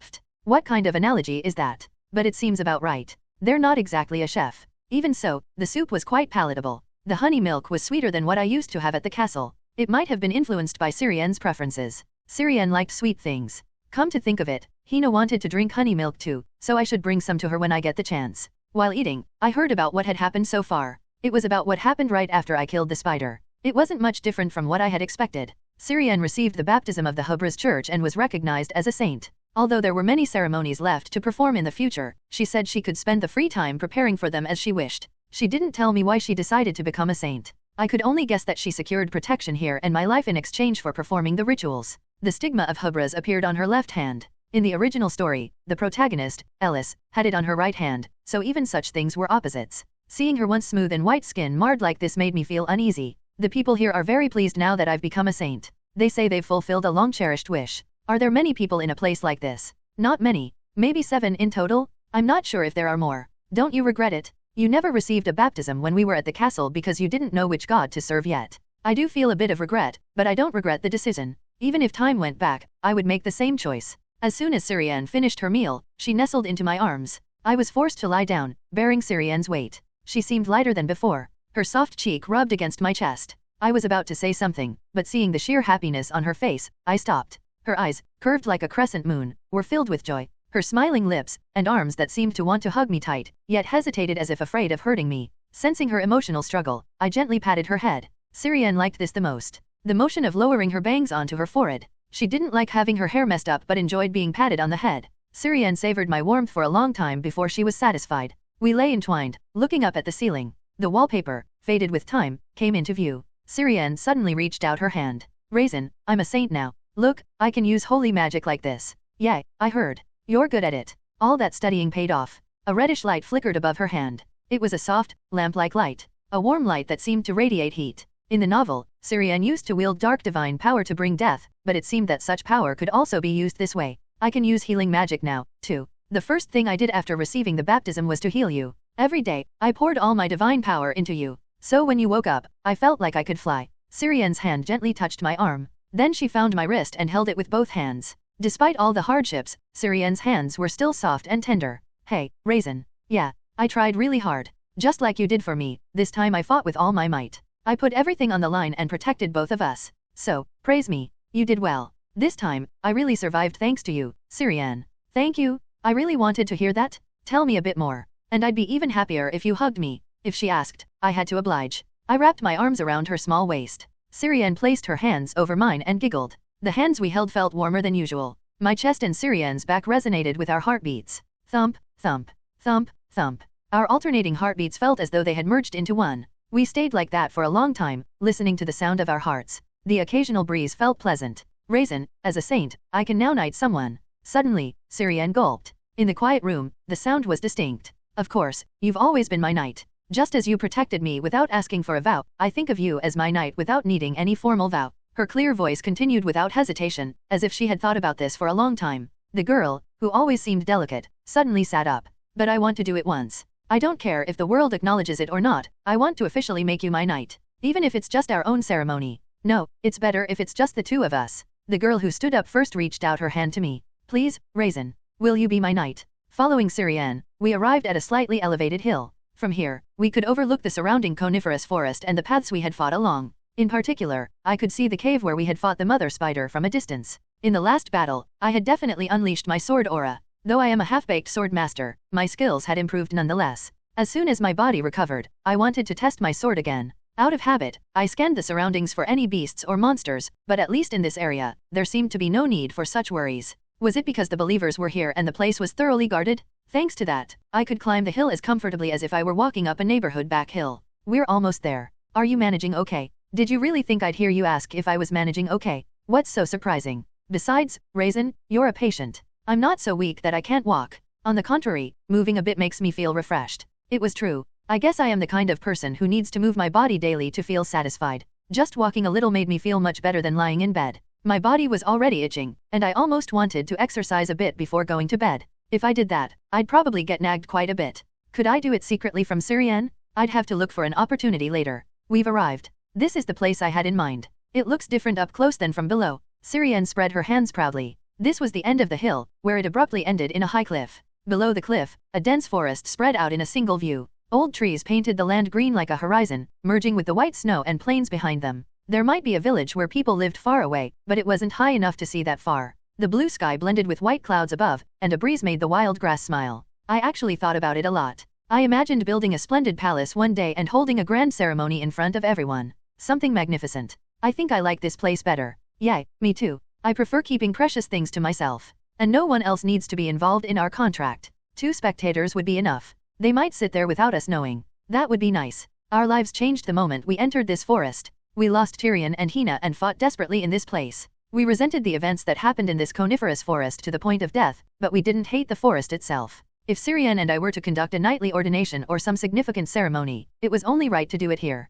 I didn't need a luxurious palace either. This place, where Tyrion and Hina's spirits rested, was far more meaningful than any palace celebrated by the masses. Syrian sat on a rock at the edge of the cliff. In her small hand, she held a ceremonial sword adorned with intricate designs. Despite its weight, she had carried it all the way up here herself. Shall we begin? I knelt on one knee in front of Syrian. Syrian drove the silver blade straight into the ground. Hoo! The sound of a shallow breath. Her long silver hair fluttered elegantly as she exhaled, releasing her tension. Her blood-red eyes settled into an icy gaze. The priestly robe, a bit too large for her, billowed like a cloak in the wind. Her hands rested on the pommel of the sword. Behind the sharp long sword, the girl had suddenly become a dignified ruler. Thud. The blade struck the ground. In a calm voice, she began the ceremony. You, Raisin Berthus, have come here to become a knight. Do you understand that at the end of this oath, you must bear the weight of conviction and honor? Yes. The oath is but a moment, but its binding is eternal. Then engrave loyalty upon your heart. Swear upon your soul to never retreat before the enemy, never speak falsehoods, and remain brave until your journey's end. The ceremony I had learned long ago came back to me vividly. I brought my right fist to my chest. The first tap was an oath to my heart, the second to my soul. Loyalty until either my body or Syrian's perished. The conviction I must uphold as a knight would remain until my soul was shattered. Syrian extended her right hand to me. I kissed the back of her hand. Despite her attempts to maintain a dignified expression, I noticed her cheeks subtly flushing. The gods will always watch over your oath. After the knight's vow, it was the Lord's turn. She had to declare the birth of a new knight in her name. Normally, this would be the moment when the Lord would bestow a sword, but we had no suitable sword. So Syrian had boasted that she would have a special sword made for me someday. Honestly, I didn't mind using an ordinary iron sword, but she insisted that it wouldn't satisfy her, so we postponed it. I, Syrian Ilansia, the rightful ruler of Ilansia and the saintess of the Church of God Hubras, declare before all gods that you have become a noble knight. Syrian tapped my shoulders with the sword, first on the left, then on the right. Finally, she touched the sword to the crown of my head. It was the end of the ceremony. Naturally, a knight's ordination ceremony wasn't a long process. Sometimes dozens of knights were ordained at once, and if the ceremony were too lengthy, it would be dreadful for everyone involved. A small smile played on her lips. As my knight, you shall annihilate enemies with your life. I will reward your bravery with honor and be a witness to your convictions. The loyalty you have sworn upon your heart, I will engrave upon my bones and remember forever. Syrian extended her other hand, the one bearing the sacred mark. Rise, my noble knight. As I took her hand and stood, Syrian embraced me. This wasn't part of the ceremony. Haha, I did it. Now you are truly my knight. No one can say otherwise. Should I call you my lord, then? No, I prefer being called by my name. Syrian Ilansia. Even after the knighting ceremony ended and quite some time had passed, my heart still pounded. My lips couldn't stop curling into a smile as we descended the hill. It felt like I had stamped my seal on something that was rightfully mine. It felt like the world had acknowledged it. Raisin was my one and only knight, and I was Raisin's one and only lord. It felt as though a dream I had vaguely held since childhood had come true. But before the euphoria could even fade, I had to separate from Raisin under the pretense of returning the ceremonial sword. After that, it felt like the world gradually lost its color. The bright and warm sunlight no longer felt the same. It hadn't been long since I left Raisin, but I already felt a chill creeping over me. It wasn't particularly strange. The building I was heading to was in the exact opposite direction of Raisin's quarters. In this desolate place, the cold air really did flow. The place I needed to find was a dimly lit basement. Click, clack. The sound of my footsteps echoed off the stone floor. In the basement, I saw rusted iron bars and a man within. You're awake? Perfect timing. I opened the cell door and stepped inside. The creaking sound caused the man to lift his head, and our eyes met. I spoke softly as I did my work. Listen, today something very good happened to me. Really. It's so good that having to come see someone like you is dreadful. So, I don't want to look at you for long. I hope this ends quickly. The man was tied to a shabby wooden chair. His tendons were already severed, and there were many signs of torture I didn't want to look at. The smell of blood hung around him. I didn't get too close, worried that the scent might cling to me. I didn't want Raisin to catch even a whiff of such a stench from me. I pushed aside all the clean blades that seemed prepared just for me. Let me tell you up front, you're going to die anyway. It's necessary for the ceremony. They say the god who presides over rest and death requires death in the ceremony. Apparently, the person must be someone tied to fate, and luckily for me, there's you. What I picked up was a branding iron. I placed it on the hot brazier. After a few minutes, the iron turned a glowing red. They say you should always give a preview of the pain that awaits. I heard that you must start by branding them at least once. Without asking any questions, I pressed the iron against the man's thigh. The sickening smell of cooking flesh rose. Be grateful. If it weren't for you, I'd be in quite a bind. So, I'm giving you this chance to save us both some time. I'll remove the gag now. They said you were like a delicate flower in a greenhouse, but it seems none of the information was accurate. It wasn't exactly a lie. People change depending on their environment. I've just changed a little. The betrayal of Count Roxson taught me never to trust anyone. Losing my brother and Hina taught me that my enemies always target my loved ones. I was always a quick learner. Having decided not to trust anyone, almost everyone became either meaningless or an enemy to me. I must show no mercy to my enemies. Therefore, I no longer hesitate to harm others. As expected, Raisin was the only exception. I had lost the only other two people who could have been exceptions. This man was the leader of the pursuing party that had been chasing me. Under normal circumstances, he would have succeeded in catching me by now, but reality had turned out this way. The green-haired man, the guardian of this sanctuary, was quite capable. He had killed all the other pursuers but had captured this man alive. The reason he was kept alive was because he was needed for the ceremony. However, I had my own reasons for dealing with him. Starting tomorrow, I planned to travel around with Raisin, so today was my only chance. I promise you this, if you answer my questions well, I won't harm you.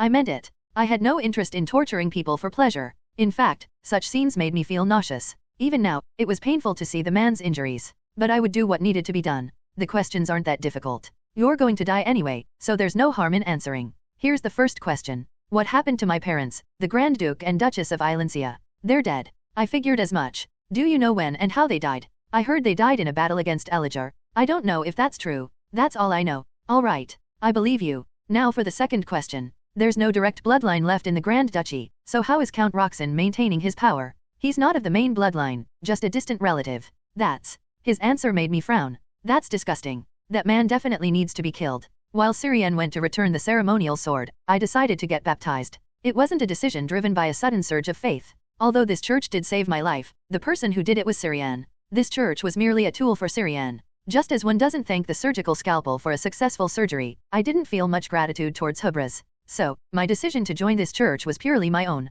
If this church reveres Syrian as a saint, then this church is our strength as well. I'll take what I can get. After all, the original Raisin wasn't a devout believer either. My personality isn't great, but the original Raisin's personality was even worse. He wasn't someone who would serve a god with sincerity. What mattered to me was the power I could receive from Hubris. Since Syrian became the saint of this church, I won't pretend not to know. I am serious about protecting the saint, so Hubris will grant me powers as well. Our interests align. The gods in this world were quite businesslike. With this, you are now a follower of the god of rest. There used to be a custom of giving baptismal names. It was quite a long time ago, though. If you wish, I can give you one. No, thank you. I like my name as it is. A wise choice. I'm told I'm not very good at naming things. I thought so. The baptism wasn't particularly difficult. Whether due to the author's lack of imagination or not, it still involved the use of water. A dark room where all light was blocked out. Being submerged in holy water 3 times under the light of a lamp was all there was to it. I wondered if, like the protagonist, the god would directly convey something to me, but the baptism ended without incident from start to finish.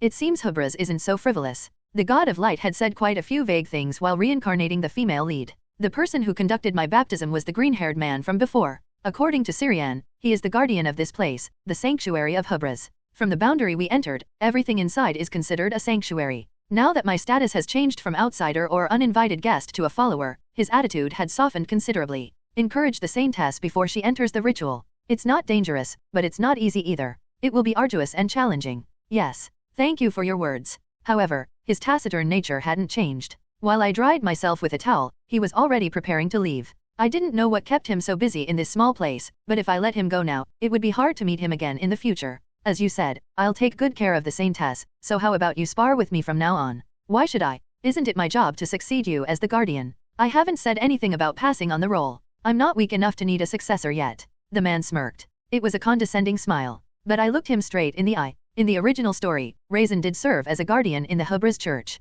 I never heard of any friction between him and this green-haired man during that process. In the first place, this man was a mysterious figure never even mentioned in the original. Are you just a jerk by nature, or are you testing me? You can't even leave this place, can you? Who told you that? I didn't hear it from anyone. It's obvious. There's no reason for a church with a sword master like you to be holed up in a place like this. Do you know how well church with sword masters as guardians thrive?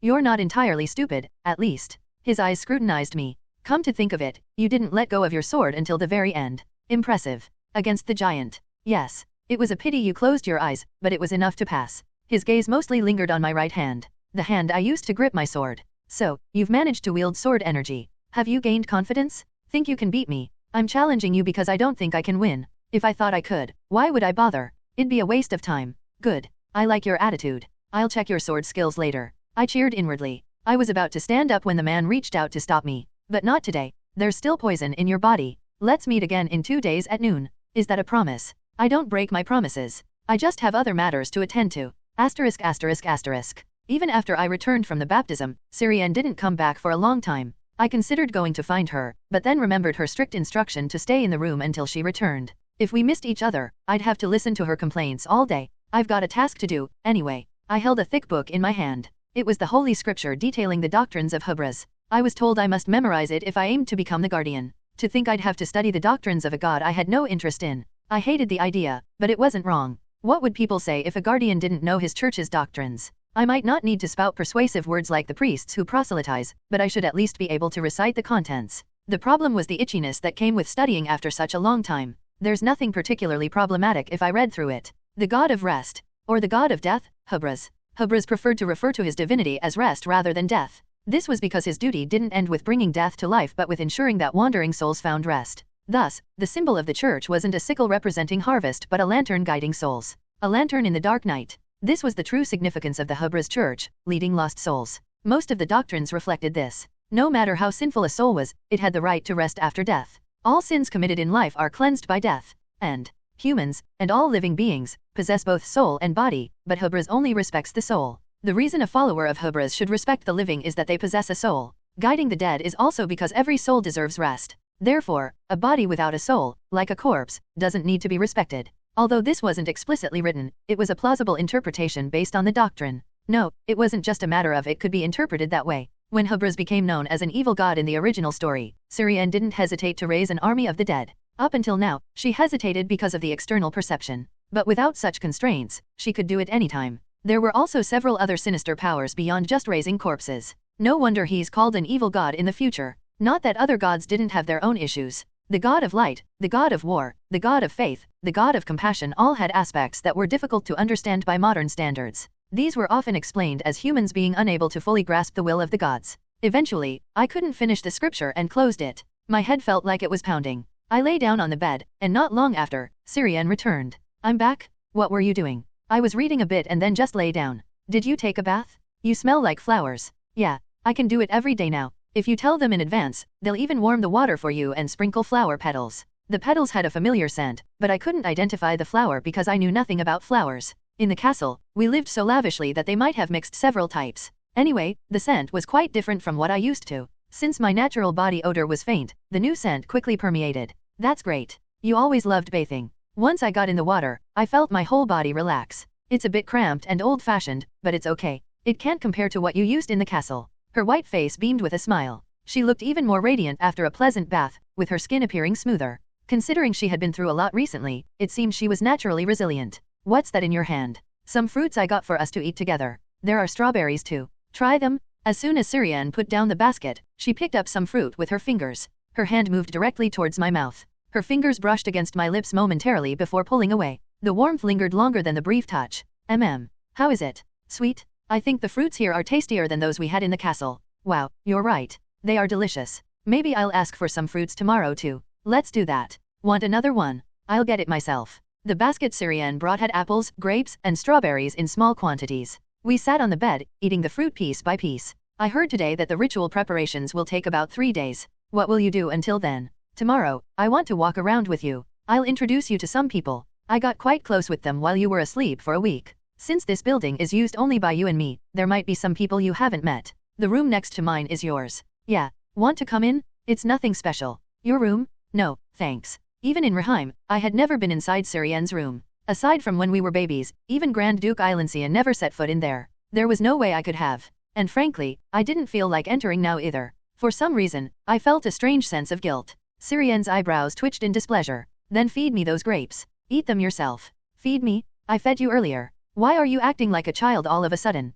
I don't care. Feed me. Unable to withstand her whining, I fed her. One positive change since entering the sanctuary of Hubris was that we no longer needed to keep watch through the night. With the constant threat of beast and monster attacks now behind us, we could sleep soundly in our room. You only realize its value once you lose it. Adequate sleep was an incredibly precious thing. Looking back, having to keep watch with just the two of us on the road was too harsh. I vowed to acquire proper travel gear for our next journey, something enchanted with magic. Anyway, with my fatigue gone, I started my day with physical training. Staying cooped up in a room, even as a patient, didn't suit my personality, and physical fitness deteriorates if not maintained daily. As long as I had a good environment to eat and rest, my body would continue to grow. There happened to be a suitable open space near my lodging, which I used as a training ground. With the environment set, there was no reason not to put in the effort. Even now, my future enemies wouldn't be slacking off. Even as a sword master, I can't afford to be complacent. I must treat this as just the beginning. The original novel of this world was a reverse harem story. This meant it prioritized character appeal, with various male leads surrounding the female protagonist like trophies. Each one bore grand titles like Archmage and Sword Saint. Knowing I'd eventually face such adversaries, I had no time to rest. I had to surpass even the original Raisin. After running for a while, I was drying off after a wash when I heard a slightly annoyed voice behind me. I knew it. I told you to rest until I got back. Syrian was glaring at me with eyes full of dissatisfaction. Her cheeks puffed up slightly, as if she were about to sulk. I expected some scolding, but I didn't think she'd get mad so quickly. This is nothing, really. But you promised me. You could have waited to run until after your treatment. The morning air was just too refreshing. Ugh. Syrian pouted at my nonchalant answer. Her small hand slapped my back with force. The sound echoed crisply, and my back burned with pain. That's your punishment for not listening. Your hand's gotten quite strong, huh? If I hit lightly, you wouldn't even pretend it hurt. Ahem. Even when she was furious, she used to throw soft punches. Now she'd grown enough to deliver a slap that actually hurt. It seemed I'd raised a beast. Well, Syrian's worries weren't baseless. My body still had traces of poison. After moving around a lot, I felt some discomfort in my limbs.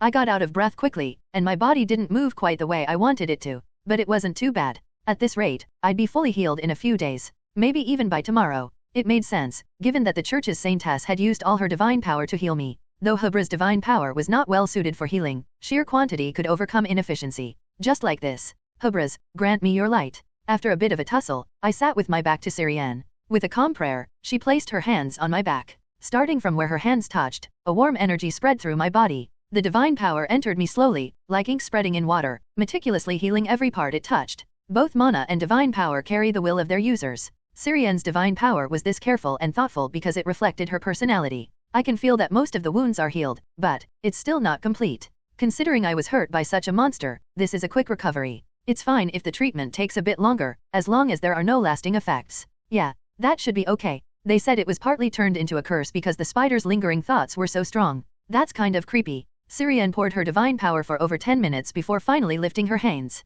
By then, my body was filled with warmth. She tapped my back gently. All done? How do you feel? Any better? Thanks to you. I feel much better than before. Hehe. I'm working hard on my studies. Her lips curved into a gentle smile. Lately, Syrian seemed even more susceptible to praise than before. She couldn't hide her happiness, even while brushing aside her hair bashfully. Syrian stood up first and grabbed my arm, pulling me along. Let's go outside now. I haven't had a chance to explore this place yet. I've been wanting to look around with you. *****. Within the sanctuary of Hubras, there were about 10 people living there, including us. In truth, it wasn't much of a properly organized church. The only one continuously handling church affairs was the guardian, while the rest were practically civilians. It was more like a small village with a few devotees. Even those involved in the church's work had only recently started to put things in order. Due to a lack of personnel, one person often took on multiple roles. The woman in front of us was a prime example. We met briefly yesterday, right? This is Melissa. She's currently our only nun and will be assisting me exclusively.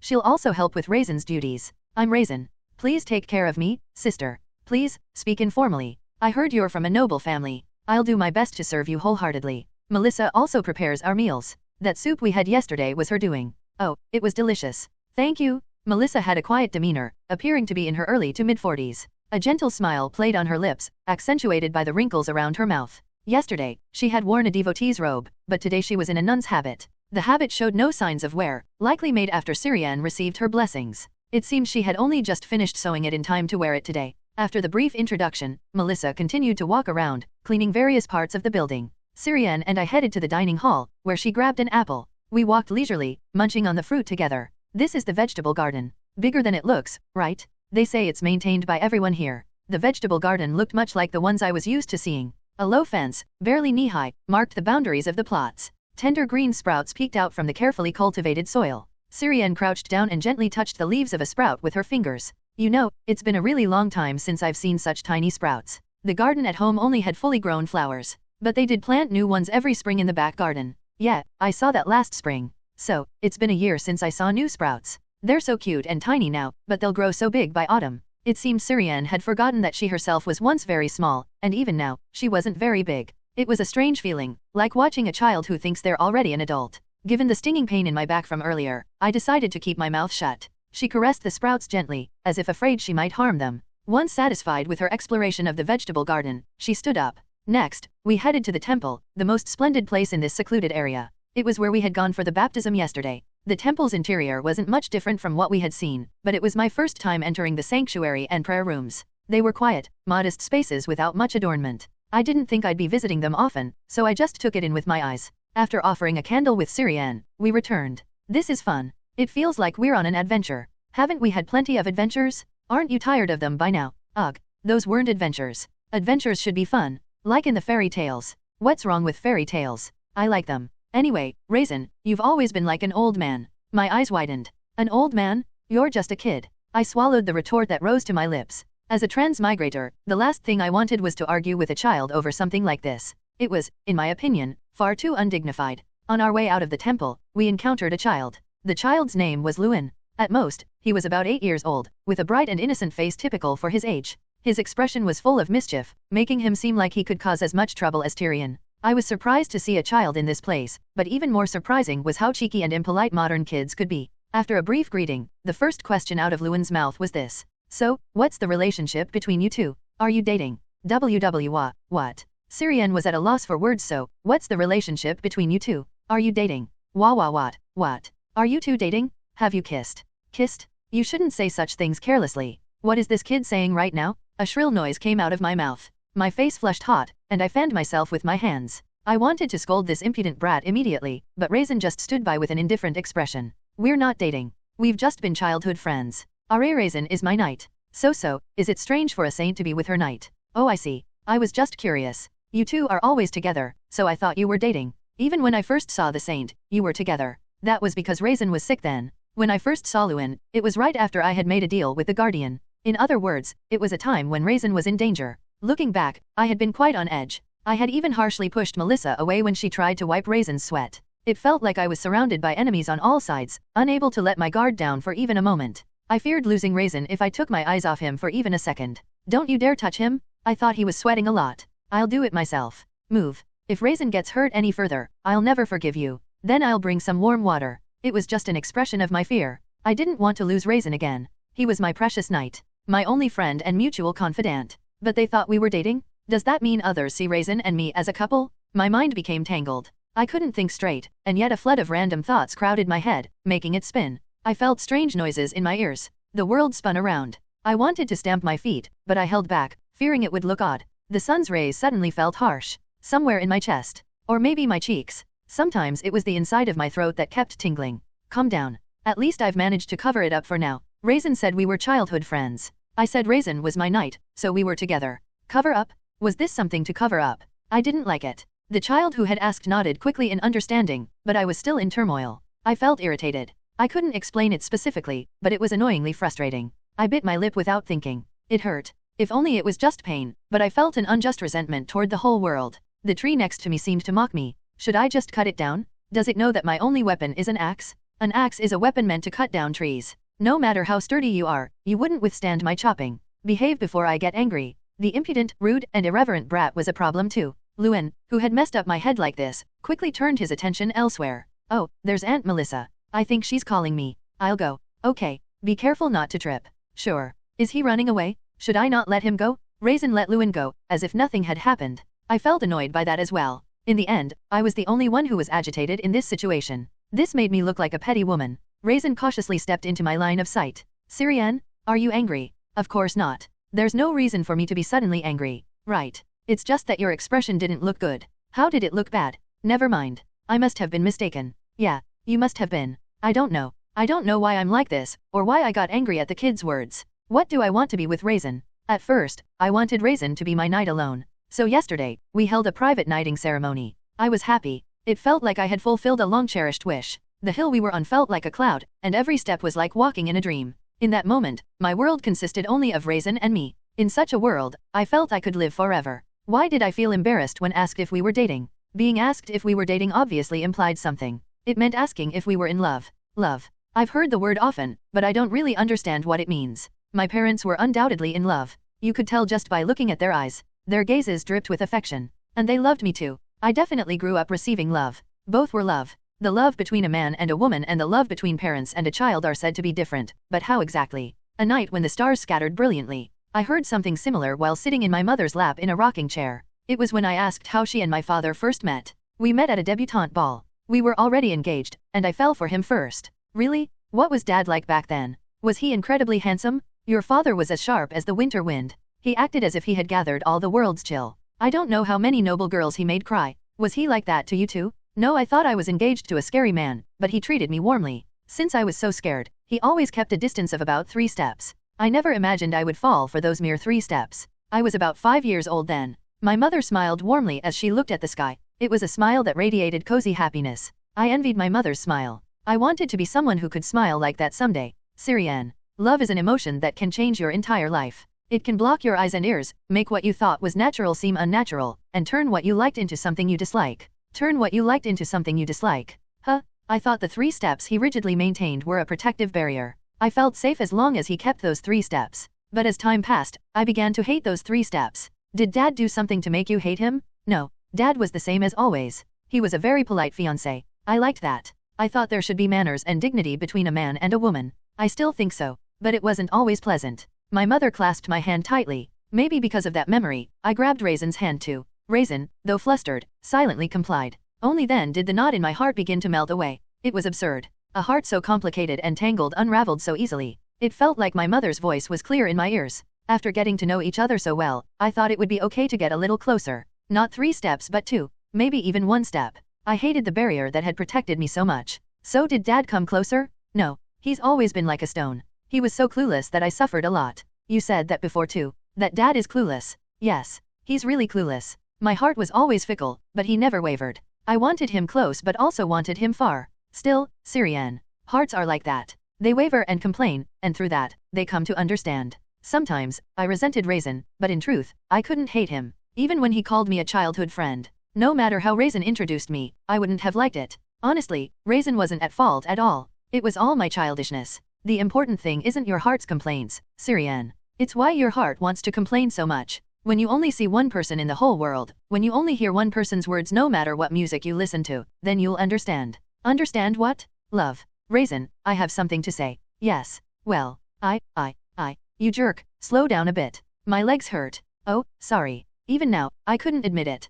That I like Raisin? Not as a childhood friend, but as a woman? That I love Raisin? I absolutely couldn't admit that. If I did, everything I've done for you so far would turn into a courtship and confession. That can't be. My pride won't allow it. So, I'm not the one who fell first. Raisin, if you confess to me, I'll consider accepting it. Just wait. I got you as my knight in the end. Getting you entirely shouldn't be too hard. Give me your arm, not your hand. I'm tired, so I want to hold on to it. Oh, okay. At that time, I didn't know that even after more than 4 years, our relationship would not progress. Noon the next day, the appointed time had arrived. I had prepared in advance and waited, so the guardian arrived right on time. It was his usual teleportation. No matter how many times I saw it, I couldn't get used to that power. If such power could be used outside, the Empire's political landscape would have been reorganized around the Hubris Church. If a sword master went around slicing enemy commanders with that power, there'd be no countermeasures. That man looked at me with a peculiar expression. Did something happen between you and the Saintess yesterday? Excuse me? Isn't that too abrupt?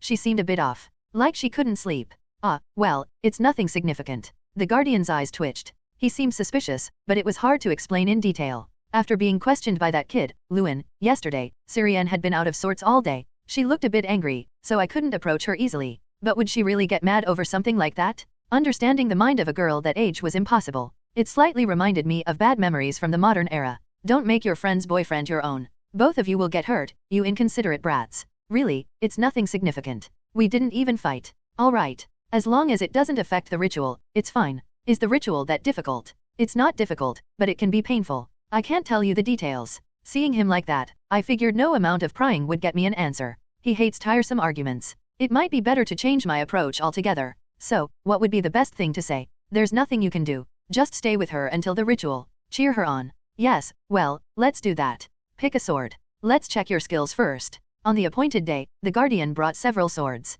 None of them had sharp edges, fitting for training, but all were made of steel. Can't I just use my own sword? I brought it with me. No, you're too used to that one. It's not like I've used it for that long. Just pick one. All right. My primary weapon was a sword just under 1 meter in length. It was comfortable to hold with one hand. So far, it had often been advantageous to keep one hand free. Depending on the situation, I'd hold a shield, draw a dagger, or use it to grab an opponent. I handled each one, choosing the one whose length and balance felt most familiar. The sword I lightly gripped fit perfectly in my hand. But I've been wondering, what should I call you? I can't keep saying you or that guy. Call me whatever you like. It's uncomfortable for me. Just call me whatever comes to mind. Really? Anything? Yes. He could have just told me his name. What an unnecessarily exhausting person. But he messed with the wrong guy. I knew exactly how to deal with people like him. Daring to put on airs in front of me, a member of the humorous race? It would only take 3 words to get his name. Hey, you jerk. Whack. A strong impact struck my head immediately. He used the sheath as a club to hit my crown. It was ridiculously fast. I even braced myself for retaliation, but couldn't react in time. What? You said to call you whatever I want. I said call me whatever you want, not to be disrespectful. Then just tell me your name. What's so expensive about it? TCH, call me Edwin. You don't have to be formal, but show at least a minimal amount of respect. Yes, understood. At least I got his name. Satisfied with that, I distanced myself appropriately from Edwin. I began to slowly analyze my surroundings. First, this clearing was quite spacious. There wasn't any sand like a training ground, but there was enough room to swing a sword freely. Of course, there weren't any particular objects to use or avoid. The only things worth noting were Idwin's collar or hair. In a real fight, he'd be wearing armor or a helmet, so those weren't useful targets in a sparring match. I used to employ such tactics with Tyrion occasionally. This time, it would be challenging. Idwin's sword was similar in size to mine. From his stance, he seemed to favor an outfighting style. Given his height advantage, I was at a slight disadvantage in terms of reach. He didn't seem like the type to rely on brute strength, but I'd find out soon enough.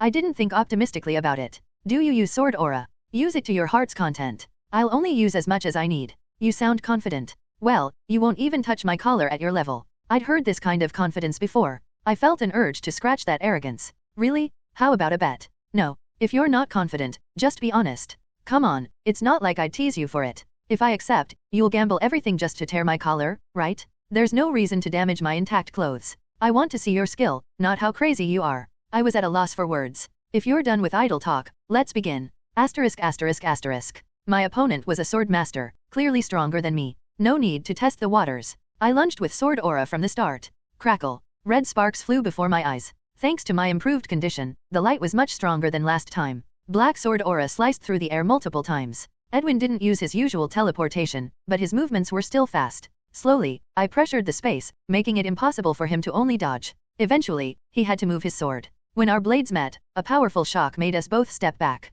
For the first time, Edwin's lips curved into a smile. Good. You've got talent for an outsider. Is that a compliment? Halfway. It would have been much better to become a normal sword master. It's not like I had a choice. Edwin's sword aura was a gloomy gray. The gray energy thickly enveloped his blade. It seemed he found it burdensome to use thin sword aura. It was a good sign. Every clash of our energies created a strong shock. At first, my arms felt numb, but soon my body adapted. The overload from my own sword aura was more painful than these shocks. Fundamentally, when sword masters fight, it's hard to clash blades directly. Their energies repel each other. Though his teachings were helpful, I didn't feel the need to respond. Edwin didn't seem to expect an answer either. Instead, I decided to show him through my actions. I decided to take a more aggressive stance. Using my back foot for propulsion, I delivered a powerful blow with my entire body weight. It was a midcut that was difficult to avoid with mere body movement. The moment my sword rebounded from the repulsive force between our auras, I re-entered using the momentum. 5 times in total. I attacked as if a battering ram were pounding on a castle gate. I have an extra dagger. Can I use it? Go ahead. It's sharp. You worry too much. Black energy enveloped the dagger in my hand. It was like a black mist, or ink staining the air. I slipped the dagger in a fraction of a second before our swords clashed. If our energies repelled each other, I'd use that repulsive force to my advantage. I pushed Edwin's sword away with the dagger. The forced movement rendered his blade meaningless as a barrier. It seemed like I could seize the momentum with this attack. But my sword lost its strength. Principles are just that, principles. Just because energies repel doesn't mean the fight becomes purely about skill. It actually gets more complex. His gray energy began to engulf my blade. The electricity that seemed capable of tearing everything lost its power, and the black mist dissipated. I had to retreat quickly before my sword was completely overtaken. Novice swordsmen often think that wielding sword aura means they can cut through anything. They focus solely on the aura of a sword master. It's true that the allure of sword aura is undeniable. It can cut through magic or even the divine if the levels aren't equal. How could a swordsman not desire it? But sword aura isn't the entirety of a sword master. That perspective is fundamentally flawed. A sword master reaches a domain only by seeing the extremes of the sword. To think they become mere machines wielding sword aura is absurd. You don't need to be a sword master to slice through the weak. A sword enchanted with powerful magic can allow even an ordinary swordsman to perform similarly. There's no need for complex techniques just to wield a sharp blade. Thus, the significance of a sword master lies in their use of sword aura, the aura itself. In a duel between sword masters, one must use all the skills they've learned along with their aura in various ways. Sword aura is merely a tool. Just as you've paid attention to every move and breath of your opponent until now, you must now pay attention to sword aura. A sword master isn't the end of the path. It's a new beginning. Sword auras fundamentally repel each other, but depending on their use, they can also consume each other. When sword aura is consumed, you lose control. It became difficult to handle my own sword. It felt as if Edwin's movements controlled both my sword and body. As my blade was forced outward, my defense opened wide. Edwin's sword reached my throat. It was a complete and utter defeat. I'll overhaul your basics from scratch. Any objections? None. After training with Edwin, my swordsmanship had undergone significant changes. First and foremost, I had solidified my strategy. I used to rely more on technique and speed rather than sheer strength in combat. But recently, I had begun to become more aggressive. It was a kind of transition phase. After all, I was still just a boy. To stand against robust knights, I had no choice but to depend on skill rather than brute force. However, Things had changed now. My swordsmanship had become too destructive to rely solely on skill. The power that devoured not only my enemies but also myself. Ever since I learned how to properly wield sword aura, even Edwin could not carelessly counter my sword strikes. It was a force honed with extreme killing intent. Aggressive like a famished beast, there was no match for it in terms of simple destructive power or force. If your power burdens your body, then just don't use it for long. Practice using sword aura only when necessary. Otherwise, aim for a quick, decisive battle. It's not that obedient to turn on and off at will. I'll give it a try, but it probably won't work. Then you'll have to learn to end it quickly. A quick, decisive battle. Like Raisin in the novel, my swordsmanship transformed to heighten its aggressiveness. It was a form that forced my opponent to bleed, at the cost of giving up some defense. And I changed my sword. It was a much larger straight sword than what I used to wield. The blade was about half as long again, and its width was nearly a span. To exaggerate a bit, it was the size of a great sword, though I could still manage to swing it with one hand. I had to use my shoulder and back muscles together, so my movements became larger. But with a larger blade to channel the sword aura through, its destructive power was doubled. In that case, wouldn't it be better to just use a great sword? I don't see why you need to wield this with one hand. If you grip the sword with both hands, do you plan to cast holy spells by putting the sword down? I guess you will need to find polite enemies who will wait while you form hand seals. Using sword aura as a holy knight feels kind of funny. I can't quite imagine it. That's not something you need to worry about. What's important is that you, even as a sword master, accepted holiness. It's rare for a holy knight to become a sword master, but the opposite is even rarer. Since you've been blessed, it would be a waste not to use it. Just as true mage swordsmen were rare, so were holy knights who used sword aura. Usually, sword masters were bodies that couldn't use magic or holiness, and even if they could, it was often to a minimal extent. There were instances where holy knights reached a high level through training, but their pure swordsmanship was generally weaker than other sword masters. However, I received holy blessings after becoming a sword master. Although I was somewhat lacking, it was an unprecedented event significant enough to be recorded in history books. With this, my growth potential was fundamentally different from other holy knights. I assure you, this is an unprecedented event. If you don't settle for mediocrity, the world will soon revere you. Even if you suddenly praise me like that, I have nothing to give you.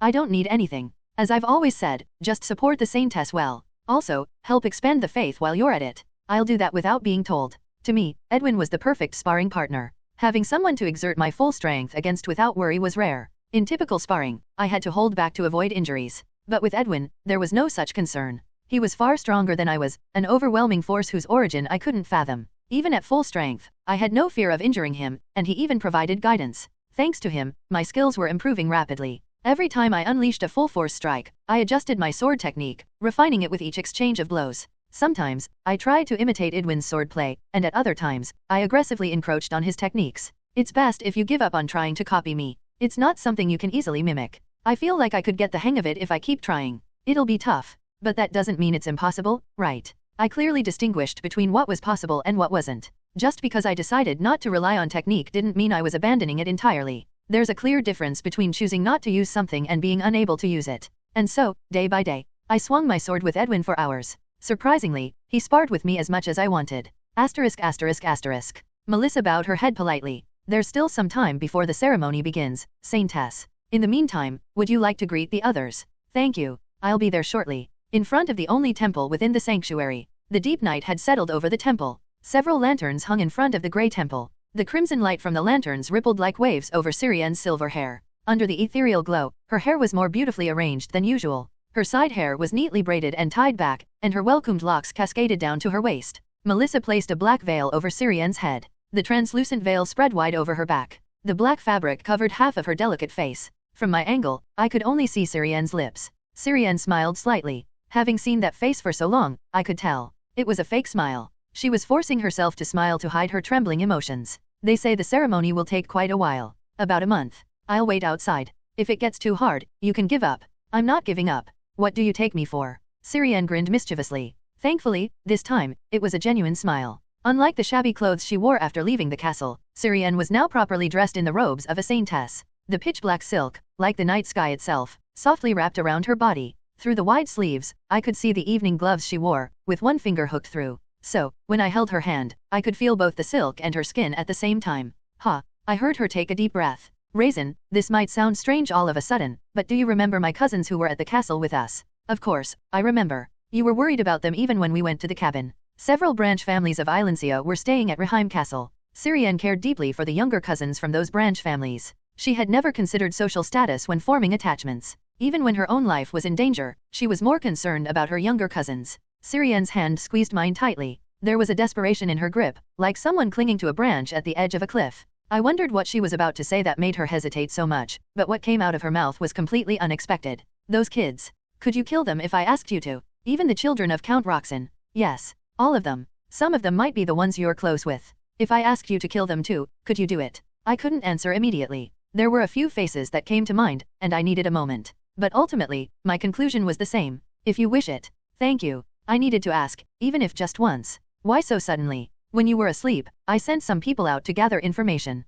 They returned today. Syrian nodded towards the side of the temple. Two robust priests bowed their heads. Though I couldn't see their faces well, their builds were unfamiliar. These must have been the ones who had gone out. Syrian bit her lip slightly. She looked as though she was about to say something she didn't want to. She sighed briefly. It seems Count Roxson is quite capable. I sent one person to the Grand Duchy, and they said everything seemed peaceful as if nothing had happened. At least, that's how it appeared on the surface. But from my perspective, it's likely there was already a bloodbath. So, they've been preparing for a long time. They anticipated this and planned thoroughly for what would come after. Yes. It seems finding allies within the family will be difficult now. The people in this forest couldn't have suddenly brought back such secret information from within the family. So, they must have only brought back what was visible on the surface. But even just from what they heard, there were things we could infer. Count Roxson had already seized control of the Grand Duchy. Considering the time we spent in the cabin and wandering in this forest, it was not surprising. He was competent. He would have perfectly planned the aftermath long before successfully leading the rebellion. Even if we returned to the Grand Duchy now, we wouldn't have any allies within the family.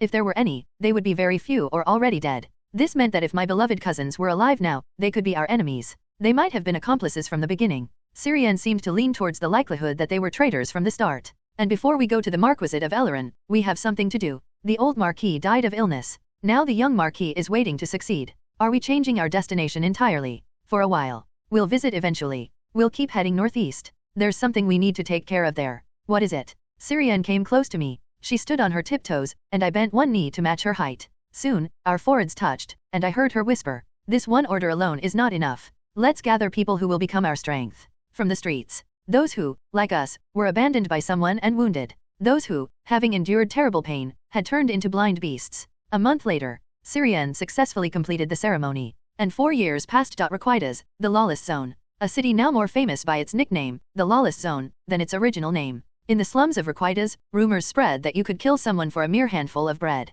In the alleys reeking of musty smells, corpses lay around like stones, and people regarded them with indifference. To them, a corpse was no different from the trash scattered on the streets. In fact, they didn't see themselves as any different either. More than half of the city was an evil den of crime. Criminals who couldn't live in ordinary places. Mercenaries who broke contracts, deserters who feared the battlefield, and the like flowed into this societal sewage dump. Even the emperor, who fancied himself the father of the empire, had lost interest in this land, leaving it steeped in the stench of alcohol. Give him another hit. Goddamn bastard. Already down after a few punches? If you lose me money, I'll rip your mouth apart. Ha ha ha. That's right. Gouge his eyes out. A dive bar selling cheap liquor. On the worn wooden floor, 2 men were throwing punches at each other. Their faces were already marked with red scars and bloodstains from the repeated blows exchanged. Not only did the onlookers show no intention of stopping the fight, but even the bar owner seemed to welcome the sudden brawl. Frankly, the liquor he sold wasn't very good, and to sell more of it, he needed some entertaining spectacle. As a result, fights broke out in this bar every single day.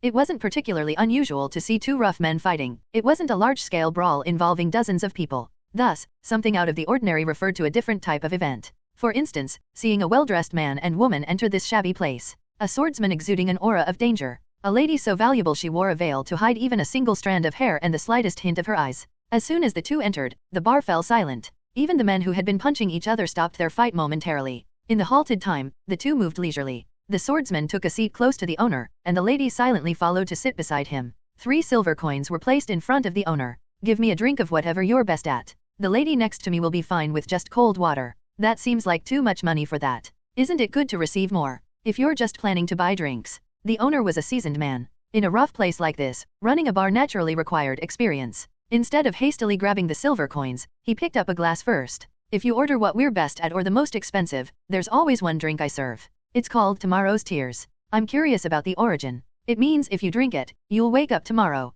It's pretty strong." A chuckle escaped from under his white beard and wrinkled mouth. Suddenly, he took one of the silver coins. "I don't want to look like an accomplice, so I'll earn my keep. Watch your back." With those words, the swordsman reached back. It seemed he hadn't even checked properly, but his hand precisely grabbed and took away a club. The whole process looked as easy as taking a toy from a child. The owner decided to divert his attention from the swordsman. The future events were too predictable to bother being curious. It seems there might be some commotion. It's fine. Just don't let too much blood splatter. It's hard to clean up. I'll keep that in mind. The swordsman swung the club he had taken as if it had always been his. The first strike was to the arm, the next to the ribs, and finally to the temple, all in an instant. Each hit was precise. The fluidity of his movements left no room for awkwardness. At his waist hung an ordinary longsword. If what he had in his hand had been that sword. As this thought crossed the attacker's mind, his feet instinctively stepped back. It was a meaningless act. The swordsman closed the gap in one swift move and knocked the man out with a single blow. Two men lay sprawled on the floor in a ridiculous state. Does he refrain from killing? The owner wondered. Even though they had made the first move, the swordsman had not killed them. If it had been a mutual fist fight, it might have been different, but such an ambush was akin to robbery. Had he killed them, it wouldn't have been a blemish in this lawless requitas. Here is tomorrow's tears. Since you seem busy, I'll just leave it here. A drink placed on the table. For the first time, the lady, who had been quiet until now, showed interest. Tomorrow's tears appeared to be an elegant cocktail. Though it was mostly filled with cheap rum, its turquoise color gave it a mystical look. It was at that moment when the lady picked up the glass. Her attention was entirely on the drink, and the swordsman was moving the unconscious men to a corner. In other words, it was the perfect condition for another ambush. Several thugs approached the lady from behind, and soon the sound of a chair hitting the floor was heard. The chair had fallen with a person. The owner glanced over. Cleaning up 3 bodies in one night is quite the task. Can I take another silver coin? You've got quite the skill for an old man. Couldn't run this place without it. Indeed. One thug had a dagger precisely embedded in the back of his head. But were there 3 fallen men? It seemed the lady had whispered something quietly. Still, how could that result in death? The owner felt curious, but his old instincts held him back. In the end, no one dared to touch the man and woman. He was a man who knew the virtue of restraint. The swordsman sat down again. He was breathing normally, as if nothing had happened. If I give that last coin back, could you pour a drink for everyone in the bar? There's plenty of money, but why the affection for them? Think of it as a bribe from us. If they cause more trouble, consider it as a drink for their graves. You want them to keep quiet. Understood. The owner knew well how to handle the patrons of requitas. His fist slammed into the bar with a loud bang. The gentleman here says take a drink or draw your swords and come at him. He's kindly offered to take your heads himself. I don't recall saying it that way. Think of it as industry parlance. Just as the lady uses refined speech, we have our own ways of speaking. They need to hear this to understand. Oh, he's just here for a quiet drink. Interesting. It seems we chose the right bar. But who drank this? The lady here. The swordsman met the lady's eyes. Though her face was veiled, the owner felt that their eyes truly met. For the first time, her sweet voice rang out. It tasted awful. That's not what I'm curious about. You always stop me from drinking. I was especially curious this time. Your drinking habits are problematic. Last time at the mercenary camp, you clearly. If you say any more, I might kill everyone in this bar. For the sake of my honor. Just because she's a noble woman doesn't mean her language is always refined. The owner chuckled. He noticed the swordsman's hand in his view. Though his palm was covered by fingerless gloves, calluses marked his fingers. And his nonchalant attitude toward everything. Despite looking young, there was no doubt he was an exceptionally skilled swordsman. Certainly not someone the thugs around here could challenge. Come to think of it, this kind of thing happened occasionally. Formidable individuals would sometimes wander into this lawless city. Whenever that happened, bloodshed was inevitable. The owner decided he would close the shop for a while. Fortunately, he saw an opportunity for a substantial amount of money right in front of him. If the drink was disappointing, perhaps this old man's stories might interest you. I'm willing to pay well for good content. That's music to my ears. As one gets older, one tends to know quite a bit about the happenings around here. Then, are you good at finding people? People. The owner sensed a strong whiff of blood from that word. Getting too involved would surely end badly. My body is too old to run around. You, being young, might find it easier to search yourself. For someone who talks like that, you seem quite fit. Your arms look thicker than mine. Just a bit of morning exercise. So, who are you looking for in this dump? The name is quite old. About 4 years. Can you recall? I haven't gone senile yet. 4 years is still fresh in my mind. At that moment, the swordsman and the lady exchanged glances. A silent conversation. The owner decided to wait patiently. In his mind, he was already planning his vacation. Maybe he should start packing slowly and leave by tomorrow? In fact, the 3 silver coins they gave him were more than enough to cover a month's revenue for this shabby bar. The name. I'm sure it was Kyrex. A former ranger deserter, a tough guy in this city. Familiar name. About 4 years ago, right? Heard he took a job and got killed. I have some connections with Kyrex. I'd like to know about the people involved. The reward will be generous. More than enough. The owner finally understood the 2 of them. They were avengers. Ones with a deep-seated thirst for vengeance. He revised his plans. Leaving this city as soon as possible would be wise. Maybe even tonight. A very quiet storm was brewing before his eyes. The territory of Requitas, a lawless zone, became a playground for the greed of every criminal. One might wonder what kind of benefits could exist in such a decrepit, run-down city, but there was a certain allure, a taste of sweet rewards that lingered in the air. Evil, long accumulated, naturally called forth gold and desire. A pleasure district overflowing with alcohol and drugs, women, and violence, a primal city where only instinct thrived. Countless individuals threw themselves into this city, driven by their desires. It was a fight where the only alternative to gaining everything was death. In this wilderness, two factions emerged as the final survivors. The sewer rats, who grew powerful through the drug trade, and Crescent Moon, who thrived on handling secret information, were the two dominant forces. They each survived by eliminating their rivals through their own methods. Naturally, those who grew this powerful had no reason to leave each other alone. For a long time, these two titans tore at each other. It was a prolonged battle where the balance of power shifted back and forth, sometimes turning into a Cold War-like stalemate.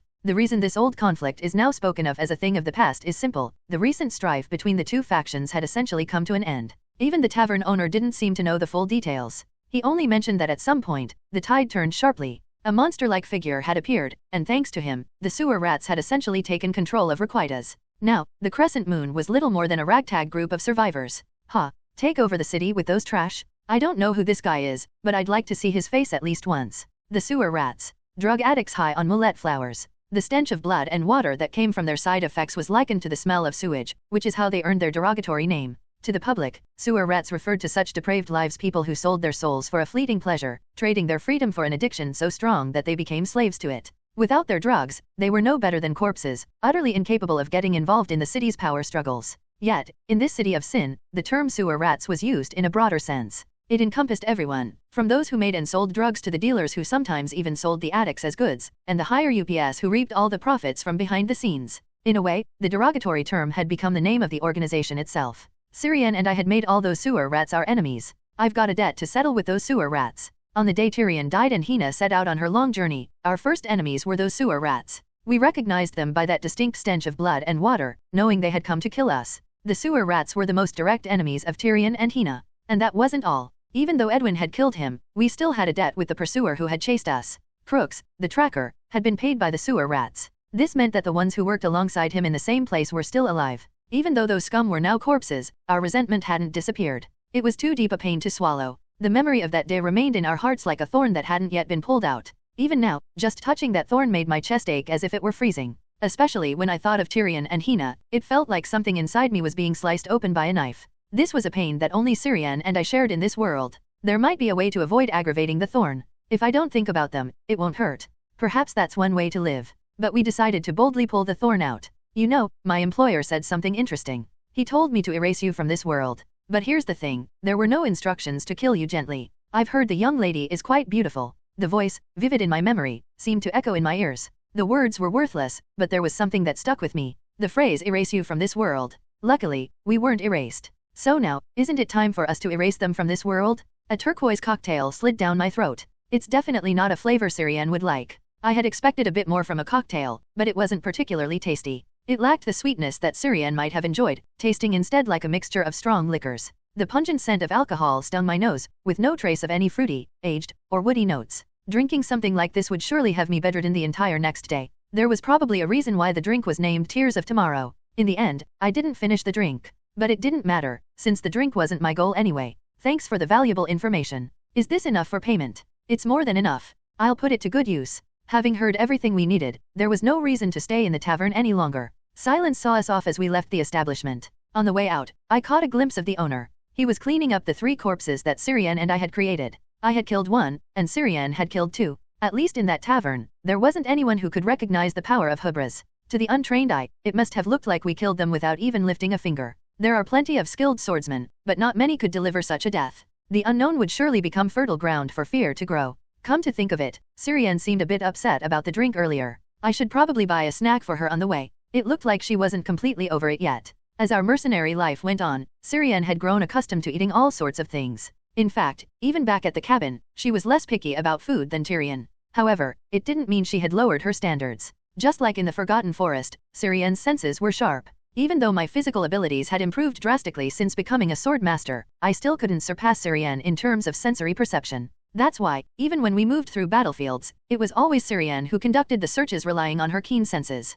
though, with the divine power now dwelling in her, she couldn't really be called an ordinary person anymore. Syrian's misfortune was that her blessed senses extended even to her taste buds. So when I say Syrian had become a better eater, it was really not much different from saying she had learned to endure unpleasant meals. The only exceptions were foods with sweetness, fruits, or vegetables. She seemed to do well with foods that were close to their original state. Up until recently, fruit wine was included in that list, but after a recent incident, she had been forbidden from drinking alcohol. And I had no intention of giving her any more alcohol in the future. I noticed they were selling something like fruit soaked in honey outside earlier. Do you want to try that? No. Alright, then let's.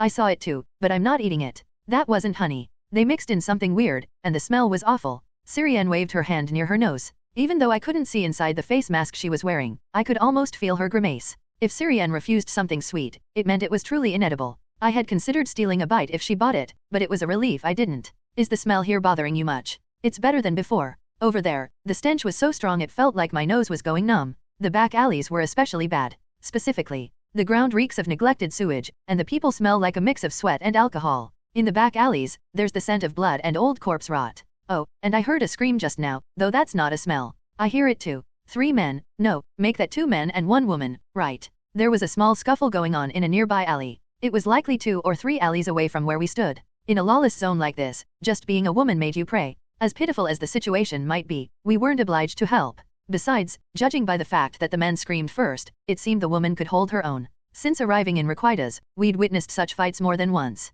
If we tried to intervene in every brawl here, 10 bodies wouldn't be enough. It was wiser to mind our own business and focus on our own survival. Should we find an inn in advance? It'd be better than sleeping rough. I've heard there are some decent places if we go deeper into the city. Let's go. I'd prefer to sleep in a bed and take a bath. So, originally, we had no intention of getting involved. The plan was to find a suitable inn and start our real work tomorrow. There was no reason to interfere in a fight between strangers whose faces and names we didn't even know. That was until the men involved said something we couldn't ignore. We're both tired, so why don't we just call it quits? It was hard enough finding you anyway. You're all going to die soon enough. Rumor has it your father ran away too. Who knows? Maybe the boss will take a liking to you and keep you as a pet in the paper house. We get paid, and you get to be our boss's little pet. Everyone wins. Paper house. That was the nickname for Crescent Moon, the group that sold information.It wasn't something particularly surprising. After all, most beliefs are meant to be broken. Trust, from the beginning, was always a rare commodity that seldom rewarded those who gave it. If that weren't the case, the word betrayal wouldn't even exist, so it was only natural that the inevitable had come.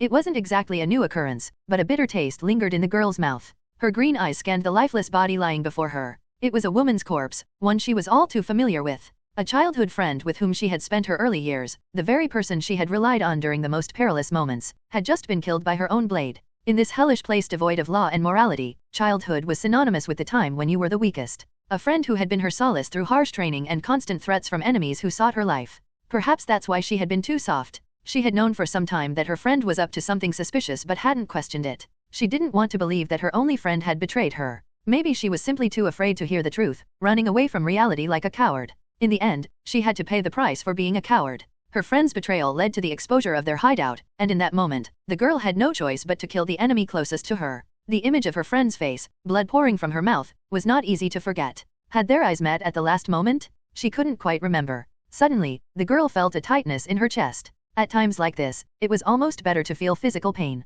Get a grip. Do you really have the luxury of idle thoughts right now? Should she consider this a blessing? It was all too easy for the girl to cause herself pain. All it took was a little movement. Her thin leg took a step forward. Even with just that slight motion, a sharp pain shot through her thigh. It was from a wound she had received earlier. Blood trickled down her leg, soaking her clothes, which clung to her skin in an irritating manner. Are you going to continue? Her glance caught sight of 3 men. The man at the front had a mocking smile on his face. Just a while ago, the girl had slashed at that man's chest. It wasn't very deep. She had aimed for his neck but failed, resulting in a fierce counterattack. Thanks to that, the girl was still bleeding from several parts of her body. She hadn't sustained any fatal injuries yet, but the difficulty of moving was increasing, and her breathing was becoming strangely labored, possibly due to the blood loss. Why don't we just make this easy? At this point, it seems like you're not even fighting the boss but rather playing around with us. Yeah, if that's the case, you should have said so earlier. The men acted as if they had already captured the girl. They made crude jokes, spouting obscene remarks as if they wanted her to hear. But the girl didn't pay much attention to their words.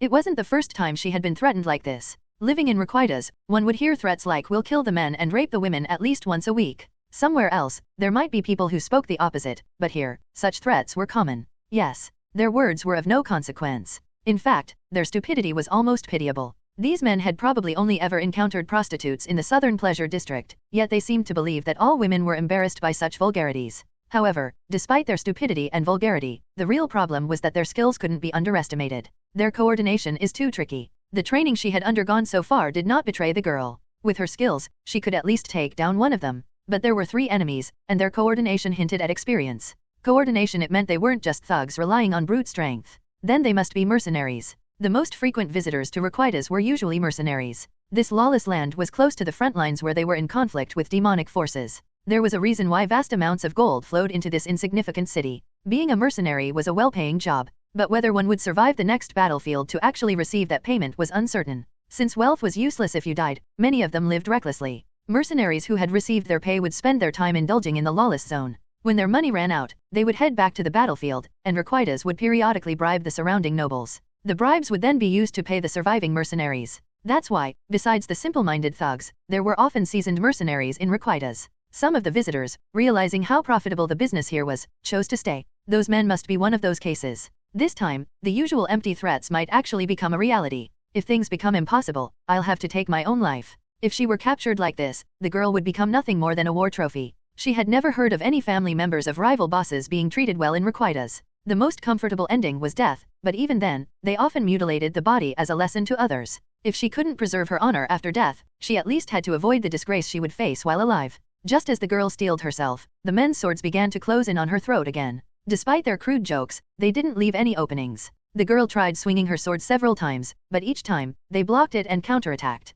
The more their swords clashed, the more apparent it became. There was a significant power gap between the girl and them. By now, the girl couldn't deny it. The only reason she was still alive was that they hadn't killed her yet. Their goal wasn't to kill her but to capture her alive, which was the only reason she could resist at all. But that luck seemed to be running out. This is getting annoying. When you think about it, you don't really need both arms, do you? The attack intensified immediately. As the men pressed harder, the girl had no choice but to retreat. She couldn't even attempt a counterattack, and the narrow alleyways of the slums didn't give her much room to maneuver. How many minutes had passed? No, had it even been a few minutes? It wasn't a long exchange. When she blocked their swords, a kick would follow, and if she dodged the kick, a cut would appear on her arm. When she came to her senses, the girl was battered and cornered. There was no more room to retreat. She desperately fought back. The result wasn't good. One of the men's swords stabbed into the girl's side. Ugh, damn, that was a mistake. I think I went too deep. It was a fatal wound. Intense pain and weakness enveloped the girl's entire body. The strength in her arms vanished in an instant, and her body staggered.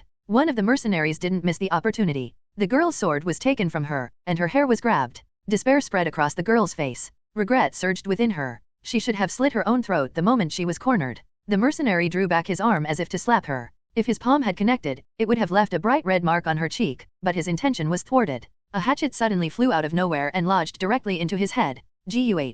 What the hell? The mercenaries, though flustered, quickly assumed a defensive stance, while the girl, now forgotten, collapsed to the ground. She frantically scanned her surroundings. Her pretty green eyes seemed to whirl. Beyond the corpses, a man in black clothing had approached within arm's reach. He had a rugged appearance. For a moment, his black attire fluttered, and then, in an instant, he decapitated one of the mercenaries. Having wielded a sword herself, the girl could recognize it immediately. It was an astonishingly beautiful sword stroke. The act of drawing the sword from his waist alone was a technique that sliced through the mercenary's body. For a brief moment, she glimpsed the unrealistically smooth cut, before the two halves of the corpse collapsed to the ground. The last remaining mercenary fared no better. The man strode over and grabbed the mercenary by the neck, lifting him off the ground. A faint smile played on the man's lips. Now that I'm up close, I can tell. You must have only just started using the drug? I was wondering why there wasn't any stench of blood from afar. Crunch. The mercenary's neck snapped as if by magic. It was the mercenary's end, leaving not a single word behind. Was a human neck really something that could be twisted so easily?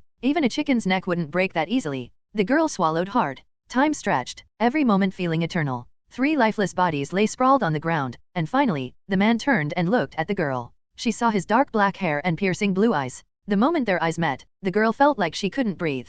Gasp. To the girl, the man seemed to embody death itself. It was a rough and ferocious death. His mere presence seemed to evoke a primal fear deep within her. She clenched her toes so hard that she curled them up, fearing she might lose control of herself otherwise. No amount of coarse insults or threats she had heard so far could compare to the terror of the man's gaze. Death scanned her up and down, then tilted his head slightly to the side. That gesture made him seem like a predator contemplating whether to devour its prey, causing the girl's fingers to tremble once more. Then, Death spoke. His deep voice resonated as if it was reverberating inside her mind. You're badly hurt. What's your name? Isha. My name is Isha. Isha? Are you the Isha of the crescent moon? I didn't hear you well, but yes, my name is Isha. Saintess, reverse harem is impure. Excerpt from Volume 3, page 208. A grey arc traced through the air. The eerie blade sliced through the void, leaving behind a distorted afterimage, like rain-soaked glass where the blade had passed. Cut grass blades fluttered in the wind. Isha's sword strikes were so swift that they were nearly impossible to follow with the naked eye, yet they made no sound. The sounds that humans naturally make, the heartbeat, the blood flow, the air splitting with movement, were conspicuously absent in her.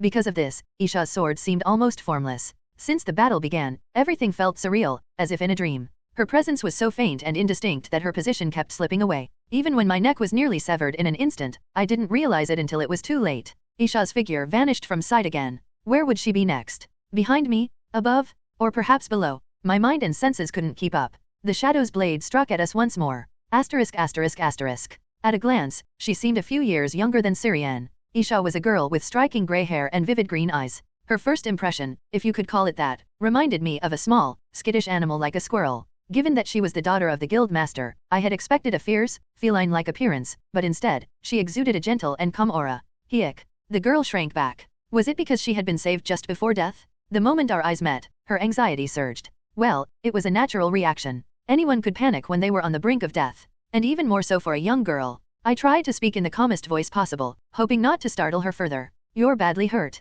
What's your name? I should have softened my tone more. It was a mistake. Lately, the only people I had encountered, aside from Syrian, were rough folks, so my usual manner of speaking slipped out. But perhaps it wasn't entirely ineffective? The girl with the grey hair slowly revealed her name. It was the first time I heard the name of a character who would play a significant role in the original story. Isha. My name is Isha. Isha? Are you the Isha of the crescent moon? I didn't hear you well, but yes, my name is Isha. In the original work, Isha held the position of a mid-level boss. She was known as Isha of the Crescent Moon, the head of the Assassin's Guild operating in the heart of the Empire. It was later revealed that she was the Silent Blade of Raisin. Though she appeared early on and died, she was the villain who came closest to killing the heroine. In fact, one of the heroine's reverse harem members, Dershian, was pushed to the brink of death by Isha. At that time, the heroine, Elise, had no means to counter Isha. In short, she drove both the heroine and the male lead into a corner simultaneously. The problem was, Isha wasn't the protagonist of this novel. If Elise, the heroine, died, the novel would end right there. So the author didn't allow Isha to win. The author chose to make Isha a sacrificial lamb for Dershian's awakening episode. In the final moments, Dershian awakened his power and struck down Isha. From that day forward, Dershian became known as the Sword Saint, and he held Isha in such high regard that he measured every strong opponent against her. Let's start by treating your wounds. One of my companions is on their way over. Do you have any reason to help me? I'm just naturally kind-hearted. Oh, I see. Isha avoided my gaze.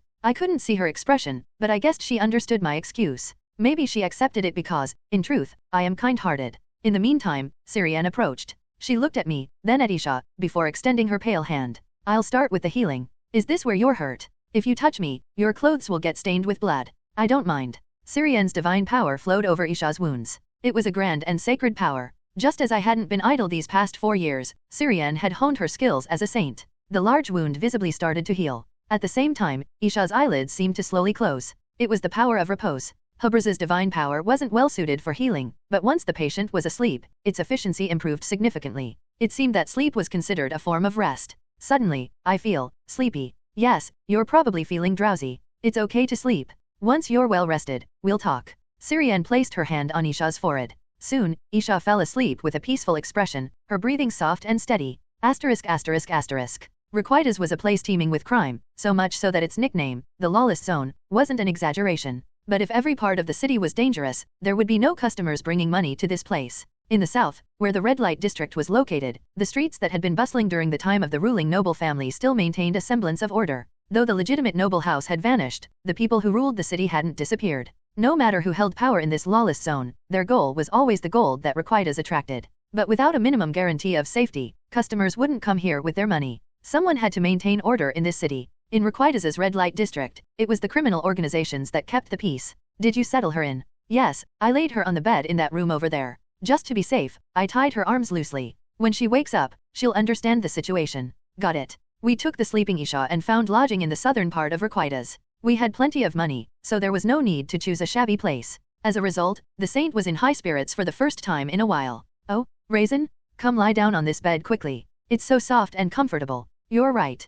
I didn't expect it to be this nice. Syrian sprawled across the large bed, rolling around with a smile that rarely appeared when she was outside. The pleasure district of Requitas offered mercenaries an experience akin to that of nobility. Of course, to a real noble, it might seem a bit lacking, even garish, with its excessive opulence bordering on vulgarity. But mercenaries were accustomed to wallowing in mud, smelling the burnt flesh of their comrades on blood-soaked ramparts. To them, a bed stuffed with soft cotton, fresh-smelling linens, and a room filled with pleasant scents was nothing short of a sweet dream. And what of the food they had never tasted before in their lives? The alcohol that actually had flavor instead of a cheap stench, the sweetly doting beauties, and even the drugs that could numb their minds. These would only be memories lasting a few days, but they were ones that would be etched into their minds for a lifetime. To them, this was an irresistible temptation. A mercenary who was submerged in this memory would find themselves returning to this pleasure district every time they had enough money. This bed is spacious and big. I wonder how long it's been since I've seen one like this. Really? It seems about the same size as the one I used when I was a child. For Syrian, these indulgences seemed to evoke a sense of nostalgia rather than novelty.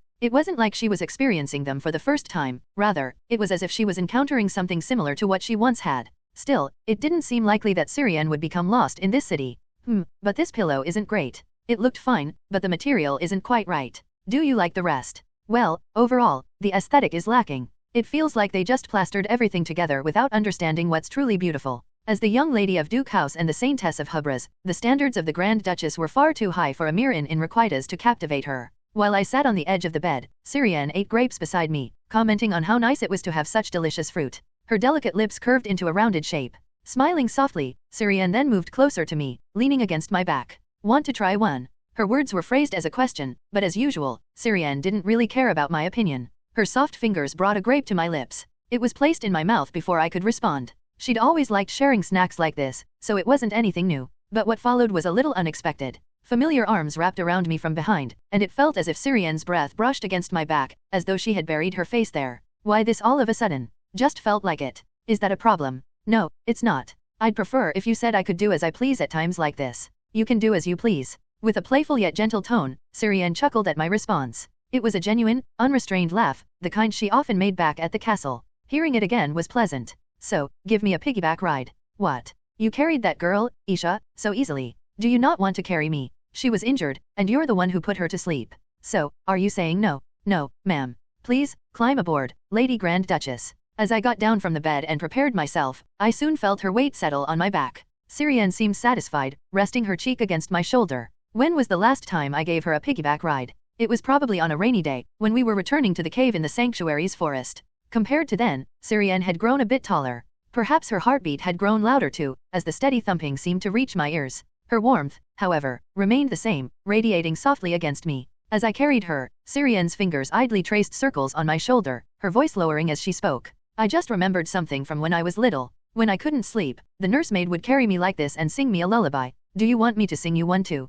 No, that's okay. But could you just stay like this for a little longer? At least until I fall asleep. Of course. Thank you. After all, you're still mine. You're my knight. What a thing to say, as if it were anything new. And so, I continued to carry Syrian around the room until she drifted off to sleep. Isha didn't wake up until around noon the next day. I leisurely played chess with Syrian when we heard movement from inside. The timing was perfect. I was on the verge of losing my 7th game in a row, but thanks to the interruption, I only lost 6. A saintess should be merciful, after all. But Syrian still showed no mercy in competition. It felt like I might win if I tried just a little harder. After a light knock, we entered the room to find Isha sitting quietly on the bed. The loose bindings were still intact, so she untied them herself. Syrian, who had followed, sat down next to Isha. How are you feeling? I'm better, thanks to you? That's good to hear. But don't overdo it just yet. You're not fully healed. The god I serve isn't particularly skilled in healing. So you really are a priest. Isha touched the side where she was injured yesterday and stood up. The girl standing solemnly before us bowed deeply. I didn't have the chance to properly thank you yesterday. Thank you so much for saving my life. It wasn't just out of the goodness of our hearts. We had our own reasons for helping. I know. What do you need me to do? Syrian and I exchanged a glance. What we wanted from Isha was already decided. Let's start by hearing your side of the story. Can you eat? There was no need for her to answer. The moment I finished speaking, Isha's stomach growled loudly. Syrian chuckled, and Isha's face flushed red as she looked down at the floor. Looks like you can. Let's go. Yes. Crescent Moon was a guild that dealt in information throughout the empire. But how did this guild gather its information? Unlike in modern times, where technology was advanced, almost everything in this world was done by people. No matter how powerful a noble or the imperial family might be, they still needed people to survive. The larger the household, the more servants they employed. The information Crescent Moon dealt in came from the mouths of these people. Even the smallest, most trivial information was valuable if it was interesting or seemed important, and they paid well for it. The common folk, always buried in work, wanted money, and the wealthy nobles needed information. Crescent Moon had branches all over the empire and made money by selling information or keeping secrets. It makes sense. I've heard that some servants are like that. They sell information as soon as they learn something. But it would be risky if they got caught. If they could catch them, they'd be kicked out, but that's easier said than done. Just in our castle alone, there were hundreds of people coming and going. You can't keep track of everyone. Isha glanced at Syrian. There weren't many families in the empire that employed hundreds of servants. She seemed curious about Syrian's identity, but that question never made it to her lips. Syrian rested her chin on the table. With a small jab, she speared a piece of cheese with her fork. She seemed quite satisfied, commenting that it had been a while since she'd had food worth eating. I wouldn't try to keep tabs on every servant either. That's impossible. But breaking down the information buyers, that's something you can do. Yes, you're right. Most of our clients were nobles, but the ones who attacked us were also nobles. You were just too good at what you did. It's easier to use a greedy rat than Crescent Moon, which knows too much. That was the crux of the matter. Ever since nobles had existed in this world, they had always stuck their noses into anything profitable.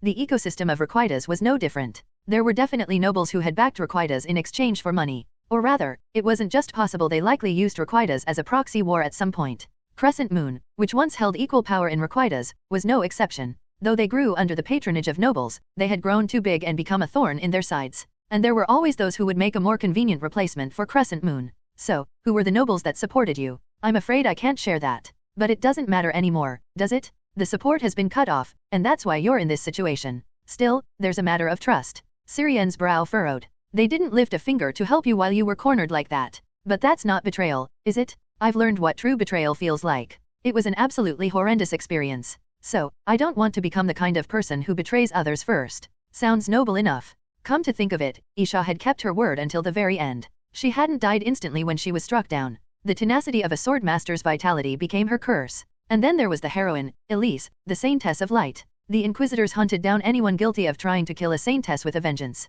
Isha endured terrible, brutal torture, so much so that the swordmaster eventually succumbed to the aftereffects and died. To die from torture in a temple where healing arts were practiced meant that her mind, not her body, had been shattered. Even so, Isha had remained silent. It was clear that she wouldn't open her mouth easily now, either. Think about it. Are you really sure you weren't betrayed? What? You might not be able to turn traitor, but the noble who supported you is different. If they decide you're no longer useful, they could switch sides at any moment. Are you absolutely certain you weren't betrayed? I'm not sure. But I don't have any proof that I was betrayed, either. Fine, if that's how it is, we'll leave it for now. Syrian didn't press Isha any further. Seeing her trembling hands was pitiful, and having been betrayed herself, Syrian didn't want to force her. The next question Syrian posed was one I hadn't considered. Why are the rats so desperate to find you? Huh? Isn't it because my father was the leader of Crescent Moon? That can't be the only reason. They're not like the royal family, who are obsessed with bloodlines. You're on the run without any protection, so you're hardly a threat. Could it be out of revenge? To set an example. But they've already wiped out their enemies in requitas.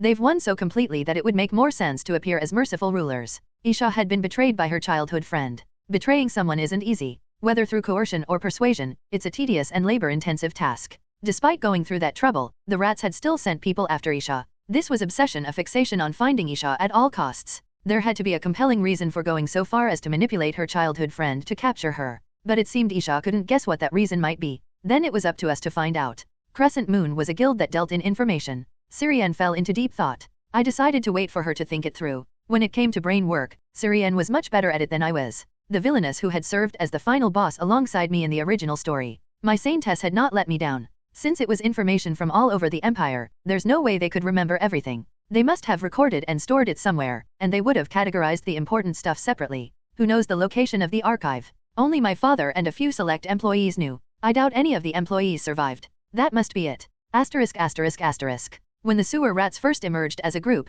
they weren't even aware they were one. The name was nothing more than a derogatory term people used for them, a name they ironically adopted while acknowledging the grim reality of their existence in the filth. At that time, their base was indeed near the old sewers. Though now it's a place of indulgence and pleasure, back then, it was a breeding ground for rats and insects. In a dimly lit, dark room, only the red glow of the lights cast a faint, sensual hue, mingling with the curling tendrils of cigarette smoke. A woman's whining voice echoed from near someone's feet. A man, Milrun, lit his cigarette, exhaling a short sigh. Ha! His hand absent-mindedly stroked the woman's head, but his gaze was elsewhere. Where his cold eyes settled, a man knelt, battered and bruised. His voice dripped with anger. Did I give you a difficult order? And no. Or was my support insufficient? No, not that either. Right. So, isn't it strange? It wasn't a difficult order, and I gave you plenty of support, yet you let that defeated woman escape. And 3 of the men I sent after her are dead. A cloud of white smoke billowed from his mouth, a pungent aroma wafting through the air, swirling like a dream. The women in the den seemed entranced by the haze. When the man stood, the bare bodies on the floor squirmed in response. Phew. Any idea where she might be? I'm sorry. She vanished without a trace. We searched the entire city, but we couldn't find her. You searched everywhere. Yes, absolutely. We searched everywhere except the south, but there was no sign of her. Then you didn't search everywhere, did you? The man smirked. Milrun reached out with his thick, scarred hand and shoved something into his subordinate's mouth. Useless fool. I'll find her myself now. Aok? Gurg Kyaa. That day, a headless corpse was tossed into the sewers. Just because the southern part of Requitas was called the Pleasure District didn't mean every shop was tied to crime, prostitution, or drugs. Where there are shadows, there must first be light. During the day, Requitas had a fairly respectable shopping district, a place where the street rats collected protection fees to keep the peace. Syrian and I ventured out to the shopping district alone. We needed to buy some clothes. Right now, Isha was borrowing Syrian's clothes, which left Syrian short on outfits. Syrian already had to carry her holy garments, so she was always running low on spare clothes. After lending some to Isha, she didn't even have anything to wear tomorrow. We had agreed to cooperate with Isha until we found her father. We were intrigued by the information that the rats had their eyes on her, and Isha's life was in immediate danger. The rats' eyes were everywhere outside, so we needed to gather the necessary supplies for her. Fortunately, Isha's build was only slightly smaller than Syrian's. If we bought clothes that fit Syrian, they would be decent enough for Isha to wear too. Wow, there are so many clothing stores here. Why are you acting like you've never seen a shopping district before? Because I haven't? When would I have come here? You had plenty of clothes in the castle. Yeah, but why would I come to a place like this back then? They'd come to me to make my clothes. Oh, I was at a loss for words. Maybe this was what you'd call the difference between commoners and the elite in modern terms. It was only natural that Syrian had a lot of clothes in Raheim Castle. I'd never once questioned where all those clothes came from. During the day, I was busy training with the knights, and by the time Syrian came to visit, she'd be showing off a new outfit. So, I just assumed that clothes were something you bought at a store. But I guess for someone like Syrian, the daughter of a Grand Duke, it was only natural that she wouldn't wear anything from common shops. Syrian, who had been glancing at each of the clothing stores, pointed to one. It was a store called Fairy's Thread. Let's start with that one. She grabbed my arm and led the way, a smile playing on her lips. I followed her into the store without resistance. Fairy's Thread was much larger inside than it appeared from the outside. There was a wide variety of clothes, from fancy dresses that seemed to mimic high society fashion, to fairly luxurious casual wear. A stern-looking woman inside noticed us and brightened up immediately. A pretty young lady has come in. Welcome. Which of you is looking for clothes? I'm looking to buy a few casual outfits. I didn't bring many clothes with me. Would you also like to buy undergarments? Yes, for now. Syrian began to examine the clothes one by one, guided by the shopkeeper. Meanwhile, I sat in a chair that the attendant had brought over, watching Syrian pick out clothes with a newfound sense of wonder. In the Empire, the law defined adulthood at 16. But in Korea, where I was from, adulthood began at 20. If we counted by the same method as here by international age, it was 19. In my eyes, Syrian still had the look of a girl who hadn't quite shed her youthful innocence. She was at an age where she should be focused on adorning herself. And Syrian had grown up in a place where she could have as many expensive jewels and extravagant dresses as she wanted. Yet, she had lost everything she once held in her hands. As if that wasn't enough, she'd been wandering the battlefield with me for years now. Thanks to her efforts, Hubris had managed to gather a small but growing number of believers, and we had a few comrades, or should I say companions, within our mercenary group with whom we shared our meals. But still, Syrian's hands were devoid of any decent jewelry. Lost in thought, I noticed that Syrian seemed to have made a decision.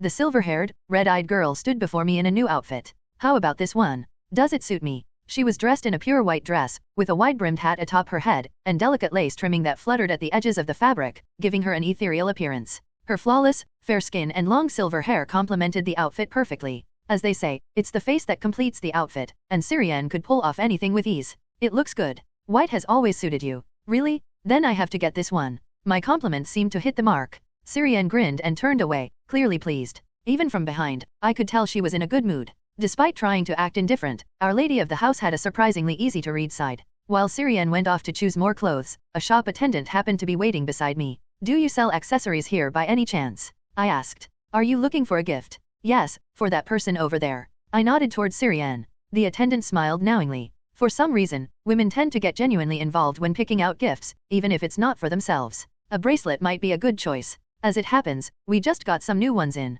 Would you like to take a look? Yes, please. Just a moment. Soon, the attendant returned with a cart, displaying several luxurious boxes while whispering to me, "Take your time choosing. The manager won't be able to watch us right now. She's probably brushing someone's hair as we speak." "That's good. Can you recommend something that might suit her?" "Of course. How about this one?" The bracelet I was recommended was interwoven with silver threads, with rubies embedded between them. Silver and red, the colors that symbolized Syrian. While using hair and eye color as a personal color might seem common, true beauty often lies in how well the obvious can be executed. Since her frame is quite slender, I think a finer thread like this one suits her better than something thicker. "I'll show you a few more options," the attendant said. She showed me several other bracelets afterward, but none of them felt quite right. There were some with densely packed gemstones or intricately woven gold threads, but they didn't resonate with me. I doubted Syrian would prefer something so flashy. Rather than overwhelming the eye with a clutter of accessories, it was better to let her own presence shine. The most valuable masterpieces often exude a calm, sophisticated beauty. In the end, I decided to purchase the first bracelet I had chosen.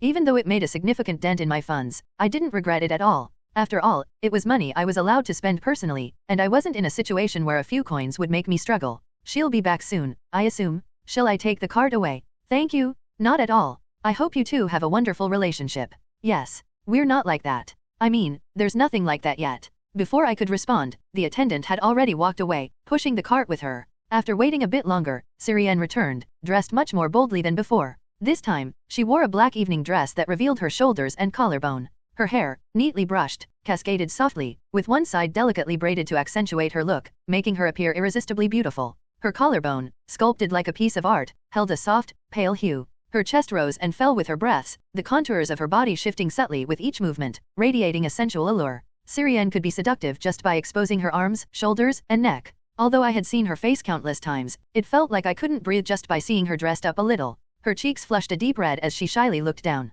"How is it? Does it look a bit too empty? With my shoulders exposed, it feels a bit bare. If you don't like it, I can change into something else right now." No, it's fine. You look beautiful. It really suits you." "Yes, it suits you perfectly." Syrian suddenly became talkative, and I stuttered, my words coming out in fragments. My mind was overheating, and I couldn't think straight. There was no way I could stay calm. I tried to look away, thinking I was staring too much, but I couldn't help but glance back at her. Luckily, our eyes didn't meet. If Syrian and I had made eye contact at that moment, I might have been teased for life. Really? Then maybe I should get this one too? I actually picked out a few others earlier, but I wanted to show you this one. I also did my hair a bit differently. Normally, I just leave it down. Why yeah, let's do that. Since we're here, you should get everything you like. Do you want me to carry that bag for you?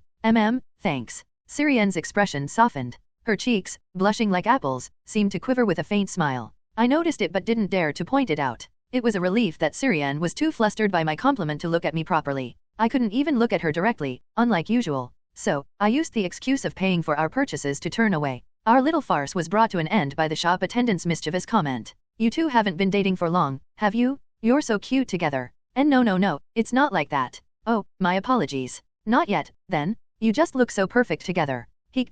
Syrian hiccuped. "It looks good on you. White has always suited you well." "Really? Then I definitely have to buy this." It was when I bought the pure white dress and hat. As I picked out a couple more clothes that Isha might like, the shopkeeper approached me with a subtle expression, trying to lure me in. Was she trying to make a sale because it looked like I was going to buy a lot? If she said anything bothersome, I was ready to refuse immediately. "Miss, would you like me to brush your hair? Just for a moment, why don't you sit over there?" "My hair? That's not really necessary. I'll take full responsibility for making you look stunning. So much so that the gentleman with you will be shocked." Raisin, shocked. Don't you want to hear him say you're beautiful? Let's make it so he can't help but say it. "Beautiful, you say." Before I knew it, I was following the shopkeeper to a chair. At some point, 2 clerks had already started brushing my hair. When I was young, the maids used to brush my hair every morning. Warm water, towels, and fragrant oils. When the maid styled my hair, I would wander around the castle like a knight fully prepared. At the cottage, I relied on Hina's touch. After parting with Hina, I had to manage it myself. In the forest, I didn't have the luxury to care.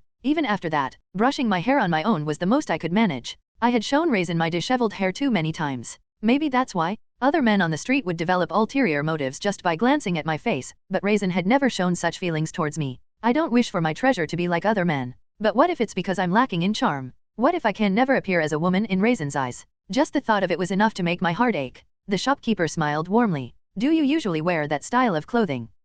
It seems you prefer calm and modest clothing. The clothes you were wearing when you first arrived were like that too." "I'm embarrassed to show too much skin." "Then you've hardly shown any skin to that gentleman." "Showing my skin to Raisin?" My head instinctively lowered. It wasn't that I entirely disliked the idea. If another man saw my bare skin, I'd feel disgusted and uncomfortable, but if Raisin were to see it, it might be different. But I'm not ready for that yet. Just a little slower, so I can prepare my heart.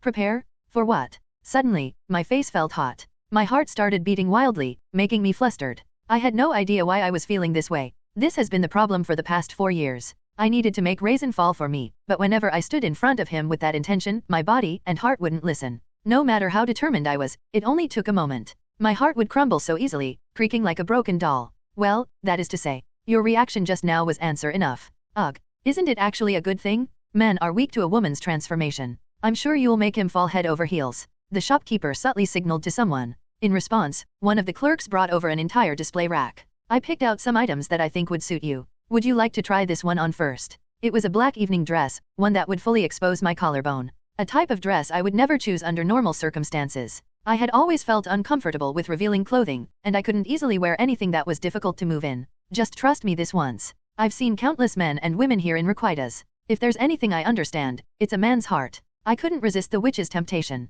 Oh my goodness. You're the type that looks slender when you put on clothes. Ow, don't touch. I'm sorry. It's just been so long since I've seen such a beautiful figure. And your skin is so smooth. Do you know this is the first time I've seen skin this flawless? There are so many women here in Requitas who make a living off their looks. How do you manage it? Not really. They say the world isn't fair. You should probably avoid saying that anywhere else. The feeling of the underwear constricting my chest was slightly overwhelming. I didn't dare to look down at my own body. Had it become a habit? Out of embarrassment, I kept wanting to lower my head, but I knew if I did, something I couldn't handle would be waiting for me. Where did it all go wrong? I only intended to undress briefly to try on the clothes, but the shopkeeper suggested changing my underwear as well. Since I needed to buy a few for Isha anyway, I made the mistake of agreeing to look at some. I had completely forgotten that this place turns into a pleasure district at night. So, among the underwear the shopkeeper brought, there were some that were so scandalous they made my head spin. Even the other pieces weren't exactly modest. Provocative might be a good word for them. Sensual lingerie was laid out in full display before my eyes. The shopkeeper had even picked out a few she thought would suit me well. I couldn't allow this. This was something I had to stop. Even if no one sees them, you should always pay attention to your lingerie.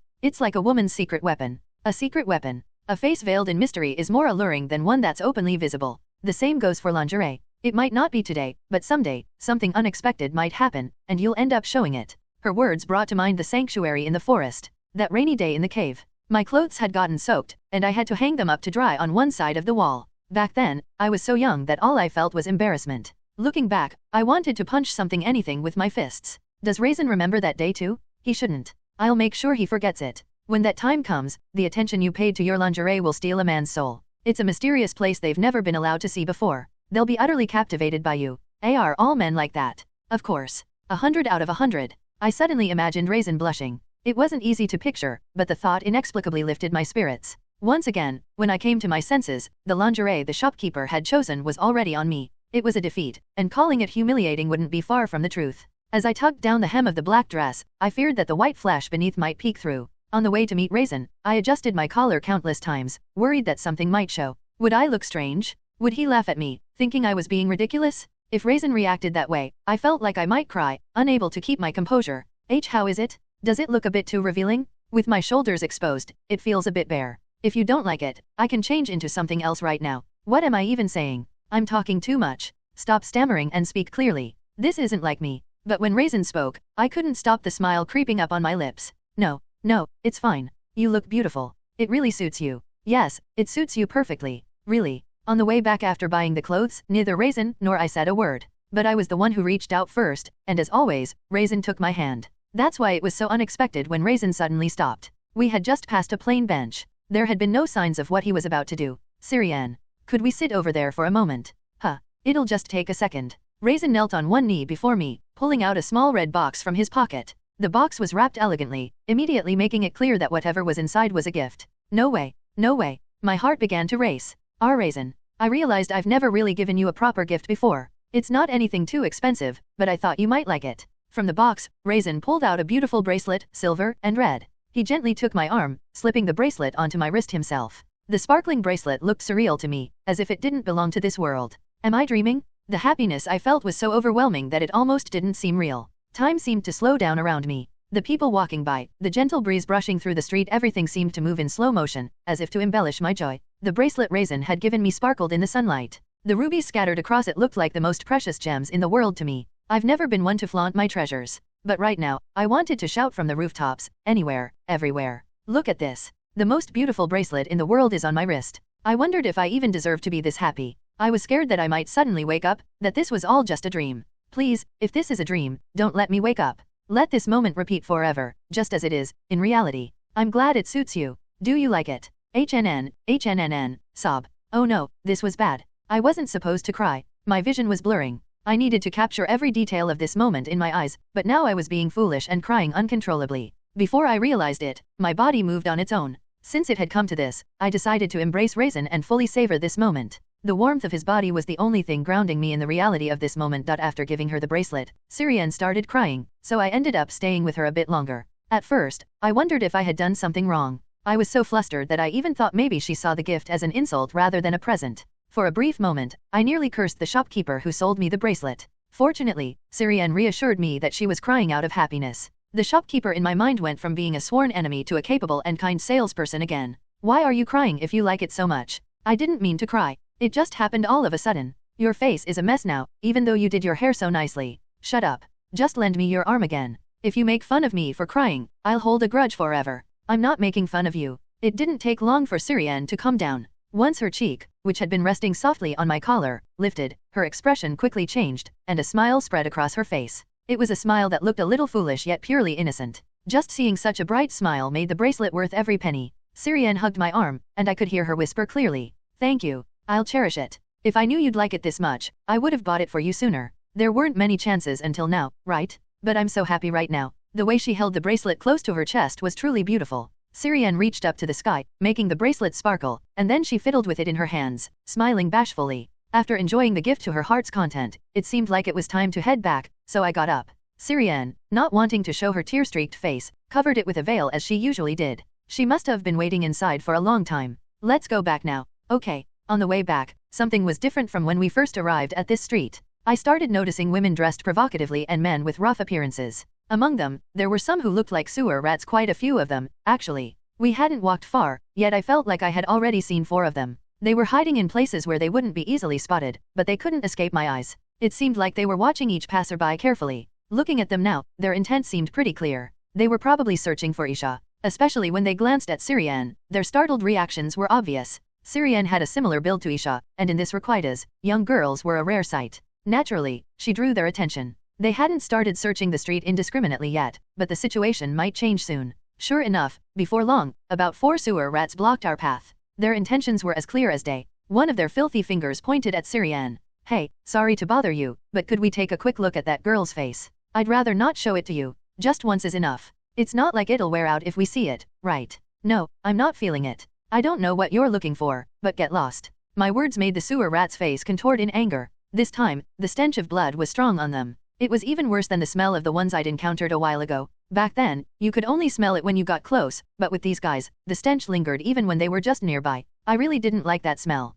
It kept bringing back unpleasant memories. 2 of them looked like they had some skill. Not extraordinary, but they seemed to have some experience in real combat. Of course, Isha's current skills were also at a decent level. They wouldn't have sent out small fry alone. After all, I did kill 3 of them yesterday. It wouldn't be strange if they were more cautious now. So, if I provoke these guys, will their higher UPS show themselves? These goons were sent out to find someone. They probably had a system in place to communicate if something happened. If I stirred things up, the stronger thugs would undoubtedly come out. Maybe then I could meet someone worth my time. But I had to be careful not to draw too much attention just yet. I glanced at Syrian, but she gave no reaction. Her silence was a form of agreement. If she didn't want to get involved in a scuffle, she could have simply removed her veil. Our saintess wasn't that fussy. What's so special about her face anyway? This street is full of. I didn't need to hesitate any longer. I didn't want to hear what he might say next in front of Syrian. I grabbed his carefree face and slammed it into the ground. I didn't kill him, but I didn't hold back much either. My intention was to put him out of commission for a few days, at least.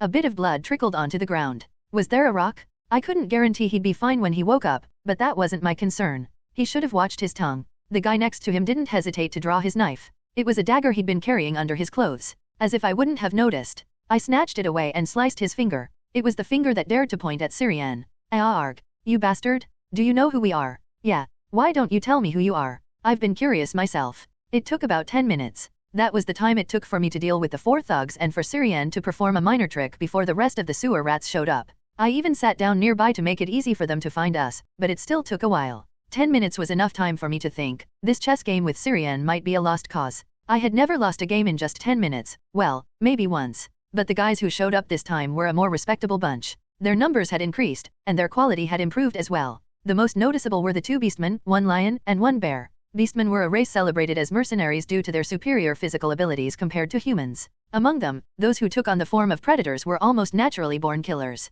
With beastmen inheriting the traits of the animals they resembled, predator-type beastmen were practically living weapons. Just from a glance, both of them were bigger than me. Even considering my age, I was already quite tall. I'd often seen such hulking figures tear through their enemies. A bunch of mean-looking faces moving together naturally created an intimidating atmosphere. The people on the street began to part for them. Now, if they came up to me and said something like, "We've got a score to settle," they'd be indistinguishable from common thugs. I was curious to see what their opening line would be. "We've got a score to settle." Well, you're laughing. The one who picked the fight first was the lion. I'd heard that feline beastmen had nasty tempers. Whether that was true or not, he seemed more aggressive than the bear. The lion looked furious, while the bear's expression shifted into something more complex when he looked at us. Was it complex? It was hard to read beastmen's expressions accurately, but that was the impression I got. The lion grabbed my shoulder. "No one has ever defied us in requitas and lived to tell the tale. And no one who's messed with me has lived either." Well, actually, that's not entirely true. A few are still alive, but I'll be paying them a visit soon. They're just a bit far away.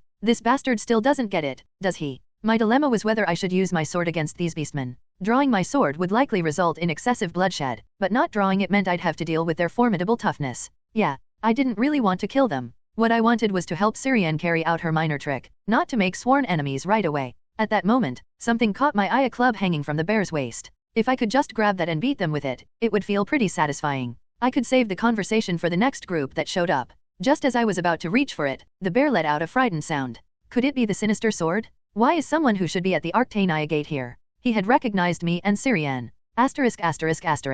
Saintess, reverse harems are impure. Excerpt from Volume 11, page 121. One of the most challenging aspects of our confrontation with the Duke of Ilencia was the inability to gather mercenaries. No mercenary in this empire wanted to fight against Count Bertus. During the early stages of the war, we went to great lengths to recruit them. Their strength was crucial to bolstering our insufficient forces. To counter the reluctance they might have about allying with demons, we offered them unprecedented terms. The rewards we promised were so extravagant that no one but the Golden Duke could have even imagined offering them. Yet, despite all this, the mercenaries steadfastly refused to oppose Count Bertus. Only a scant few responded to our summons. Saintess Nim, that man is like a legend among us mercenaries. Among those who've fought in the northern conflict zones, there isn't a single soul who doesn't know Hevras and Count Bertus. Call us cowards if you must, but the thought of crossing swords with that man, we don't even want to imagine it. When Ilencia's holy forces crumbled, many mercenaries deserted the battlefield. But by the end of the war, those who had dared to oppose Count Bertus could be counted on one hand. To the mercenaries, Count Bertus was nothing short of a living nightmare. Vester, a bear beastman, was originally a mercenary active in the northern conflict zone.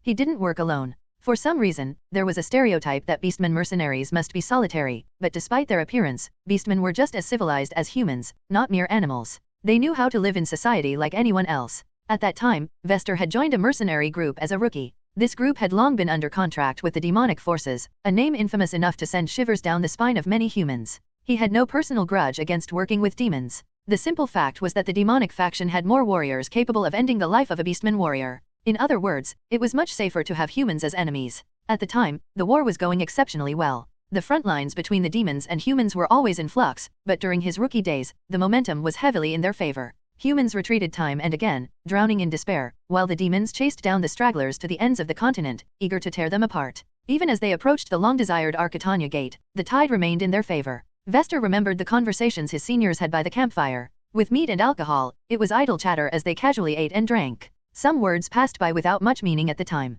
Word is, we'll reach the gate tomorrow. That's good news. At this rate, the attack should be easy. Have you been there before? The aristocracy gate. It's supposed to be infamous.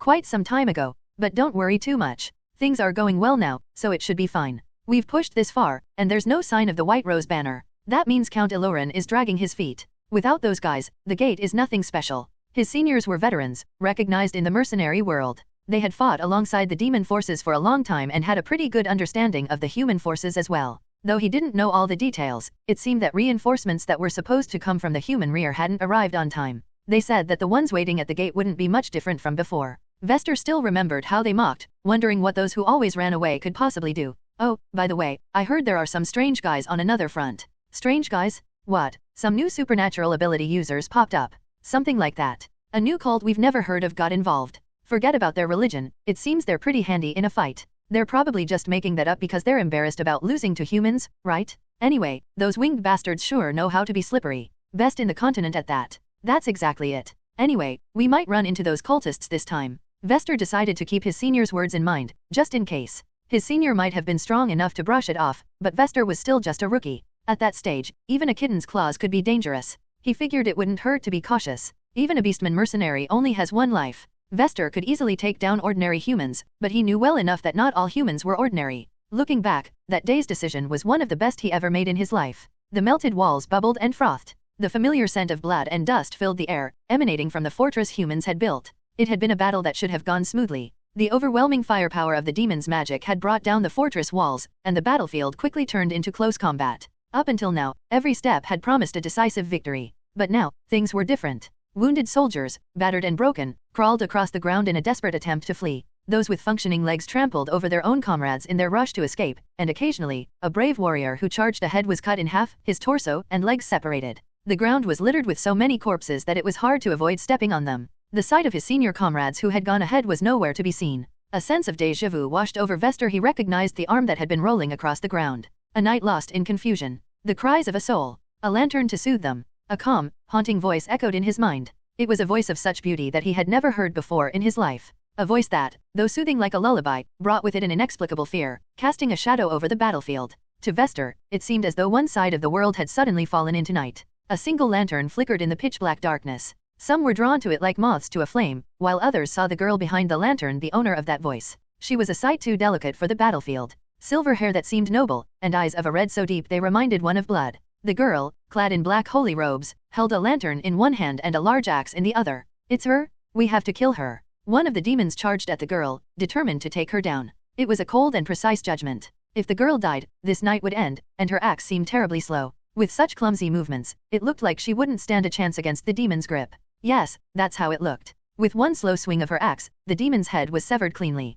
Vester couldn't quite follow the sequence of events. It was as if the outcome, the demon's death, was predetermined, and the world had twisted itself to fit that conclusion. At the end of the journey, may you find peace. May a quiet, sweet dream accompany your weary soul. The girl swung her lantern again, as if nothing had happened. Thud. Someone beside him collapsed to the ground. Blood trickled down from their neck, and Vester saw that it looked as if the man had taken his own life. His instincts screamed at him, do not look at that light. But the girl was not the real problem. A beast lurked in the night. A beast wearing the guise of a man. A man with black hair. Every time his blade flashed, someone's blood splattered. The darkness clung to him, making it impossible to track his movements. But those blue eyes, Vester knew he would never forget them. Eyes that resembled a ferocious predator. The ominous aura that seemed to flow from his blade. How could he ever forget a sight so terrifying it would haunt his dreams? Later, Vester would learn that this man came to be known as the Cursed Blade. The sinister sword. Ga. Was it mere coincidence? When the endless screams finally ceased, a head rolled across the ground. Thud. Roll.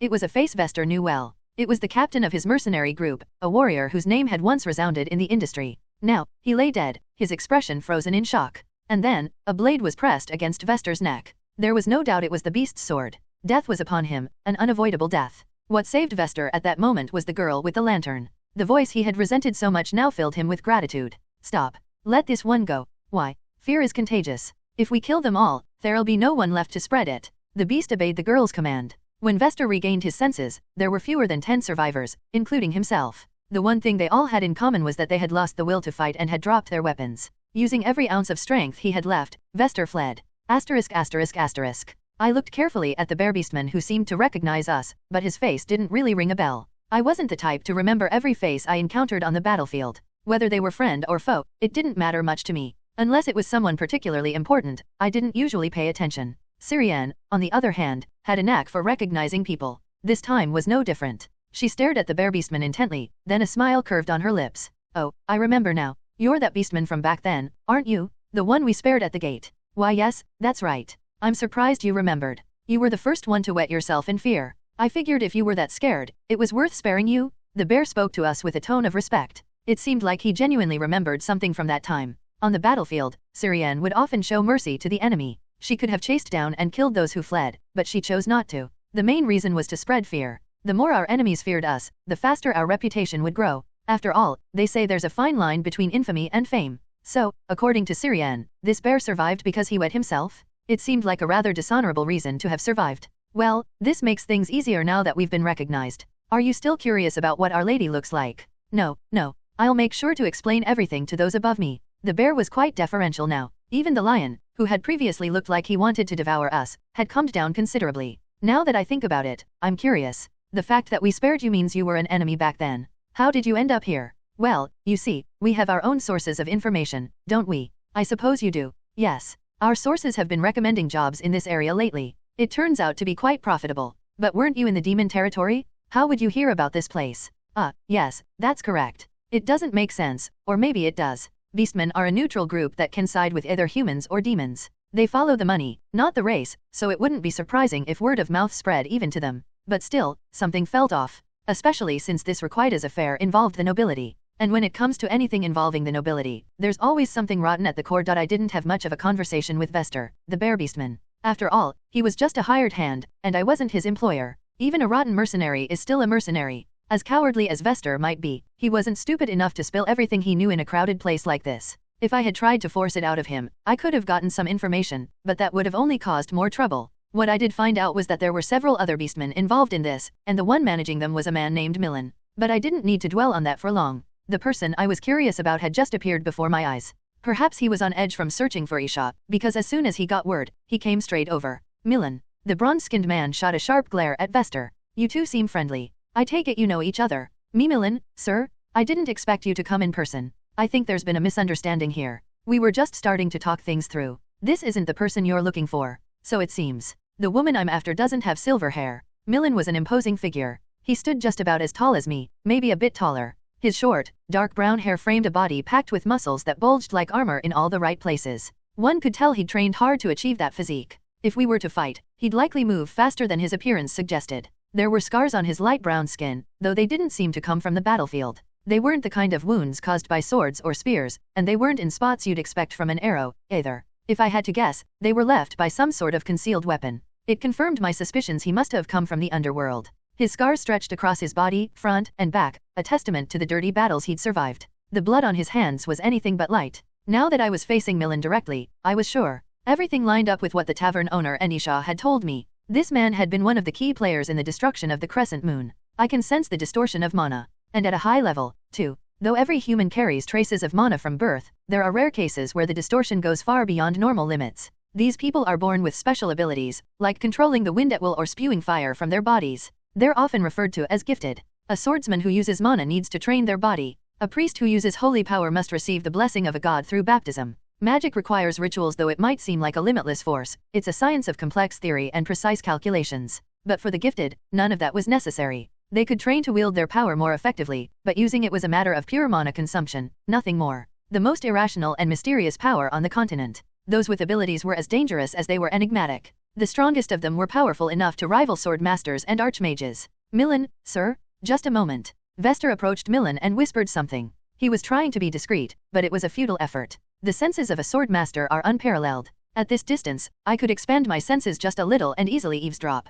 Poor Vester didn't realize this, and I had no intention of correcting his misunderstanding. That man's the Cursed Blade, a swordsman notorious in the conflict zones. The White Claw mercenaries were wiped out by him. I think I've heard of him. What about the woman next to him? I've heard she's called the Saint of Rest, but I don't know much else. She's as dangerous as the Cursed Blade. I doubt they have anything to do with the kid you're looking for. Understood. I'll get the details later. Just as I had observed Millen, he was sizing me up too. His eyes flickered over my arms, legs, and shoulders, as if assessing an opponent. It didn't seem like he was about to attack recklessly. Millen didn't appear eager to fight in such a crowded place. If he had already found Isha, it might be different, but spilling blood here would only scare the patrons. Still, he was clearly ready to draw his sword at any moment. Against someone with special abilities, even a moment of carelessness would be fatal. My apologies. While we were the ones who acted rudely first, my men have taken some damage. How about we act like today never happened? Only if you apologize to the Saintess. Was there an insult? You were about to. I stopped you? I wasn't aware. I didn't hear any such thing.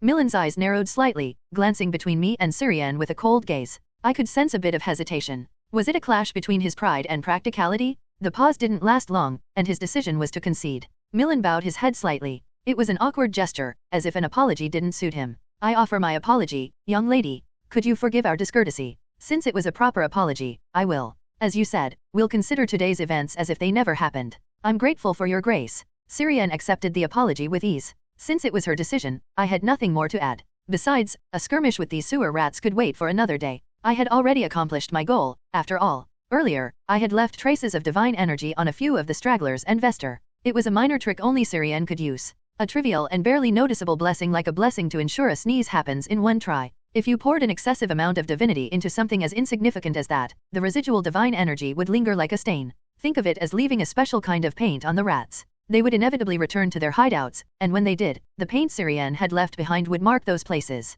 Later, we could track the trail and find their hideout. The method had its drawbacks, such as a limited detection range and a short duration, but it was good enough to catch rats. I was constantly amazed by how she came up with such ideas. Just memorizing holy laws for combat gave me a headache. Was it a matter of aptitude? Or brains? I didn't want to admit the latter. In any case, with the apology over, Milan turned his attention back to me. It seemed inevitable that we would fight one day, but for now, I decided to take a more conciliatory approach. Are we truly clear of any bad blood now? Let's say we are. Then, purely out of curiosity, may I ask why you've come to requite us?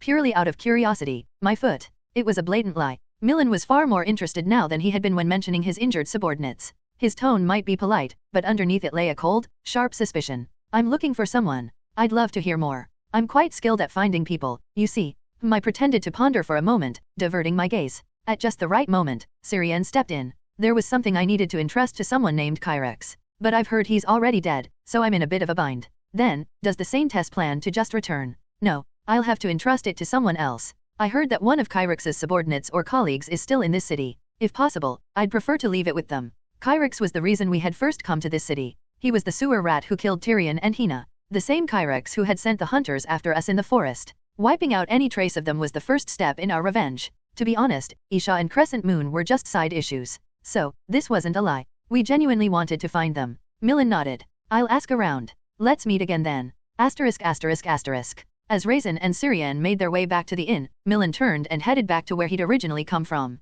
His expression wasn't particularly pleasant. Vester, right? Yes. Milan, sir? Are you upset? I have no reason to be. They weren't the kind of people you were supposed to deal with from the start, so you didn't do anything wrong. Relief washed over Vester, and he exhaled deeply. But Milan's next order wasn't one Vester wanted to hear. Have them followed. Find out where they're staying, where they eat, and bring me everything you can learn about them. What? Don't pretend you didn't hear me. I said to have them followed. Watch their every move. Vester's vision darkened. The thought of being pitted against those two was unbearable. He had come to requite us after the traumatic memories of the battlefield left him terrified of war, yet he still needed to make money. Meeting those two again was already nightmarish enough for him. But it didn't seem like Milan had any intention of understanding his situation. They're formidable, so I assume they could have wiped out 3 people in an instant. And it doesn't seem like they've been in town for long. The timing is suspicious. You mean? We'll watch for now, but I don't like the feeling. Better to be prepared. Milan clenched his fist tightly.